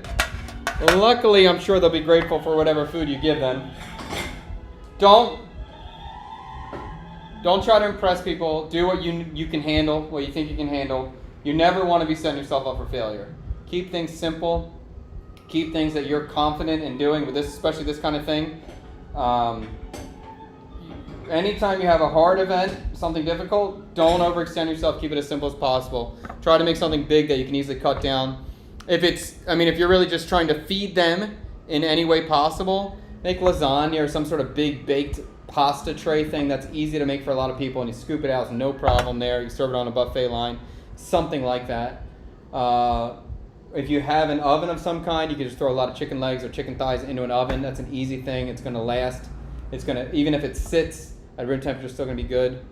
There's a lot of different ways. So just don't overextend yourself. If you decided to do a food eating challenge, what choice of food would it be? I assume that's like eating so much of something. I don't know. It's not something that gets me excited. I mean, my first thing that came to my head would be a bún bò Huế competition. That'd be kind of fun. Be kind of funny if a white guy won the bún bò Huế eating competition. All right, I'm looking at this caramel. We're still looking. It's getting golden, but it's not dark yet. We're going to get it darker. What about a lobster ragout? Would work as well, but honestly, I think crab is better than lobster, so that's why I'm doing crab. I prefer it, even though it's going to be a pain in the ass for me to cook and peel tomorrow, but I do think it's just fantastic. And I want to give these guys a great meal. Hopefully it'll be fantastic for them. Exactly. Most people never archive, but I think it's achieve the leave to make a comment to the unknown. So what about the banh mi panna cotta? It's not my natural instinct. The banh mi panna cotta, I'll keep it in the back. We'll see if something cooks in there. Catering with no kitchen experience is going to be real tough. I agree with that one. Are you using this? Yeah, I do. You do? How many do you want? You can take a couple. I need half. No, I just make lunch for kids, but You can take half of them. half Yeah, half. Sure. That's a lot. Yeah, just give me half. Did you get oranges or limes? already. You did? Yeah. Okay, I need eggs too. I just got some eggs. Did you? How many eggs did you need? 4. Oh, okay. I have enough. She the best. Okay. Are you already completely happy with your new studio, or are you planning on any more modifications? More modifications. I got to get this top better, looking better. We have some understripping lights that we're going to use under the shelves and around the bar. Let me see if I can. Remind me to give you a shot. I'll show you this other side over here. We just need some nicer cabinetry in the back to hide some stuff over here. Anything else? Other than that, we're pretty good. But maybe after tomorrow, we'll figure out, hey, we need that. Here's some, we're getting golden brown. Looking nice. Now we're at the light color. We could probably go a little bit darker. I'm going to keep the darkness going. If your cooking style was music genre, what would it be? That's a great question, B.T. Murphy. If my cooking style was a music genre, what would it be? It would definitely have some funk in it. It would definitely have some funk in there. If I could only say one word, I guess I would say funky or funk. But if I can get a little dark. Here, let's look at this thing. Amber, golden, beautiful color. Banana going in. Look at this funky banana with this funky caramel.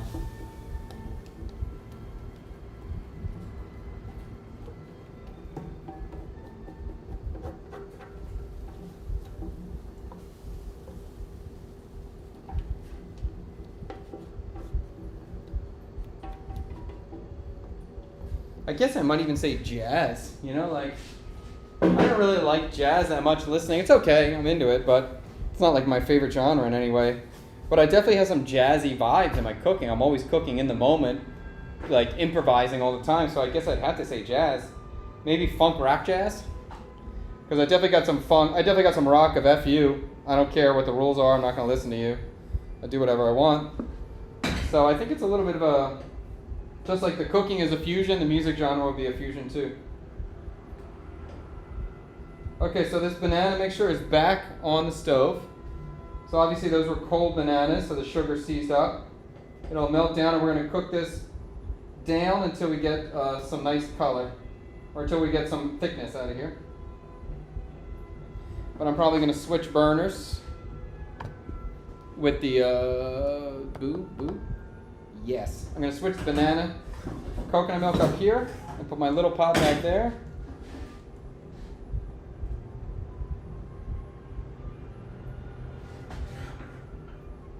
it's just this. This AC is shooting right on my stove. It's hard for me to get there.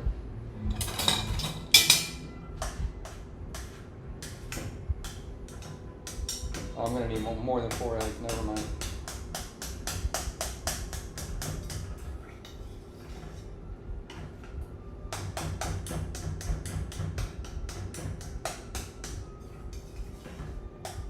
All right, so she brought home the oranges.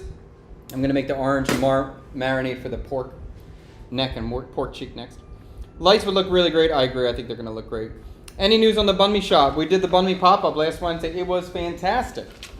I don't know if I'm ready to commit on the shop yet, but we're definitely doing another pop-up. Probably next time we'll do something where we'll sell. Last time we did 30, so I think this time we'll pre-sell 50 of them, and you can pre-buy, prepay, and then on the day you can pick it up or we'll ship it to you.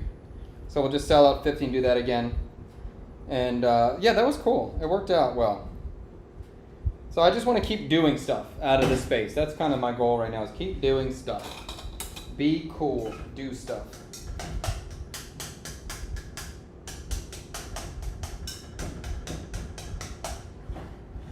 All right. Let that on. We got our chilies. I'm a little reluctant to start jumping on the chili train right now because I'm working with all these desserts. I don't want to get my hand all chili. I don't want the aroma in the air. So I'm going to slow down on peeling them first. A Mapu tofu lasagna. That's an interesting idea. What I see is caramelized onions, tomato, splash of vinegar, sugar, cheese, fresh basil. I don't know what you're talking about, but that sounds good. Appreciate the advice, for real. Lucky just on crew. I could also just be working salads and juices. Okay. Oh, you just got the notification. We're doing a lot of stuff today right now. We're prepping a whole menu for tomorrow. Tomorrow we have a private event. 7 people coming in for dinner. So there's a lot of stuff going on. I've been working all morning. I will continue to work all day on this. Okay. That's working there. So what are we doing next? I guess we could start the orange mixture. Or we can start making that cake. I'll grab some eggs. And I gotta clean up too, bro. All right, let me get some eggs. I'll be right back.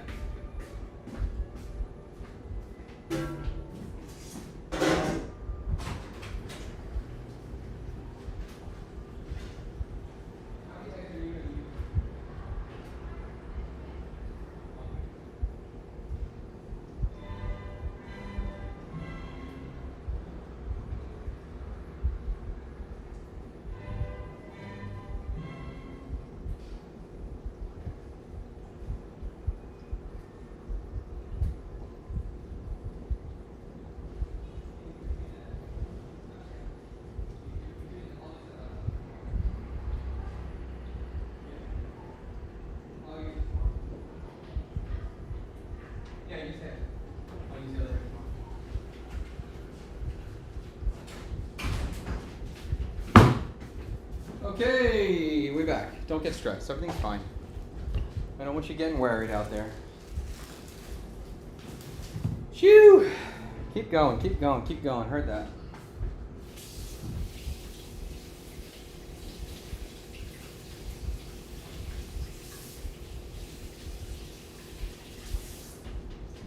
All right, so these Vietnamese oranges, I think they're fantastic.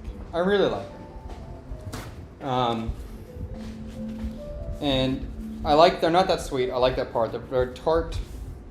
And they actually have a really good orange flavor. I think they got looked down upon because they're green and they're not sweet. But I think they're fantastic. And the one day I made a marinade with it, with pork, and I used the zest. It was the first time I used the zest. The orange zest is great. Really good. Word of mouth. Your pop-ups will be like a 90s rave. You got to know someone who knows someone to get the banh mi.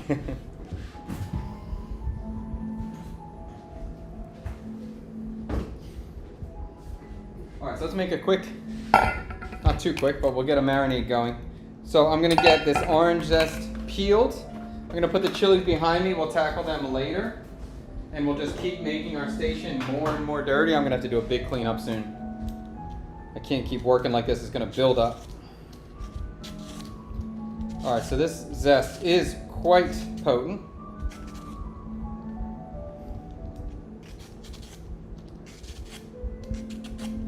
Okay.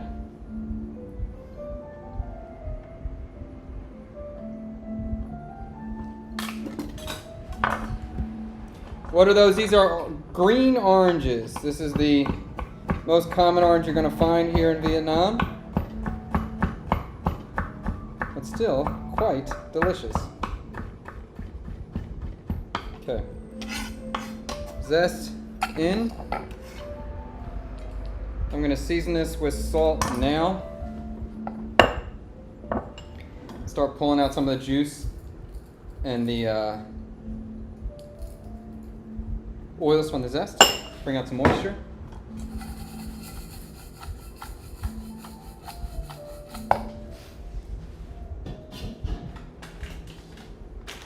Do some garlic.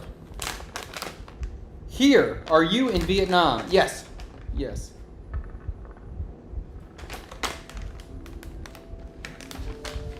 A couple cloves of garlic.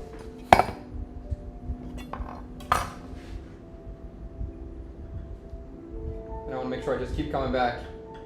Checking on this banana caramel, checking on the banana coconut pastry cream. And my wife is so great. She got the eggs, so we should be all good to make both of these things. Tree, we need help. Help out! No. I'm out. Tree's got to earn the right to do dishes again. Especially for these dinners. These are special dinners. They're not cheap. They're pricey dinners. We got to clean dishes for the guests. So unfortunately, they don't have full confidence I'm going to get clean dishes if Tree's in charge of dishes. But hopefully one day. Hopefully we'll get there. Colton, where are you right now? We're in Ho Chi Minh City, man.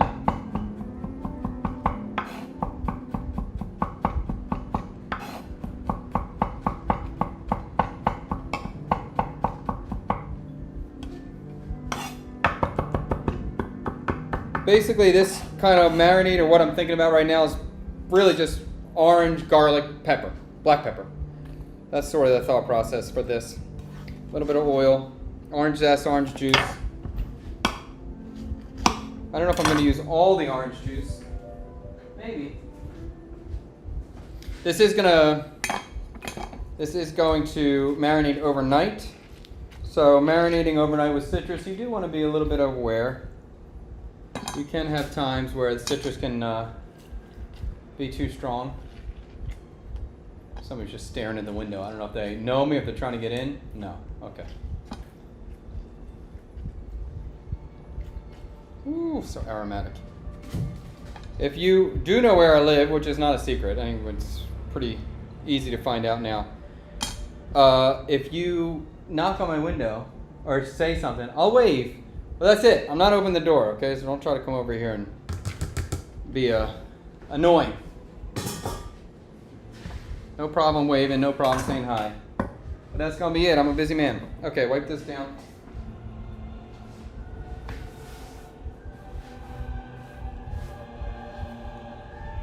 What about those sweet potatoes? Let's check those sweet potatoes, see how they're doing. So these sweet potatoes have been in the oven for, I don't know, an hour now. No, they can be a little bit longer. And these were put in the freezer yesterday, completely frozen, and then baked from frozen. And I really like the texture that this creates. Very, very soft, wonderful sweet potato texture. Okay. All right, we got salt in here. We're going to throw in some neutral oil.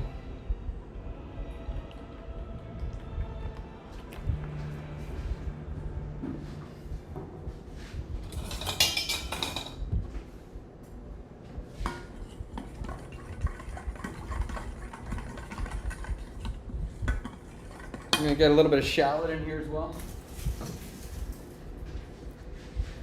And we'll get some pepper, and I think we're going to be pretty close. Come on, ribs? I don't know what you're talking about. We ain't got no ribs. Not today. Although I did buy a whole rack of pork ribs. I'm so excited. Vietnam pork ribs are really expensive. And at Mega Mart, I was able to buy just a whole freaking rack, which would be so normal for me to get in America. But here, it's kind of a little hard to get. So soon, we're going to cook a whole rack of ribs. I can't wait for that. I miss it. You got to tell me about fish sauce. I'm with you. What do you want to know? Okay. What can I tell you about fish sauce? I know about it. Fish sauce is the jam.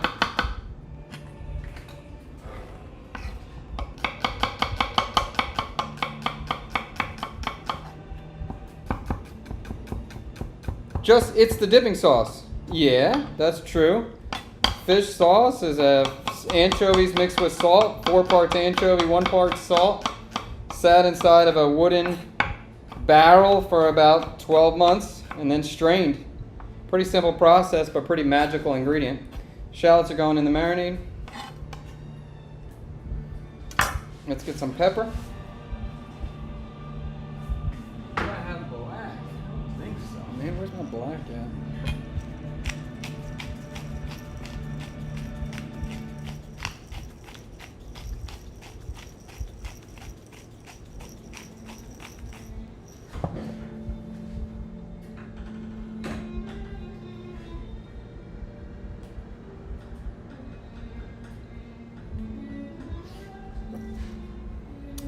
Afro Thunder, I'm into you. Just if you give me a better question, I'll answer it for you directly. I just don't. It's too broad of a question to answer. Any specific? You need fish sauce recommendations or what to do with it? I can help you with that. Just narrow it down for me. I'll answer it for you.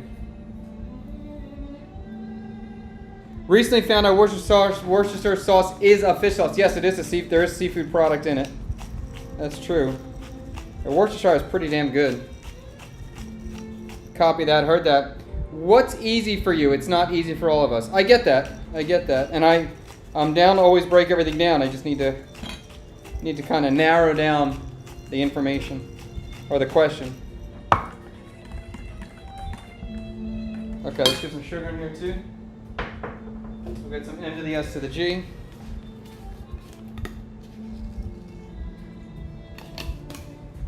Some sugar. And this is going for the grilled pork marinade, so the sugar's going to be really nice when we grill it. It's going to caramelize really nicely. Next time I've been drinking. Okay, heard that. I got you. Well, have a good night.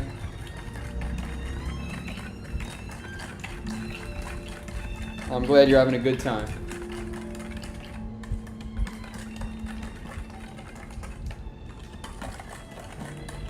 All right, let's try this thing.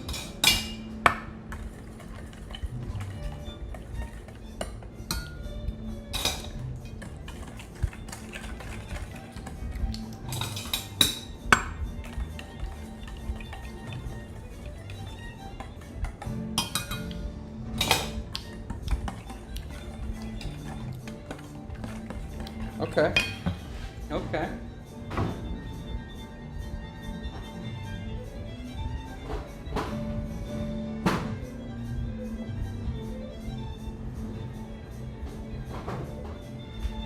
I'm just dipping down, looking for my black pepper. There we go. Okay.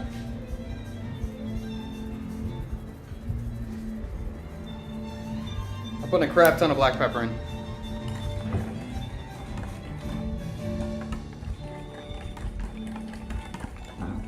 And I'm probably going to throw a little fish sauce in there too anyway.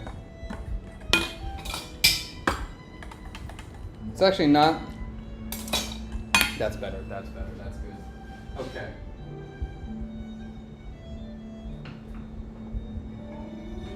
A little bit of fish sauce in here, but that's good.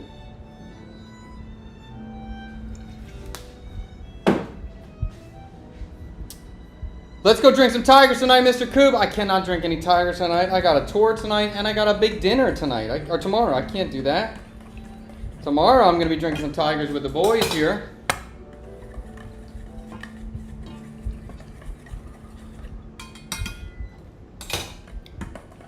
I do love a Tiger, though. A little more sugar, and we're good. Okay. Then we're going to pull up. I thought this was Paul Thomas Anderson. I don't know who that is. Hey, chef, what are your thoughts on Treat cooking with you as your sous chef? No. if I'm doing these dinners, this is not a joke. This is a lot of money. So there's no like Tree is my son. So there's at times where he's just being my son, and that's not acceptable in this sort of format. And people are not coming here and paying for playful banter between a father and a son. I would love it if we could get to that point, but we're not there. You know, maybe one day, or maybe even Tree just doing the camera. I mean, I'm very happy to work with my son. He just needs to realize that this is the big leagues and real and not a joke. And you need to know when it's time to joke around and when it's not time to joke around. And he's just not there yet. And then the other thing too, like I wanted to do a cooking show with Tree. I wanted to do a live show, not with customers or guests here, but just like a cooking show. But every time I do that, TikTok doesn't like it. So every time I have my son on camera for 4 seconds, TikTok shuts down. So like doing a live show with the kids doesn't seem like an option either, unfortunately. I was excited about that idea. I wanted to do that.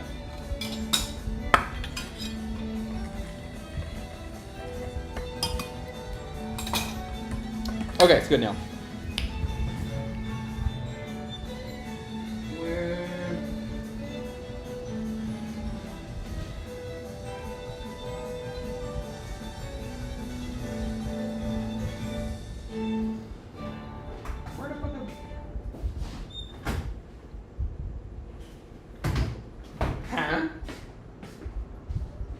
Where did I put the pork neck? Hold on, turn that down. Marinated pork, cucumber, chicken, mushrooms, beef. What's that? Oil. Where'd the mystery pork neck go? Holy crap, I just lost it. There it is. Chef, you can celebrate tomorrow. I will. This is why I'm very excited with the having the dinners that we're doing now, where it's very casual.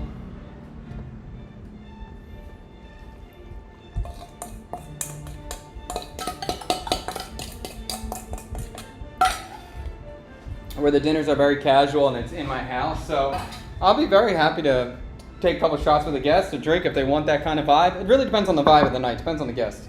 So we'll see. But I feel like this is 7 buddies coming for dinner. They're going to be drinking.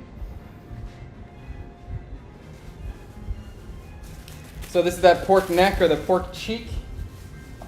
And now we have this orange marmalade. Tomorrow we're going to grill this up. We're going to slice it super thin. We are going to serve it in little lettuce cups. So tomorrow morning I'll go to the market early. And we'll get everything squared away for prep tomorrow morning. I'll probably go to the market like 7 tomorrow, and then we'll just lock in and just. I don't know when I'm going to turn the cameras on tomorrow. Maybe we'll just do it at dinner, because tomorrow I really don't want to be distracted, and I don't want to feel compelled. Not compelled. I don't want to feel. I don't want to be distracted. I want to be able to put my head down and just make sure I'm getting done. Everything needs to get done. So maybe I'll turn the cameras on and just not answer any chat. That's another option if you guys are just curious to see it. All right, let me make sure I get make sure every piece is interacting with the marinade. Okay. Oh, this smells good.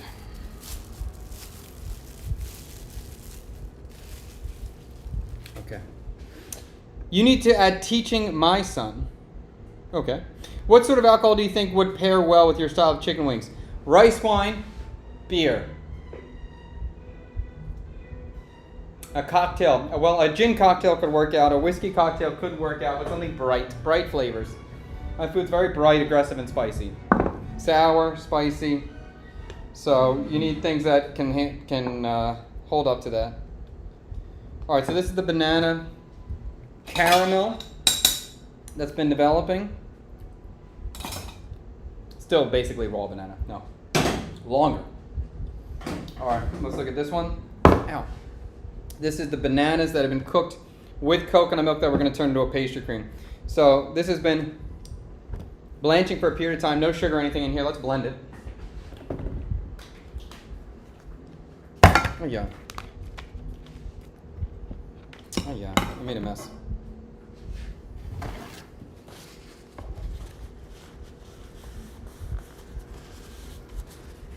Chef, just record, focus on your guts, exactly. Yes, that's the idea.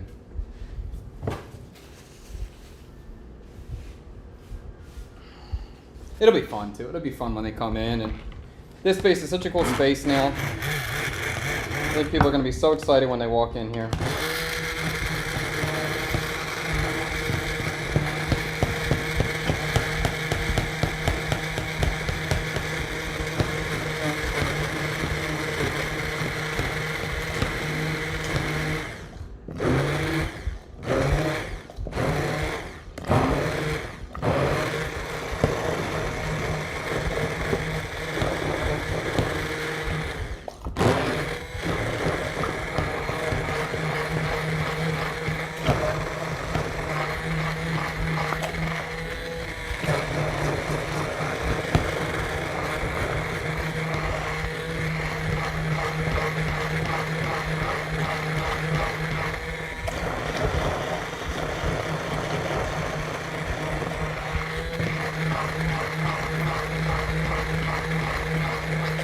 Alright, so the idea here, we're blending this really finely.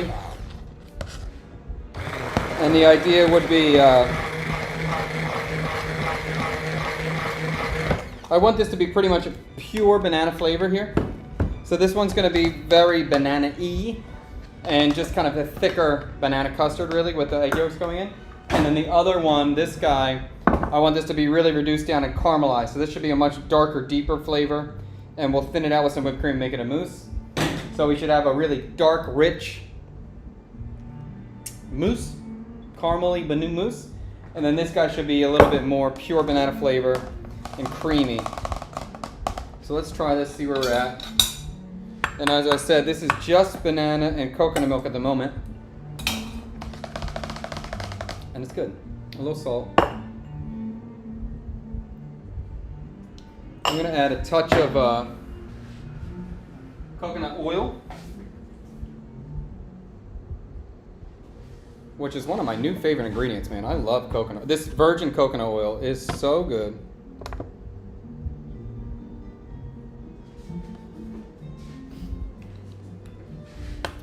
Hey chef, what happened to the bunny shop idea you had? When will the shop open?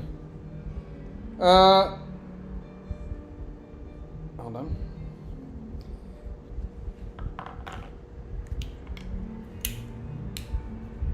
Originally, the idea was we were going to do the banh mi shop with my buddy Michael. One second here. I just want to increase the coconut flavor a little bit in here. And really, like, the coconut oil is the best way to do that. It's so pure, it's so good. We were going to do the banh mi shop with Michael. It took a long time to find a location. We never did. And Michael has got a new adventure. He started his own business in District 1. We'll talk about that when he is opening, which should probably be any day. I think he's right there. But you can follow along on his stuff at 26-inch Lifestyle or Retro Ride Saigon on Instagram. He's posting. He's getting excited. He's building. For me, last week we did the banh mi pop-up, which worked out, and we'll do another one soon. In terms of a full-on banh mi shop, we'll see. We'll take this step by step. For me right now, I don't want to overextend myself, and I like to work small. I don't like hiring a lot of people. I like growing step by step by step. So the banh mi pop-up was a big thing for me to get that done. To do it, it was good. We'll do it again. And now my attention is on these dinners. So we have a dinner this week. We have a dinner next week, and I believe we have a dinner after that. Okay. All right. Bada bing. Next. Let's do it. Eggs. Shoot. All right. Let's get rid of this. Let's get some cleaning up going. This is bad. So the pork cheeks are now marinated. They're going in the fridge. And you can see there's a lot of prep that goes into this, and a lot of this stuff is like needs to happen the day before because we need time to marinate, time to brine, time to ferment. And everything is made scratch for you, for your event. Beef fat getting wrapped up. Banana caramel still cooking over there. I'm probably going to strain out, I'm going to work on this custard first, and then I'll strain out that duck stock, and then we'll peel those chili peppers after that. Let's fold this bread one more time. So this is the coconut milk sourdough. It's probably been sitting for more than 20 minutes, but who cares? Sourdough's no big deal. We'll get a little hands wet. We'll come over and stretch and fold again. That means just grab the dough, pull it, fold it on itself. And it's amazing. Before I started making sourdough bread, and I've always just made, regular bread in a KitchenAid mixer or any kind of mixer. And you just turn the machine on and wait till the gluten develops. And it makes it feel like it's an effort thing where you got to kind of like really work the dough. But really it's just a time thing. Like I'm not working this dough at all, and just by letting it sit, the gluten develops. It's so cool how the dough changes over time just by sitting. It gets stretchier and stronger just by letting it sit, folding it on itself, and doing the next step. It's very cool.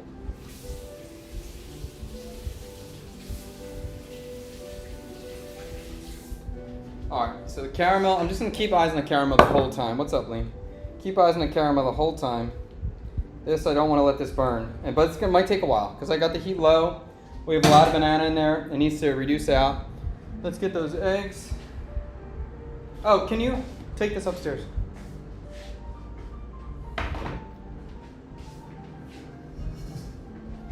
Alright, I'm going to keep this vegetable underneath me. I'm not going to use this today. Those are duck wings. You can tell Mom you can eat them. Duck wings. You can eat them. Alright, so let's grab 3 eggs out of here. Did Michael come get a free banh mi? No, he didn't come. He was busy. He can always get a free banh mi. Okay. I'm just looking at this. I'm looking at 3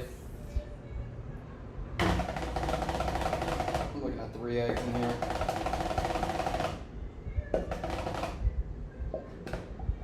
It's going to be thick with the banana in there already, so let's just do 3 egg yolks instead of 4. 4 would have been my natural instinct for this amount of coconut, but 3's good. Alright, so we'll get a little bowl. We'll crack some yolks. I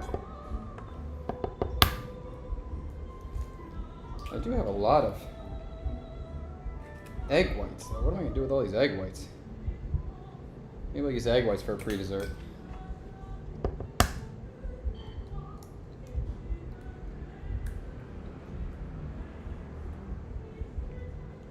Okay. That was stupid. Okay.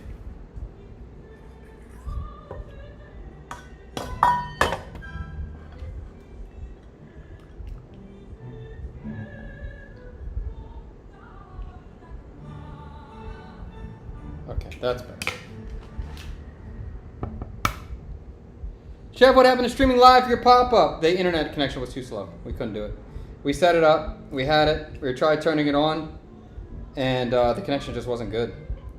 So we had to forget that. We will, I will get another internet cable run down to the basement so we can stream next time. We were trying.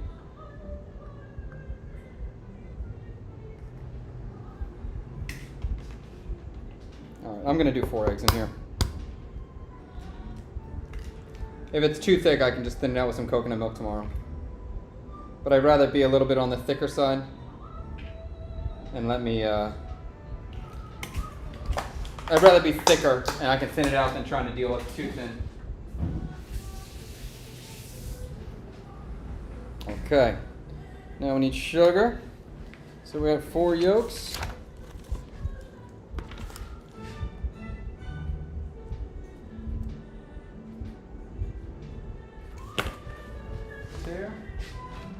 Sugar.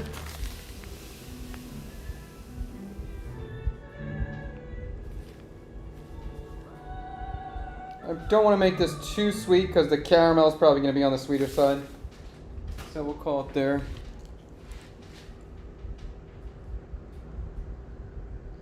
All right, mix this up.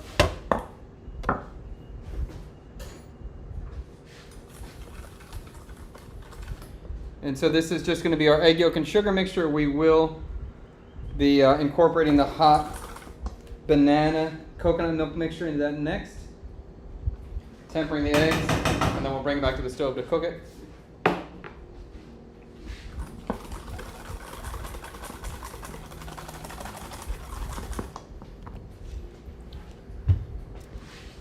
Liam heard my call.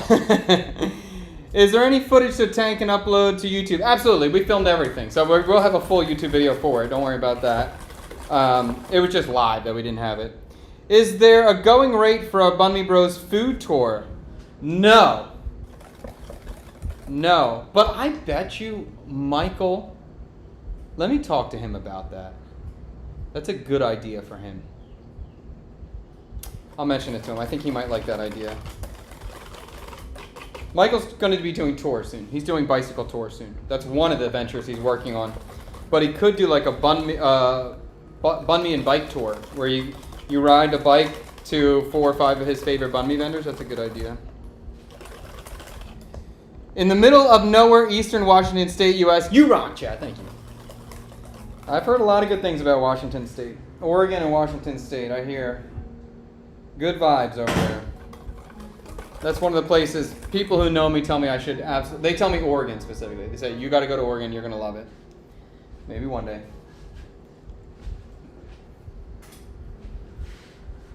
Okay, I'm just trying to get this coconut banana mixture warm, and then we'll start incorporating it into the eggs.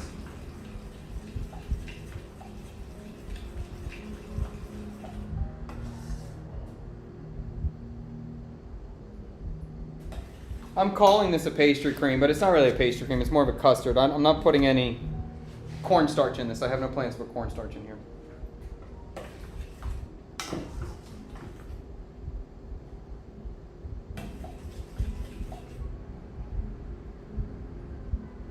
The other thing that's kind of cool too, because I put the extra egg yolk in here than I wanted to. I thought 3 was going to be enough, but I'm going 4.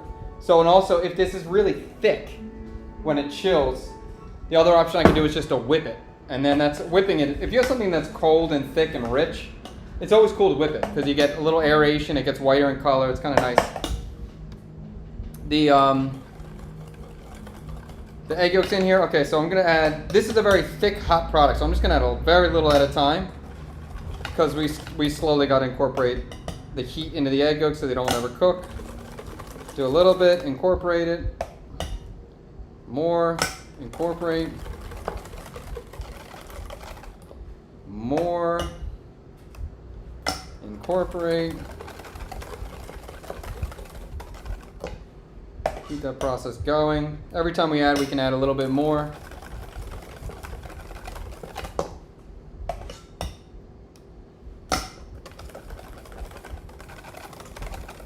Okay.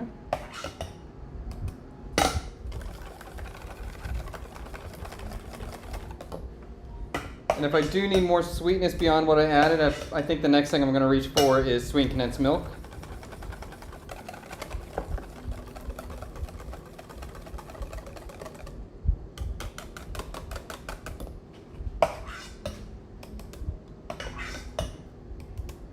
This should be a pretty interesting texture, I think, with the bananas in here. It's going to add a natural thickness to it. It's going to add some natural body to it. This might be really cool. And in terms of a cake filling, I think it's going to be pretty great. Another cool idea, anytime you're serving something creamy, rich, but it's going to be cold, when it's hot, if you just add a little knob of butter into it, mix it in there, when it cools down, the butter will thicken it, and it'll give it such a nice and wonderful mouthfeel as well. So I may reach, and corn, what do I got? Coconut oil might do the same thing. It's not quite as easy to work with as butter is, but it'll be a similar effect. All right, so the egg is now going to go back into our pot.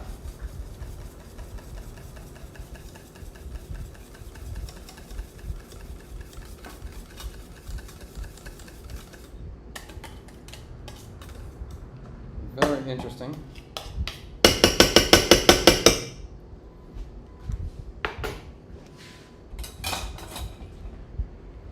Make sure we get all of our egg mixture out. And this is going to be hard to tell when it's cooked. Because usually we're looking for a certain thickness when it's cooked, but this is already past that thickness. So I'm going to have to just put this on low heat and really watch it.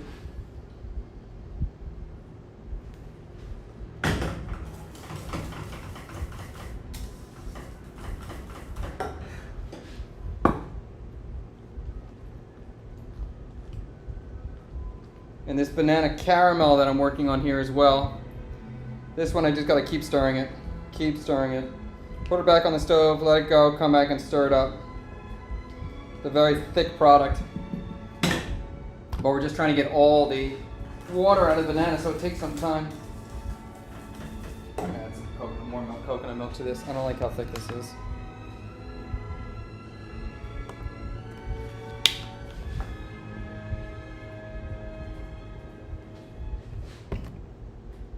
Another 100 grams.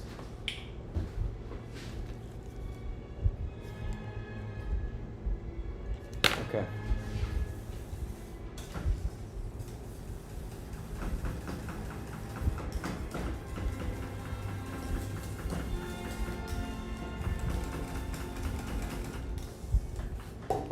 I'm gonna taste this again.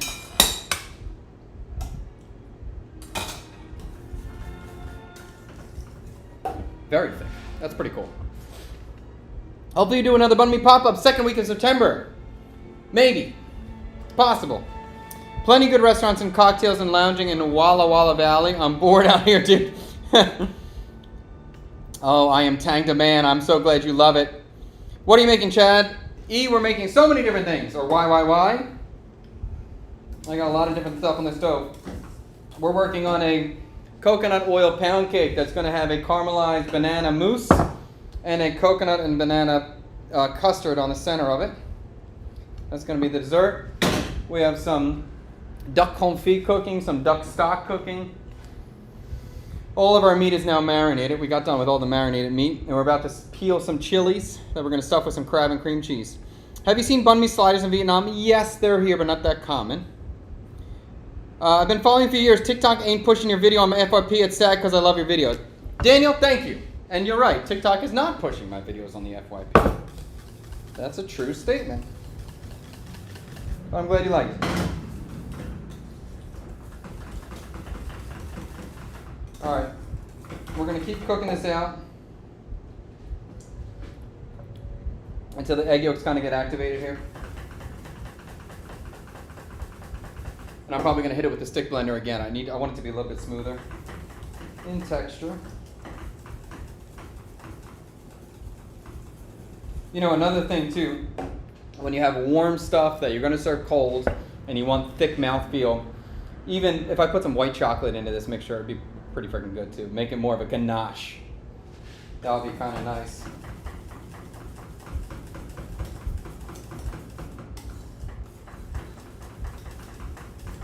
It's like, I think adding the butter or adding white chocolate into these mixtures is definitely a little hack for just super unctuous, nice mouthfeel on something. I love it.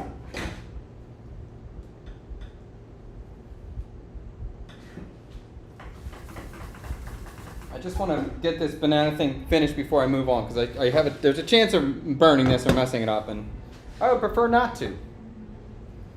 I'm going to take my time here. I'm going to kick up the heat as I'm standing here and just keep it moving. It's just, this is very hard to judge when the egg yolk is going to be cooked through here.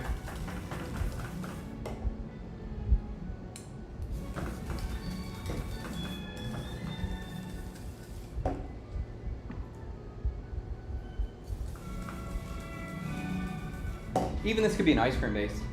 I didn't think about that. I could do it as an ice cream base too.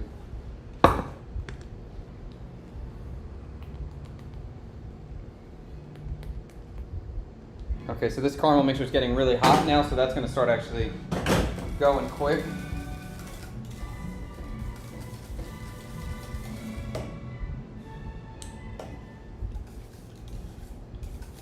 Wow, I'm looking at this banana thing now. I'm like, oh, ice cream would be kind of cool. That's not too sweet either.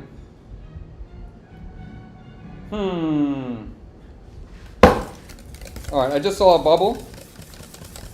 Like a steam bubble, so I'm turning this down now. There's no cornstarch in here. There's nothing to protect the egg yolks from burning or scrambling. So I need to be overly cautious. I'm going to try to blitz this a little bit more. See if we can get a better texture out of here.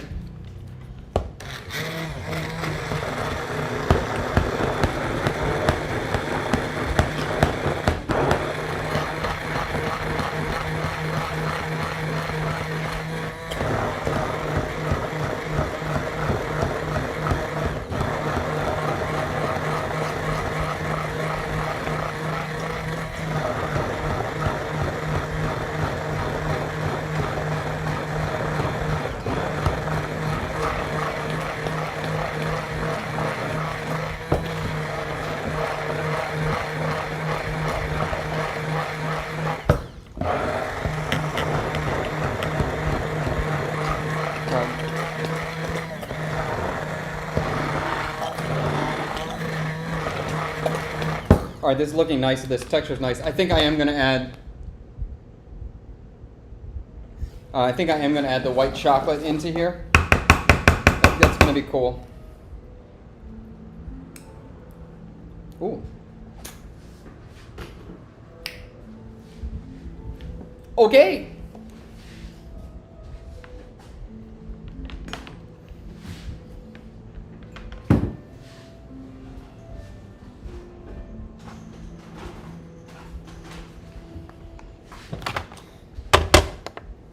And we don't need an incredible amount, but it will really make the mouth feel nice.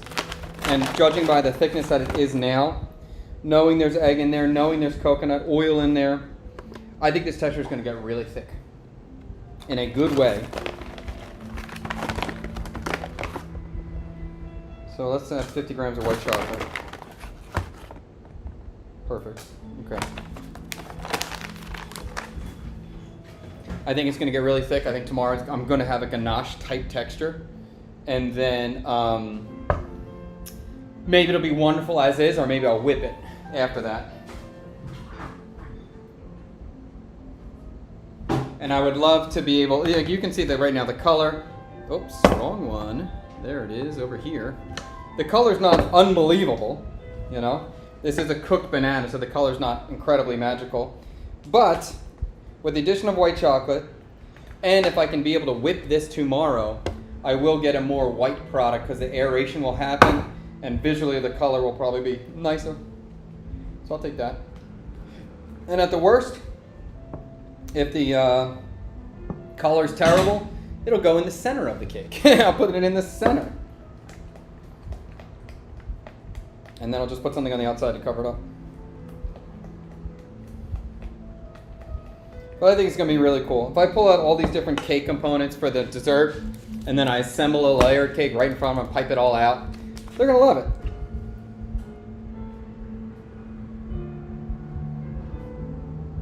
Oh, wait, chocolate.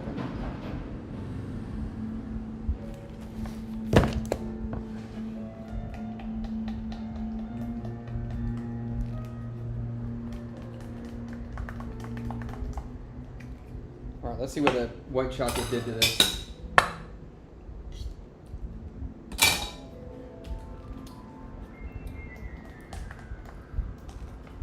At this moment, it's subtle. I can feel it. I can taste it. But it's not overwhelming. In that department, I might want to add more. There's definitely part of me that wants to add more, I'll tell you that.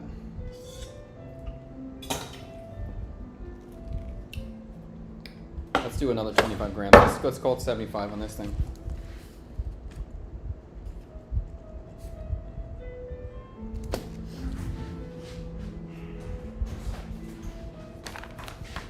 Haven't seen you pop up in forever. Jordan, I'm here. Welcome. TikTok is not the same since Oracle Corporation acquired TikTok. I agree. TikTok's not the same since America started about kicking it out. Like it definitely changed. Absolutely. There we go. It's not quite as fun as it used to be. But I have hopes. I hope for it to come back. I want to see its return. TikTok was my favorite platform. It was the platform I started on. So it's definitely It means something to me. But they make it hard for creators on here now. Chef, are you going to be filming the dinner tomorrow? We will be live streaming the dinner tomorrow. Tang will be in the other room. The camera's going to be on auto switching, so it's going to like switch around every 10 seconds. But we're not going to have anyone in here filming. I don't want anything to distract the guest experience. So it will be live. We'll do the best we can with angles and everything. But this will really be a test for how it works out. I think... You right? Yeah. What are you doing? I'm making stuff. The following week, I believe there's 2 people, maybe 4 so far. So if we only have 2, then maybe I'll film it a little bit more. It'll be a little bit easier to film. But this one was 7. The room is going to be full already. So I don't want to have Tang in here doing anything extra. Okay. All right. Caramel's still going. This white chocolate ganache or banana ganache seems good. We can get this out into a tray and we'll get this cooling down. I like the texture. It got better and better and better. Looking kind of luxurious now.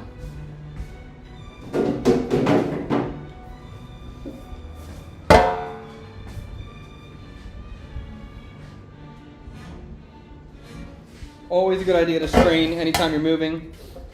Anytime we're moving from one container to another, strain, strain, strain.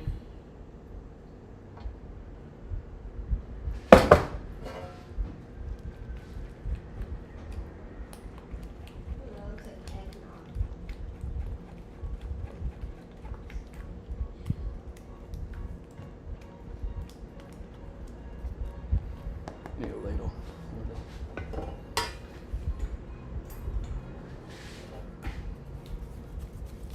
And a ladle is always the best way to push through a chinois or through a sieve. Don't play around with no spatula. That's for dummies.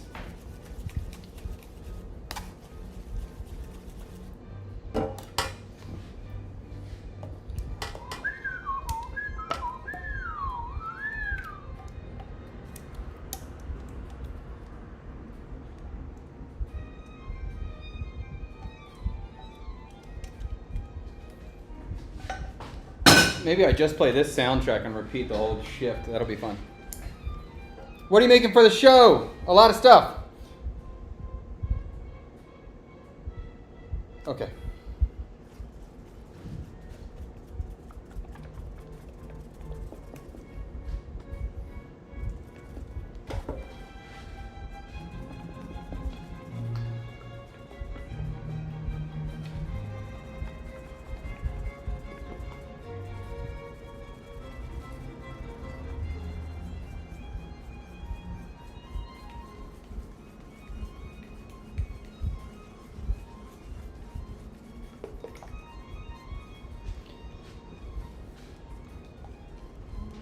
Whew.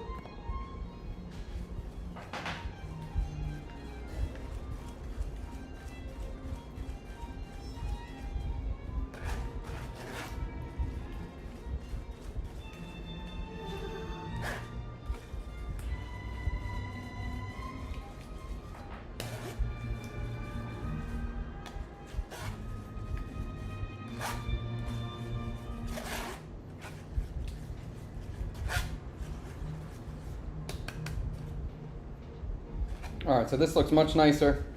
Every time I put something through a chinois, it just looks better, or through a sieve. It looks more luxurious, more beautiful. Always a good way if you want to try to make something fancier, more refined. Strain it, and strain it again, and strain it again, and strain it again. Okay.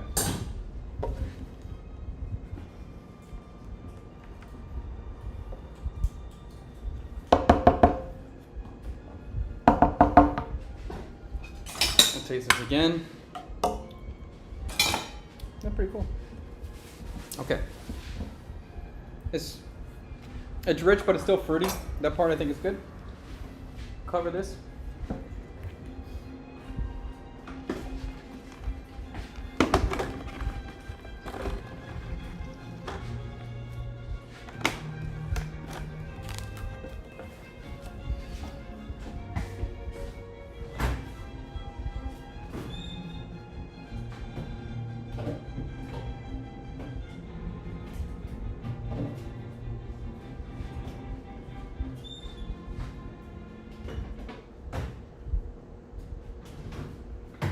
Okay.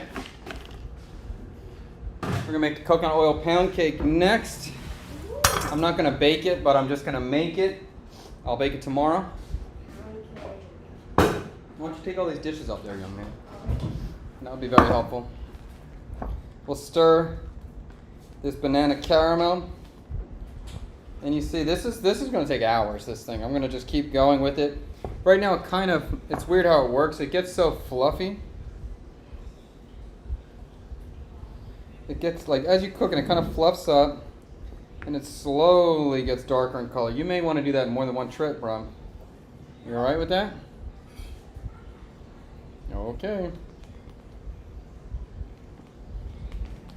Let's see how this thing is tasting now. This still is probably still really light on the fruitiness.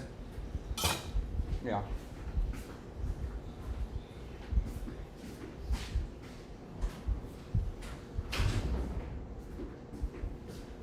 I really want to try to get this really dark, completely caramelized. So I need to get all the moisture out of here. So it's gonna be a little bit of a process. Let's get the coconut oil pound cake made so we can get all the dessert crap out of here. We go back to savory and not mix up this stuff. All right. Next, this is a banger of a cake. I think this is something I'm really into right now. And just by chance, I made it last week and it worked out. Just kicked ass, kind of on the first try. It was such a good one. Okay, let's do 4 eggs again.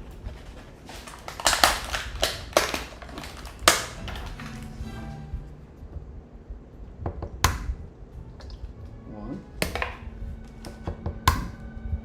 two.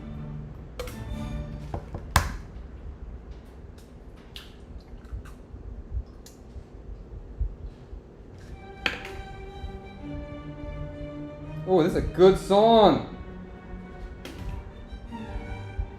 I used to play this game of Taiko Drum Master on PlayStation 2. Oh my god, what a good one.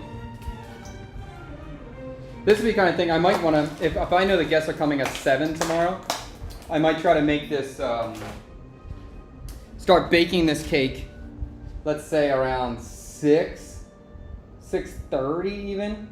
So when they walk in the door, they're just smelling fresh cake. That would be pretty cool. All right, that would be a pretty good thing. Are you going to add any vanilla or cinnamon to the banana sugar mixture? Why not? I believe that's the caramel you're talking about. No, I'm not. Sure. Vanilla or cinnamon? No, not vanilla or cinnamon. I want coconut. This is a coconut cake. I'm going to have a little bit of vanilla in the cake here already. And I'm not trying to make a vanilla thing. I'm trying to make a coconut and banana thing. So I feel like any more vanilla is just going to take over. And I'm not interested in that. And the cinnamon is possible, but again, it doesn't feel natural. If I added anything, it would probably be pandan leaf. And I may do that tomorrow. I may make like a banana chutney, like a chunky banana sort of jam, something like that, which might have pandan inside. Or maybe I'll make a pandan flavored whipped cream and fold that into this banana caramel that's happening. For this kind of thing, I always think it's fun to have a lot of different components featuring the same ingredient, so we get different textures of that ingredient. So sometimes I have a game where I just try like, how many ways can I put banana into this thing? I do like doing that kind of stuff. Okay, 4 eggs. Okay, let's do sugar.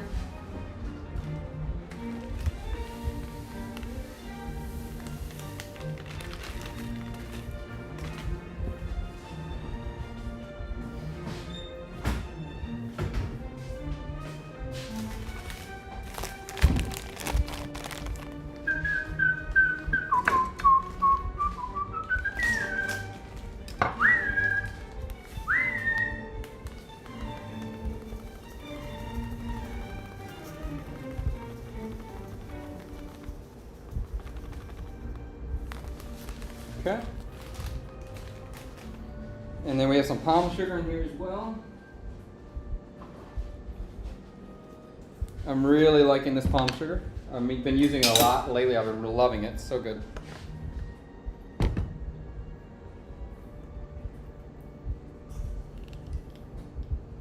It's kind of nice. It gives you a little bit of a deeper flavor, but less sweetness too.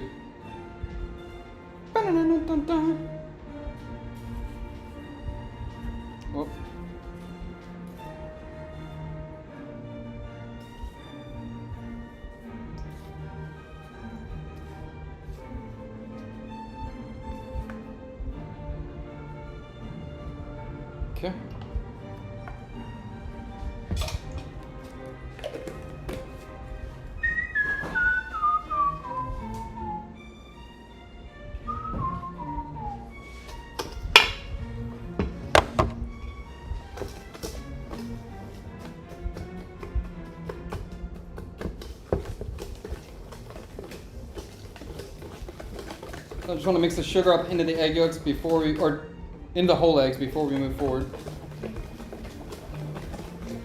And get that nice and dissolved.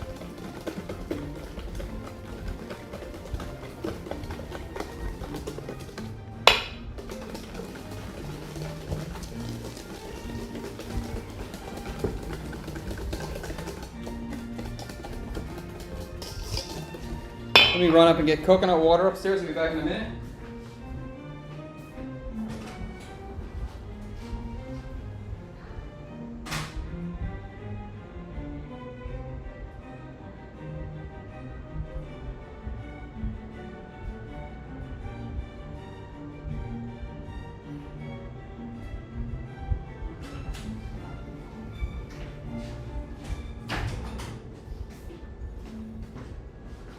Got all these buffoons eating all my prep up there.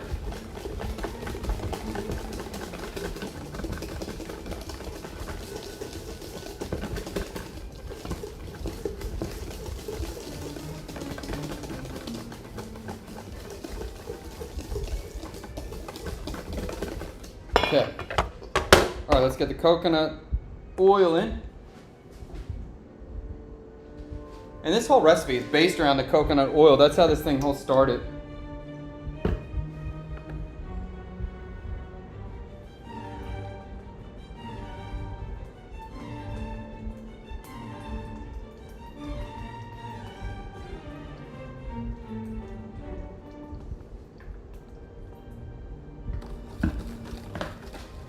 Oh, my caramel, I can see it's getting bubbles over there. I'll check it in a second. This recipe started from a olive oil pound cake.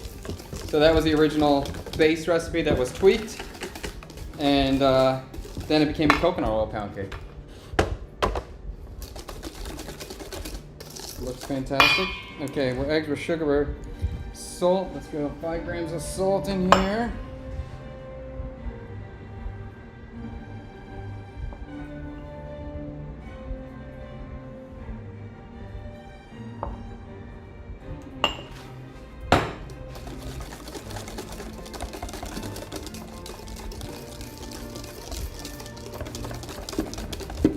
Okay.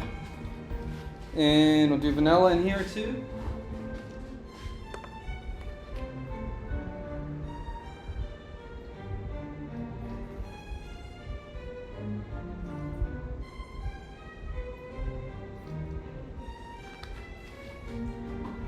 I think we're good.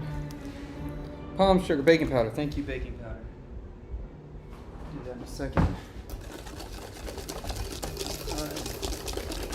All right, this is good. Base mixture is good. Let's check out this caramel too. I heard the bubbling. Not yet. Still just reducing. We're still just getting air out of this, or still getting water out of this banana mixture. But we will get it there. Keep it going. Okay. That. Okay.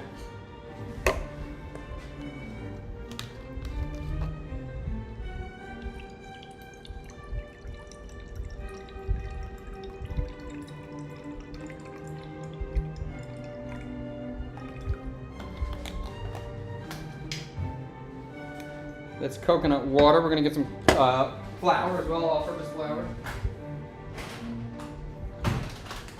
And some baking powder. I am running out of trays. How much flour? Okay.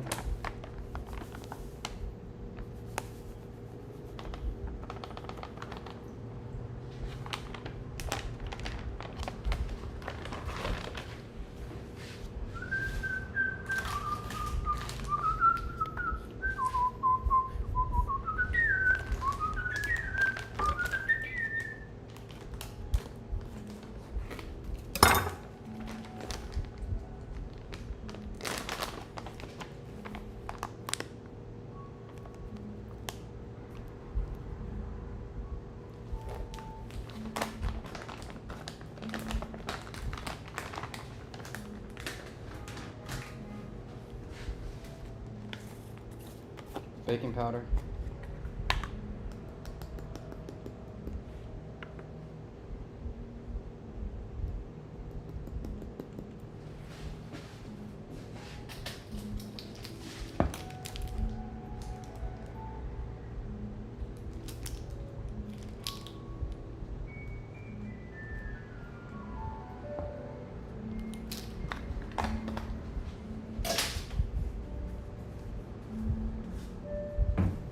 Okay. Let's mix it up. And this is, I don't know if you've seen like bakers online, they always talk about making your cookie dough the day before. It gives the tang for the flour to hydrate, and it makes it better. So that's what we're doing here. We're making our cake dough, cake batter the day before. We're gonna bake this tomorrow, but we'll make it today.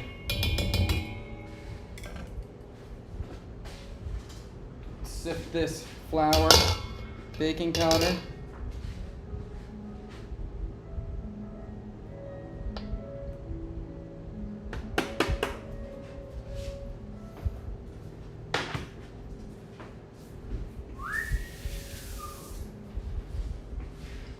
It's a lot of work, bro.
Okay.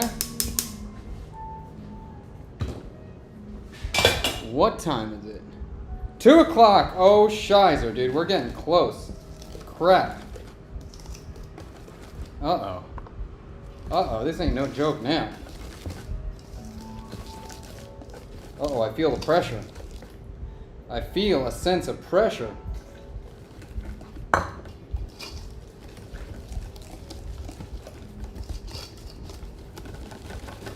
This stream is turning off at 3 o'clock at the latest. And then I gotta get ready for the tour tonight. So what am I gonna do in the next hour? Shizer.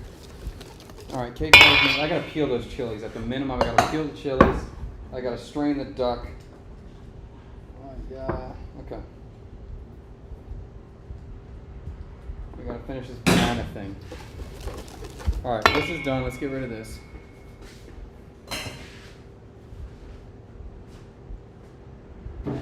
Into a new cake. Throw this into here.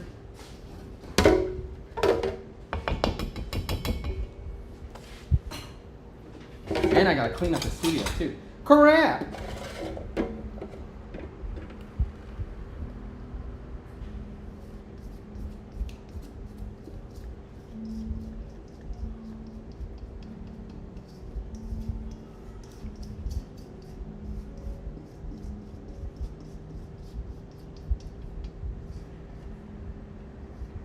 Okay.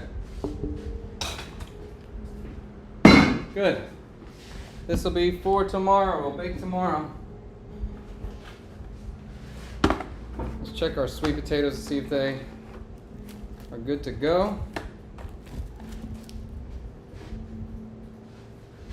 That's not the refrigerator, dude. What are you doing?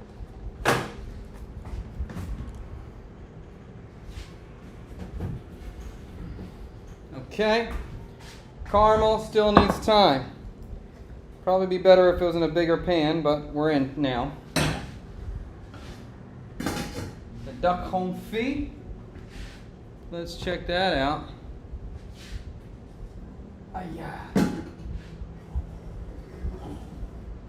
The duck is good. How am I gonna do this? Okay, let's do it like this. Okay.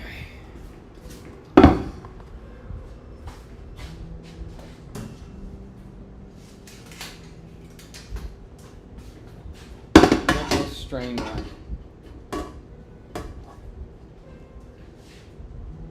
Alright, so this duck stock has been cooking since the morning. We'll strain this out.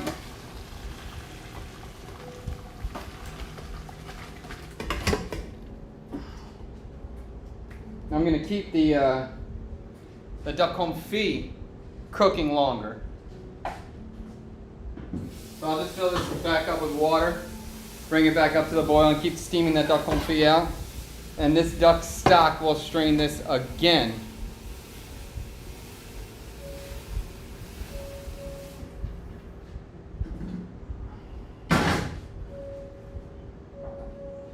I'll strain this duck stock again once I transfer it to a new container.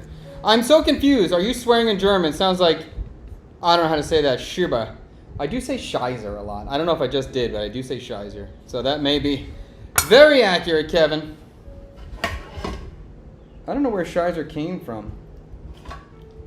I know it's German. Very good. But I know, I must have been a TV show when I was a kid. Okay, that's good. That's good. All right. I'm gonna let that cool for a second. Let me see. My wife will actually love picking through all that stuff.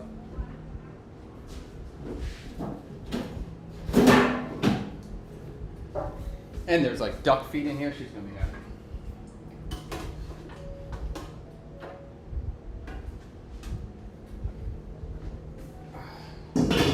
Let me give this to her. Make her a happy lady.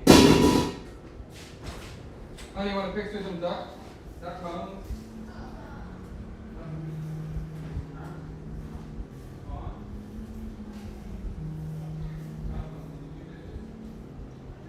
You probably should have, but I know you're ready.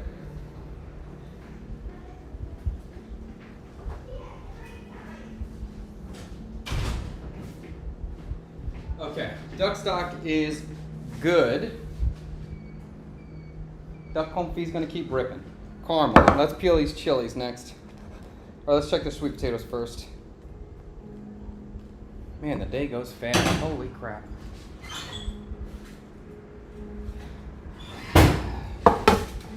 Okay. Okay, so these feel very soft. Let's see. We got a chopstick. Let's get through here. I can go longer. It's weird. The thinnest one feels the hardest. Let's go longer. We'll keep these in. I want these super soft. It's pronounced like double S. Oh yeah, definitely. Scheiser. Yeah, that's definitely it. Oh, that's an interesting spelling then. Double S like that. All right, let's get these chilies out. If you weren't watching before, these are the long chilies that we charred. I charred. And we're going to peel them now. Let me get a different new board.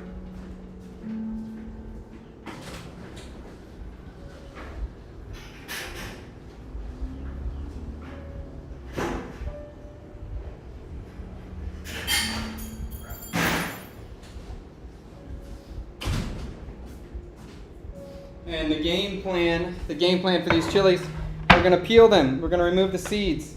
And then tomorrow we're going to stuff them with crab and cream cheese. And make a kind of a crab rangoon kind of vibe. If I can find my paring knife. No. Alright, I can use the other one.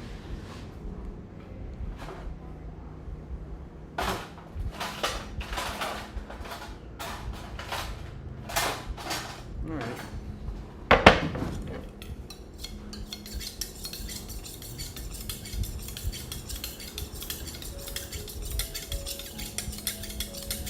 Okay.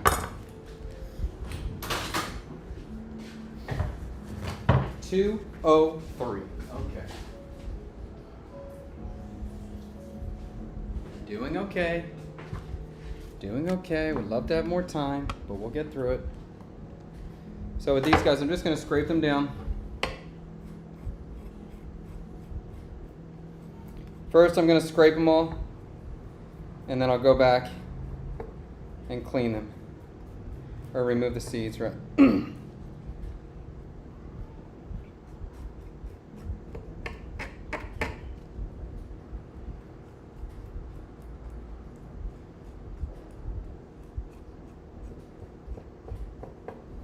So just by charring that skin, the skin peels right off. And if it's a little bit of char somewhere, up on the top, I'm okay. A little bit's okay.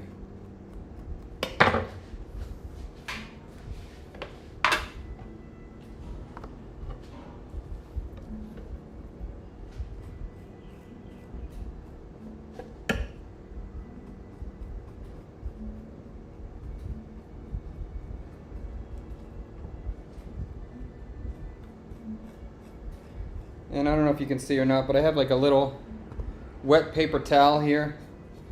It just makes it easier to kind of keep cleaning your knife off. Your knife gets covered with the skin and the charcoal, or in the char.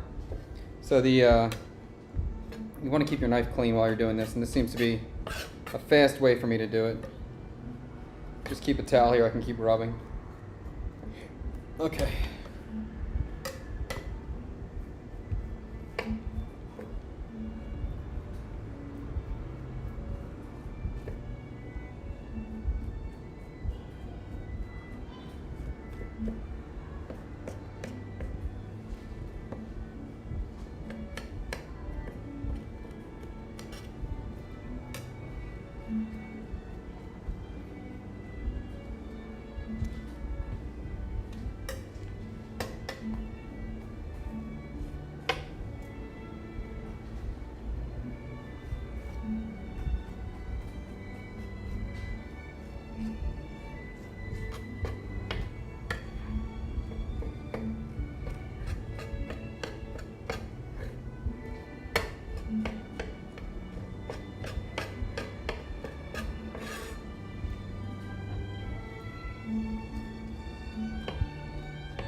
Alright, I'm locking in now.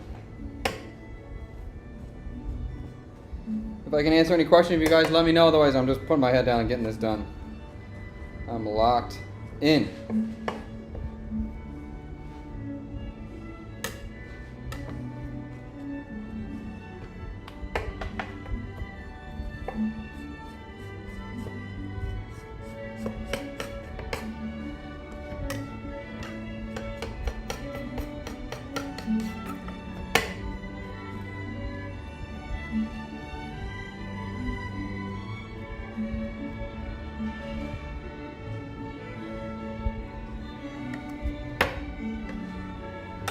Hello from Chicago. Basement's flooding from the storm, so get a pump water and watch the stream. Good luck. Good luck with the pump. I didn't know Chicago was getting a storm. I knew, was it Tennessee is screwed right now.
Curious here, any trips planned from outside Vietnam? Right now, no. I'd probably get a trip to America to see the family at some point in the near future. But beyond that, not at the moment. We're kind of like just in the middle of getting everything set up and organized in here now. So I don't have any immediate plans to travel yet. So I'm going to take these down. I'm going to try to keep, I'm going to cut it right down the middle. I'm going to try to keep the stem on if I can. If I lose it, it'll be okay. But I'm going to try to keep it. And then from here, open it up a little bit. Just so we get it nice and flat. And then we'll go ahead and scrape the seeds out and the vein out. So now we should have a cleaned, at this moment we have a clean chili, skinless, seedless, stem on, kind of beautiful, that we should be able to stuff tomorrow relatively easily.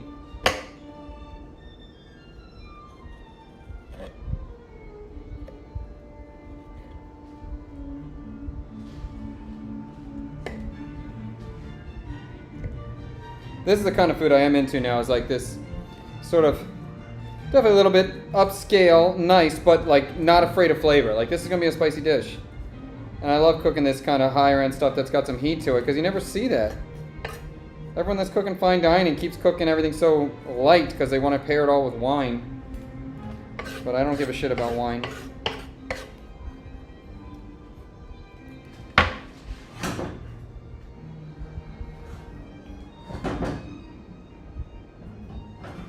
I do need to be aware I am working with chili right now, so I should be cautious about what I touch in the middle of this process.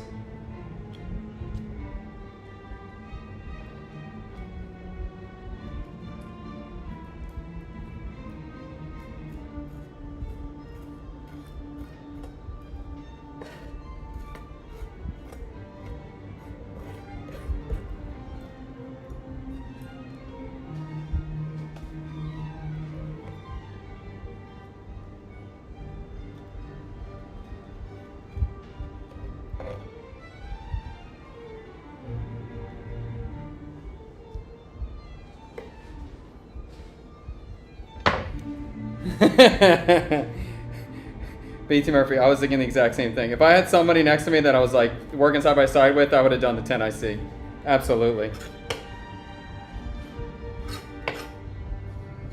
It had to be said. It had to be said.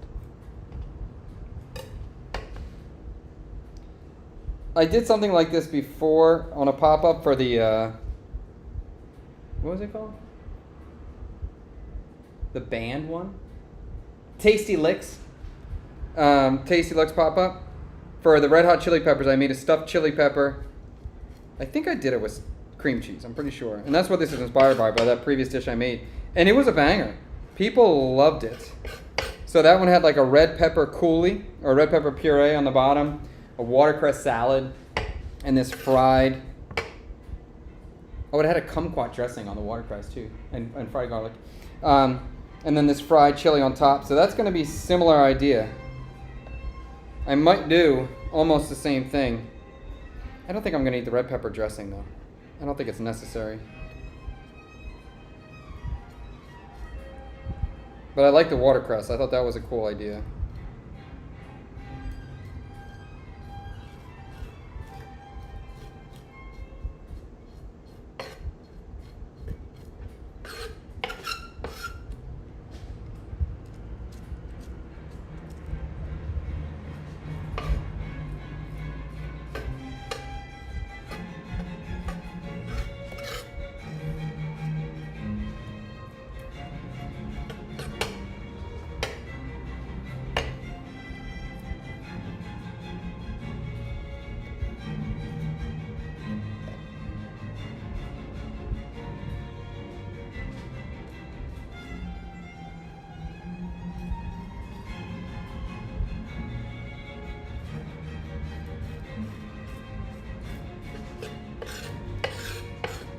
I got pepper juice shooting everywhere, man. I don't want to get it in my eye.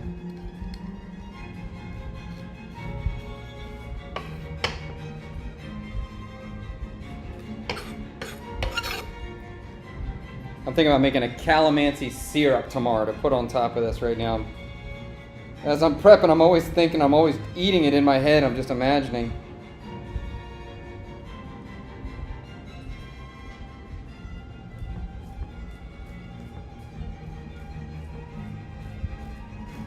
Oh, I got on my fucking eye. God darn it. How do I get my kids to try new things? So cool to see how adventurous your kids are. Mufasa. I was very, very, very strict with my children. Very, very strict with my children when they were growing up. So it's easier now. So it might, depending on how old your kids are, it might be hard. And you may not like the way that I do it or did it. But my kids had to taste. When I cook something, whenever we were at the dinner table, my kids had to taste whatever it was. They had no choice. They didn't have a choice. They didn't leave the table until they tried whatever I wanted them to try. They didn't have to eat it, but they had to try it. And if they needed to sit there for 2 hours before they tried it, they sat there for 2. And me too. I would sit there for 2 hours too. For me, I always, when I wanted the kids to do something or I said they had to do something, I stuck with it as long as it took. And I tried not to freak out at them with anger. I always tried to be patient about it, but just be like, this is it, dude. You ain't leaving until you try this. That's it. And there's no getting around it. I don't care what you say. I don't care how long this takes. If you're gonna sit at the table until you fall asleep and you're just gonna sleep at the table, I'll put this food away and you can try it tomorrow when you wake up. Like absolutely, because the kids are sneaky and they'll do whatever they can to get away. I mean, they'll fall asleep at the table if that works, then that's it. They'll do it every single time. So when the kids were young, I never let them win ever. If it's like a battle between me and them, they never win. That was it. The lesson is you lose if you're doing this kind of battle. You're doing a stubborn battle with me, I win. But I never try to do it with anger. I never try to freak out. I always try to keep my cool and just be stern and keep my word. And now they're great eaters. And now they try it. They know that I'm not joking around. When I say they need to try something, they will try it, even if they're reluctant. But now they're not reluctant anymore. They pretty much will try anything I tell them to try or ask them to try. And I'm sure that's from all the early years of pushing very hard on them. Now that may, I know that's not every parent can do that. They just can't. Or they don't have the ability, whatever. They just can't. I have other friends who, if you weren't going to be as strict as I was, even though I think my method works really well, I like what they're doing too, is we'll go out and eat, and they'll order food, and if the kids don't like it, they just go, okay, no problem. And the kids just don't eat, and they can eat when they get home. They can wait until they get home. And I think that's good too. It's not going to make them try everything, but it's also not going to make them spoiled little brats. And that you always, if they don't want something, you order them something else. No. Or if they don't want something, you cook something else. No, don't do that. That's terrible. So I like their method too. Their method is it doesn't add stress to their life as parents, and it's not so difficult to do as mine is. And but it does give the kids some freedom to try, and also you're not like giving in to their will all the time. It's just straight up. You don't like it? Fine, you don't have to eat it. You can just wait until we get home, and then you eat dinner. But we're all going to eat dinner right now.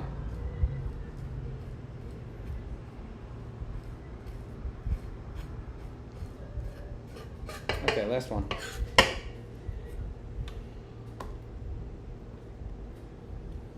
All right, so these are just going to get wrapped, and I will stuff them tomorrow. I got to think about my day. I might have a busy-ass day tomorrow, too. Busier. Hopefully not. The big project tomorrow is going to be the cooking and the cleaning of the crab. Is going to be the biggest project. That's going to be these guys. Cooking the crab, cleaning the crab, stuffing these guys. It's going to be a little bit of a project. Okay. Okay, done. Wash them hands.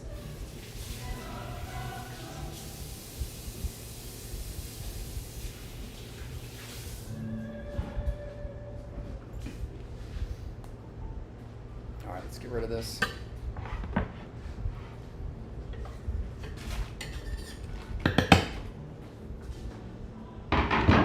much more time do I have? 2:20. All right. And I gotta clean this studio up. I'd like to be done by 3, dude. I might have to come bring this to an end right now. Let's get this caramel thing finished up.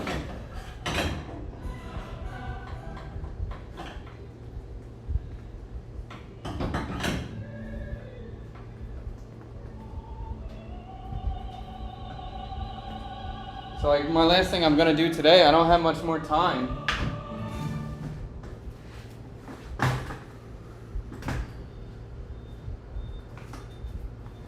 I'm gonna get the banana caramel finished.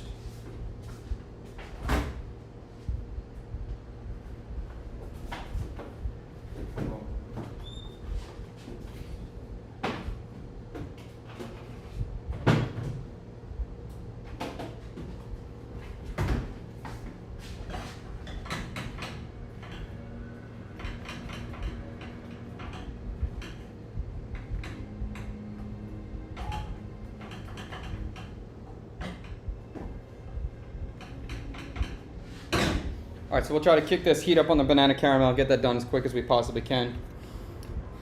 Dinner at 3 a.m. Who's that? Not me. Chad, if you can leave behind one thing in this world after you pass away, what would it be? Physically, 100 acres of property to pass on to my children that they can pass on to their family. If I can pick up a generational property that gets passed down, that'd be really cool. I'll take 100 acres in Pennsylvania and then a beach house in North Carolina. That would be pretty great. Beyond that, if I can encourage people to cook, to follow your inspiration, to raise a family, that'd be really cool. I think it's a good thing. I think cooking's so fundamental, and we're losing it. And I'm like watching these guys who don't know how to freaking put a piece of potato in oil. Absolutely insane to me. And I don't want to eat the bugs, and I don't want to own nothing and be happy and eat the bugs. So I think food is a very important part of humanity. I think food is something that we all get around. We all share relationships at the food table, and if we lose that, that's not cool. And I think there's definitely a path that we go down, full AI, full electronica, where we lose, and we're just eating Soylent Green, or we're eating little pill form foods for sustenance. But I think the eating culture, eating as human together around a fire, is a pretty important thing that I would like to hold on to and continue reiterating the importance of that as us for humans. That's a good thing. I think having kids is pretty freaking cool too. Do a practice run to see if you can stream without interacting. I definitely can. I definitely can. Probably tomorrow. Snack reviews making a comeback? Probably not. The way that they were filmed, at least before, took a shit ton of time. And they performed well in the Vietnamese market, but not outsiders, not foreigners. And unfortunately, for a Vietnamese audience, we don't make any money. So it's not worth it. And also, I don't love promoting shitty packaged products. Like, that's not something I want to be. I want you to cook. I don't want you to eat some packaged cake that's got all these stabilizers and anti-preservatives in it that are not healthy. That's not what I want to be known as. So, not something I'm passionate about really spreading awareness on. I'd rather teach you how to cook a beet. Laugh it loud. My daily meal is ground beef mixed with eggs and rice. That's a good meal. I like that meal. I'm down with that too. So I got this banana mixture now on like high heat. I'm just trying to get this cook it as quick as possible without burning it. Still trying to get color.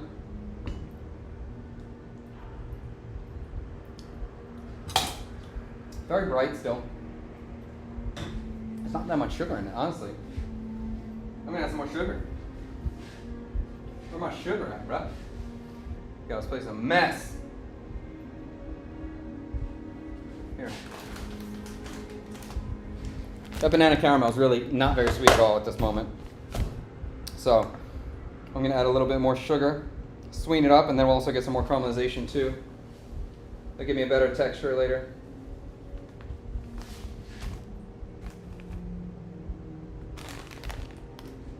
Sometimes you nail it.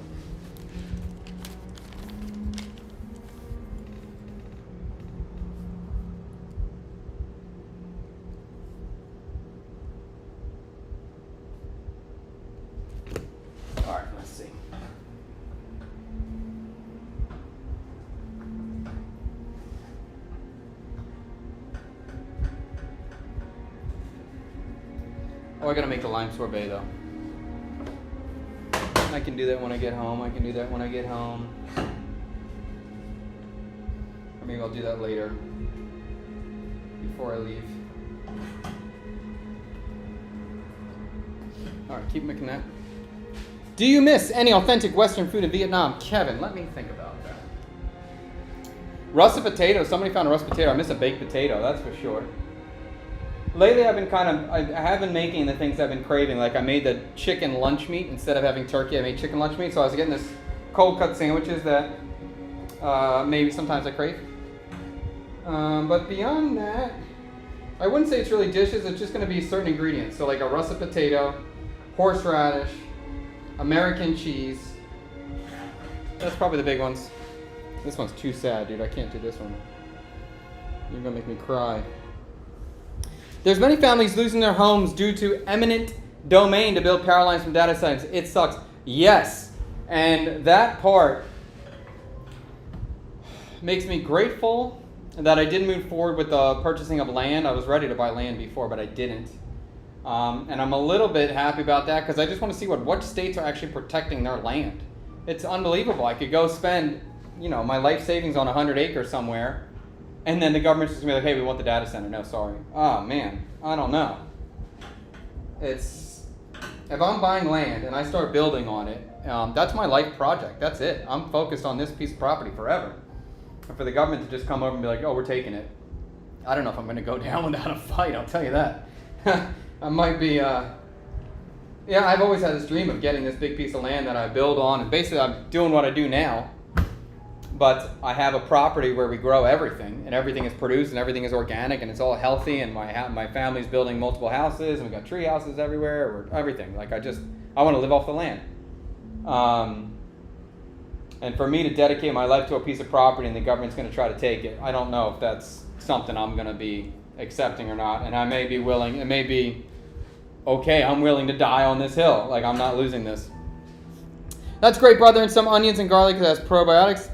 Then have your yogurt and kimchi. Yeah, that's true. Get that probiotics in. I mean, the ground beef and rice and egg there's nothing wrong with that. That's a great meal. In terms of just for sustenance for your body, it's fantastic. I'm going to turn this AC off, I think.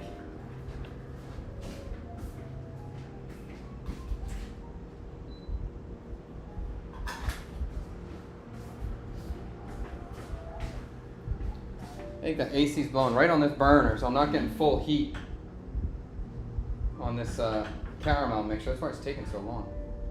I can already tell the difference, yes.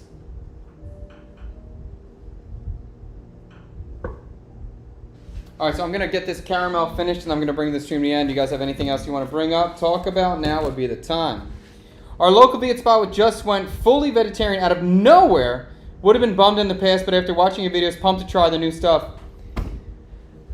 Vietnamese vegetarian is great, but I do like meat too. That's a hard move for them to go straight vegetarian. Especially if your customer base is already meat eaters and they're there. That's a hard switch to do. I don't know if I would have done that. But good luck to them. And definitely give it a try. I mean, I do love vegetarian Viet food. It's just I don't know if I want to eat it every day. Sometimes I want that meat. I want a real boom ball. Okay, now we bubbling. Now we bubbling.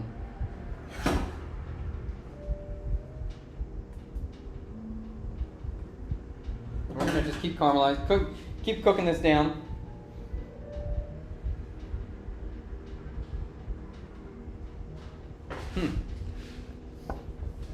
Yeah, man, what a cleanup.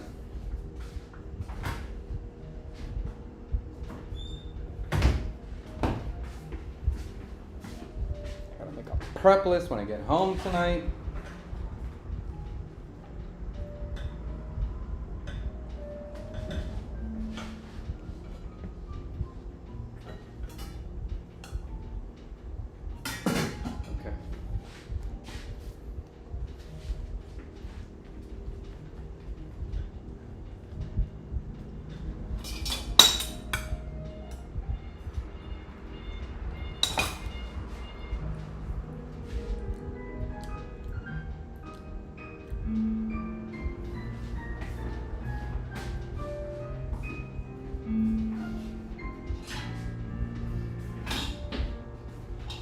once I get this banana to the color I like and the texture caramelization level that I want, I'm going to throw it here and blend it again.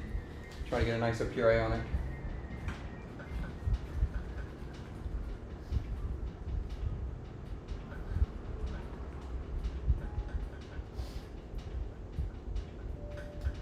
This might be the kind of thing I might add a little knob of butter in it too. A little knob of butter into it when it's cooked. Again, the butter just gives such a nice mouthfeel when it gets cold. Such a wonderful little secret technique, hack technique. Not hack, but secret or chef technique. And I learned that at Alenia they made a brioche puree. So that very rich, eggy brioche bread. After the puree was done, they folded it in, as the blender's spinning, they, well, first they cooked the brioche in some cream and milk and then pureed it, and it's delicious. And then as the blender's spinning, they added just a little bit of butter at the end. And when that got cold, that mouthfeel was just so nice. I never forgot that. That was such a good lesson for me. Okay, we're definitely getting thicker. We're losing moisture out of this banana. I can tell by the thickness. Oh, wrong one, bro. I can tell by now how it's creating a line and it's holding the line when I draw it. It's not falling right back into place. So our thickness level is getting there. So that's cool. We definitely, that's a good sign. It gives us some awareness of what's going on inside of this. But I still would like to go farther. But maybe I'm going to blend it now, because as I cook it farther, it's going to get thicker and thicker. And then that, it's going to get harder and harder to puree when it gets really thick. So I might just blend it. When I say might, I mean I will. Blend it right now. Get the best texture I can get out of it in this situation. And then we'll continue cooking it down after that. And then we'll fold in a little knob of butter later.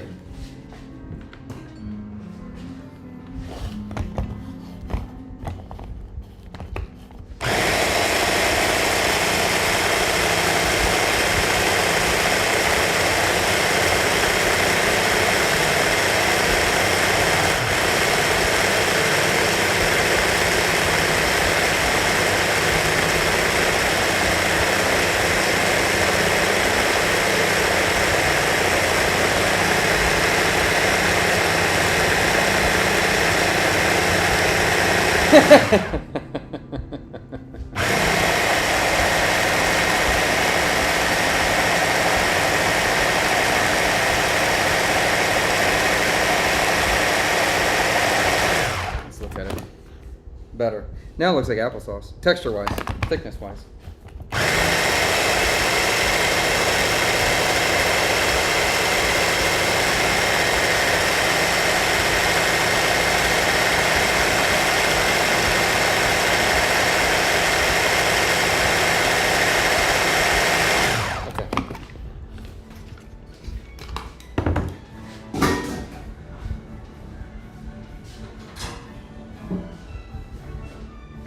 Alright, again, time is of the essence, so we're going to go for the wider pan, which was just me being stubborn the whole time, wanting to use my new pan, because it's still beautiful, but let's use the wider pan so we can get this cooked quick.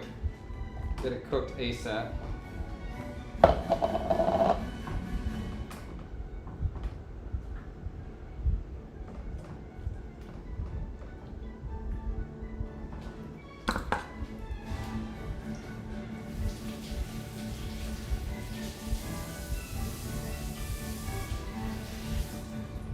Ow!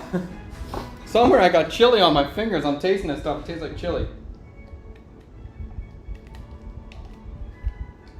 I guess I didn't wash my hands well before. Did I wash my hands after I did those chilies? I don't remember. Now I'm nervous. Alright, this is back on the heat now. Let's light it up on.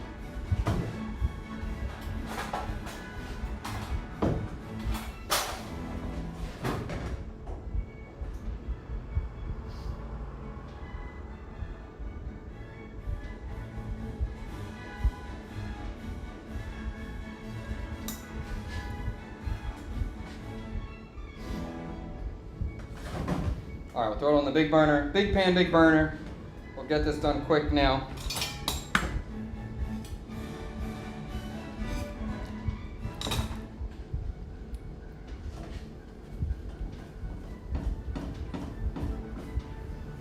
All right, now this should go pretty fast at this moment, I think.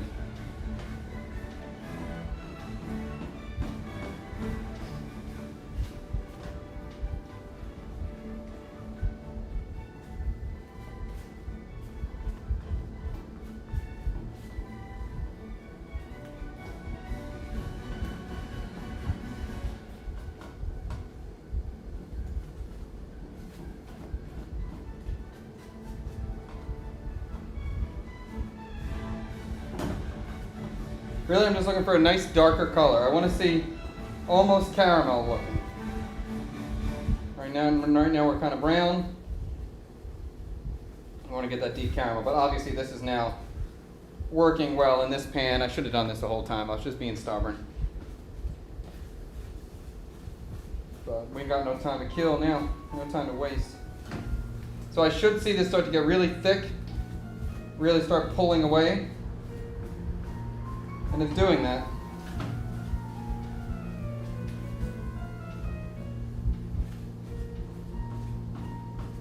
And this is the kind of thing, like I may even cook it to the texture that I want or the caramelization level that I want, and then put in like a tablespoon of coconut water or 2 tablespoons of coconut water, just to thin it out, because it's going to be so thick. Like if I just put this in the fridge and cool it down, it would be like rock hard. There's no way I could be able to whip this tomorrow.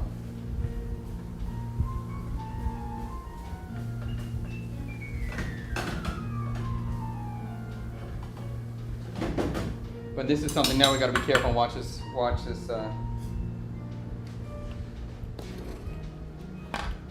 Any 4th of July plans for the fam? I'm working. My wife and I are working here for 4th of July.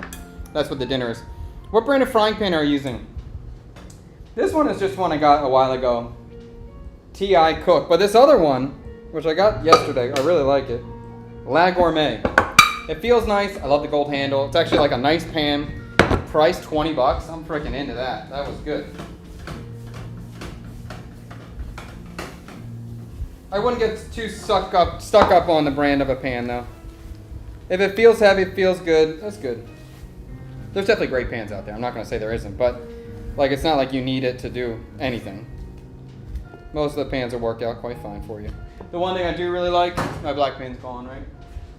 Yeah. I think it's Mercer Cookware or MC Cookware. It's the carbon steel pan I have. I like that one a lot.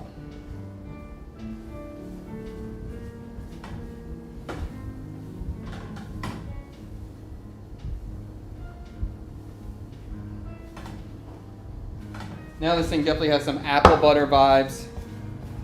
Mundao Nukmam Thumb. We are making a lot of different things for prep, but you're catching us right at the end. I'm kind of shutting down the stream in maybe 2 or 3 minutes. Right now I'm working on a banana caramel that will be for the dessert. We're making a coconut oil pound cake, which was the batter's made. We're going to bake that tomorrow for the pop-up dinner. And I have a coconut milk and banana custard.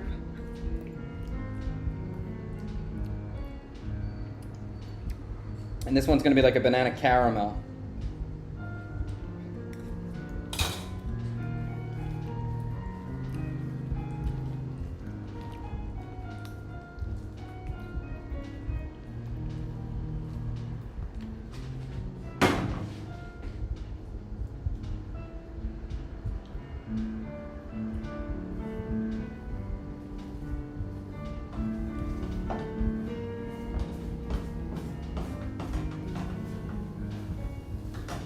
But you can see that this is now starting to,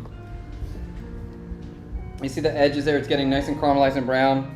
Under here we're getting some caramelization and browning, and I'm just kind of keep grabbing that up and stirring it into the mixture and letting that melt and combine with everything and continue slowly deepening the color of this, deepening the flavor. We're very close now.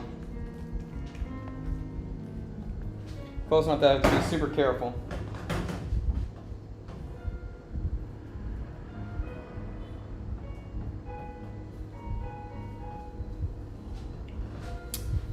Would have been pretty effing funny to see England play USA in Philadelphia on July 4th.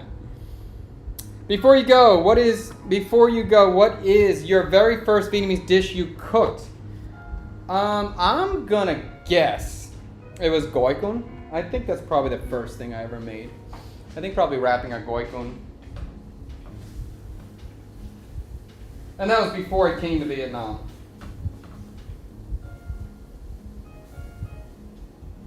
But I really didn't know like anything about Vietnamese food before I got here. Maybe I made some bad, inauthentic pho, maybe. I don't remember doing that, but I think goikun is probably the first thing. I had very little experience before I came. You know, I knew I liked pho. I knew I liked the banh mi. And I knew I liked goikun. That was about it. That was like probably the three things I had before I got here. I saw that, and then I just saw Bourdain, and he said street food is so good, and I'm like, I want to eat street food. And that was kind of the whole thing.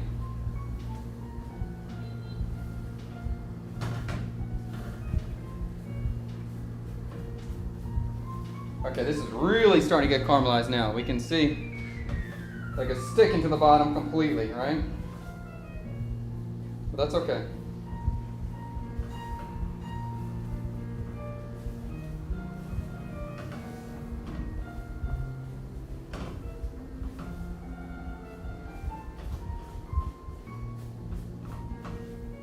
All right, so now you can see that this is super thick.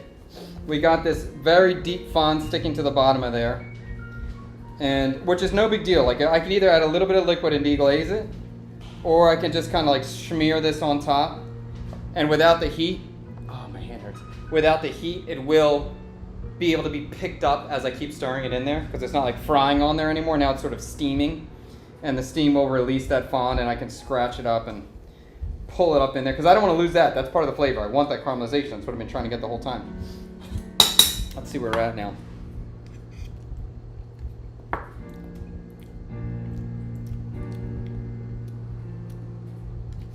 This is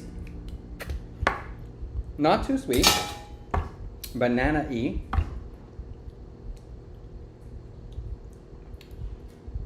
Not chewy like a caramel yet. But this one, maybe if I just leave it in the refrigerator, the texture might be gummy, which would be kind of good. So I think I'm going to wait before I add any sort of diluting elements, whether that be coconut milk or coconut water, into this. I'm going to let this steam as is, and for like 2 or 3 minutes, and then I'll scrape up all the sides and collect all those toasty notes around the edge. Tomorrow, I'll taste it and feel what the texture's like in my mouth. If I need to, I'll thin it out with coconut water, coconut milk. If the texture's nice right away, I'll try to whip it. I think that's going to be cool. With some heavy cream in there to make a mousse. I think that's going to be cool. So we're going to call that a day. I'm going to get started cleaning up. When I get back from the tour tonight, I'll probably go ahead and make that lime sorbet. Just to have it. Probably a good thing just to have it. And I think that's it. We're going to call this an end for today. So I hope you guys enjoyed this stream. They're both ones that were sticking around.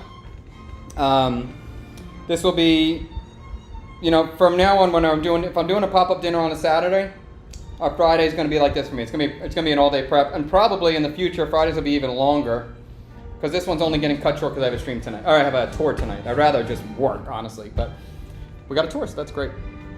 When will the banh mi shop be open? No details on that, but we did do the pop-up last week. There will be banh mi pop-ups. There will be situations where I'm selling and vending on the street, but it will not be an everyday occurrence at the moment. So keep an eye out on TikTok, YouTube, Instagram for all the shorts and for stories, and I'll let people know. When I do them, they will be limited. They will be 30 or 50 banh mi's total. That worked out for us, but we will do it again. Was the brioche part of a dessert? The brioche puree was a 1-bite course. I think it was earlier on in the menu. It might have been a pre-dessert, but I think it was a half-frozen brioche puree that had a little bit of a maple syrup, smoked maple syrup, and a little bit of salt on top.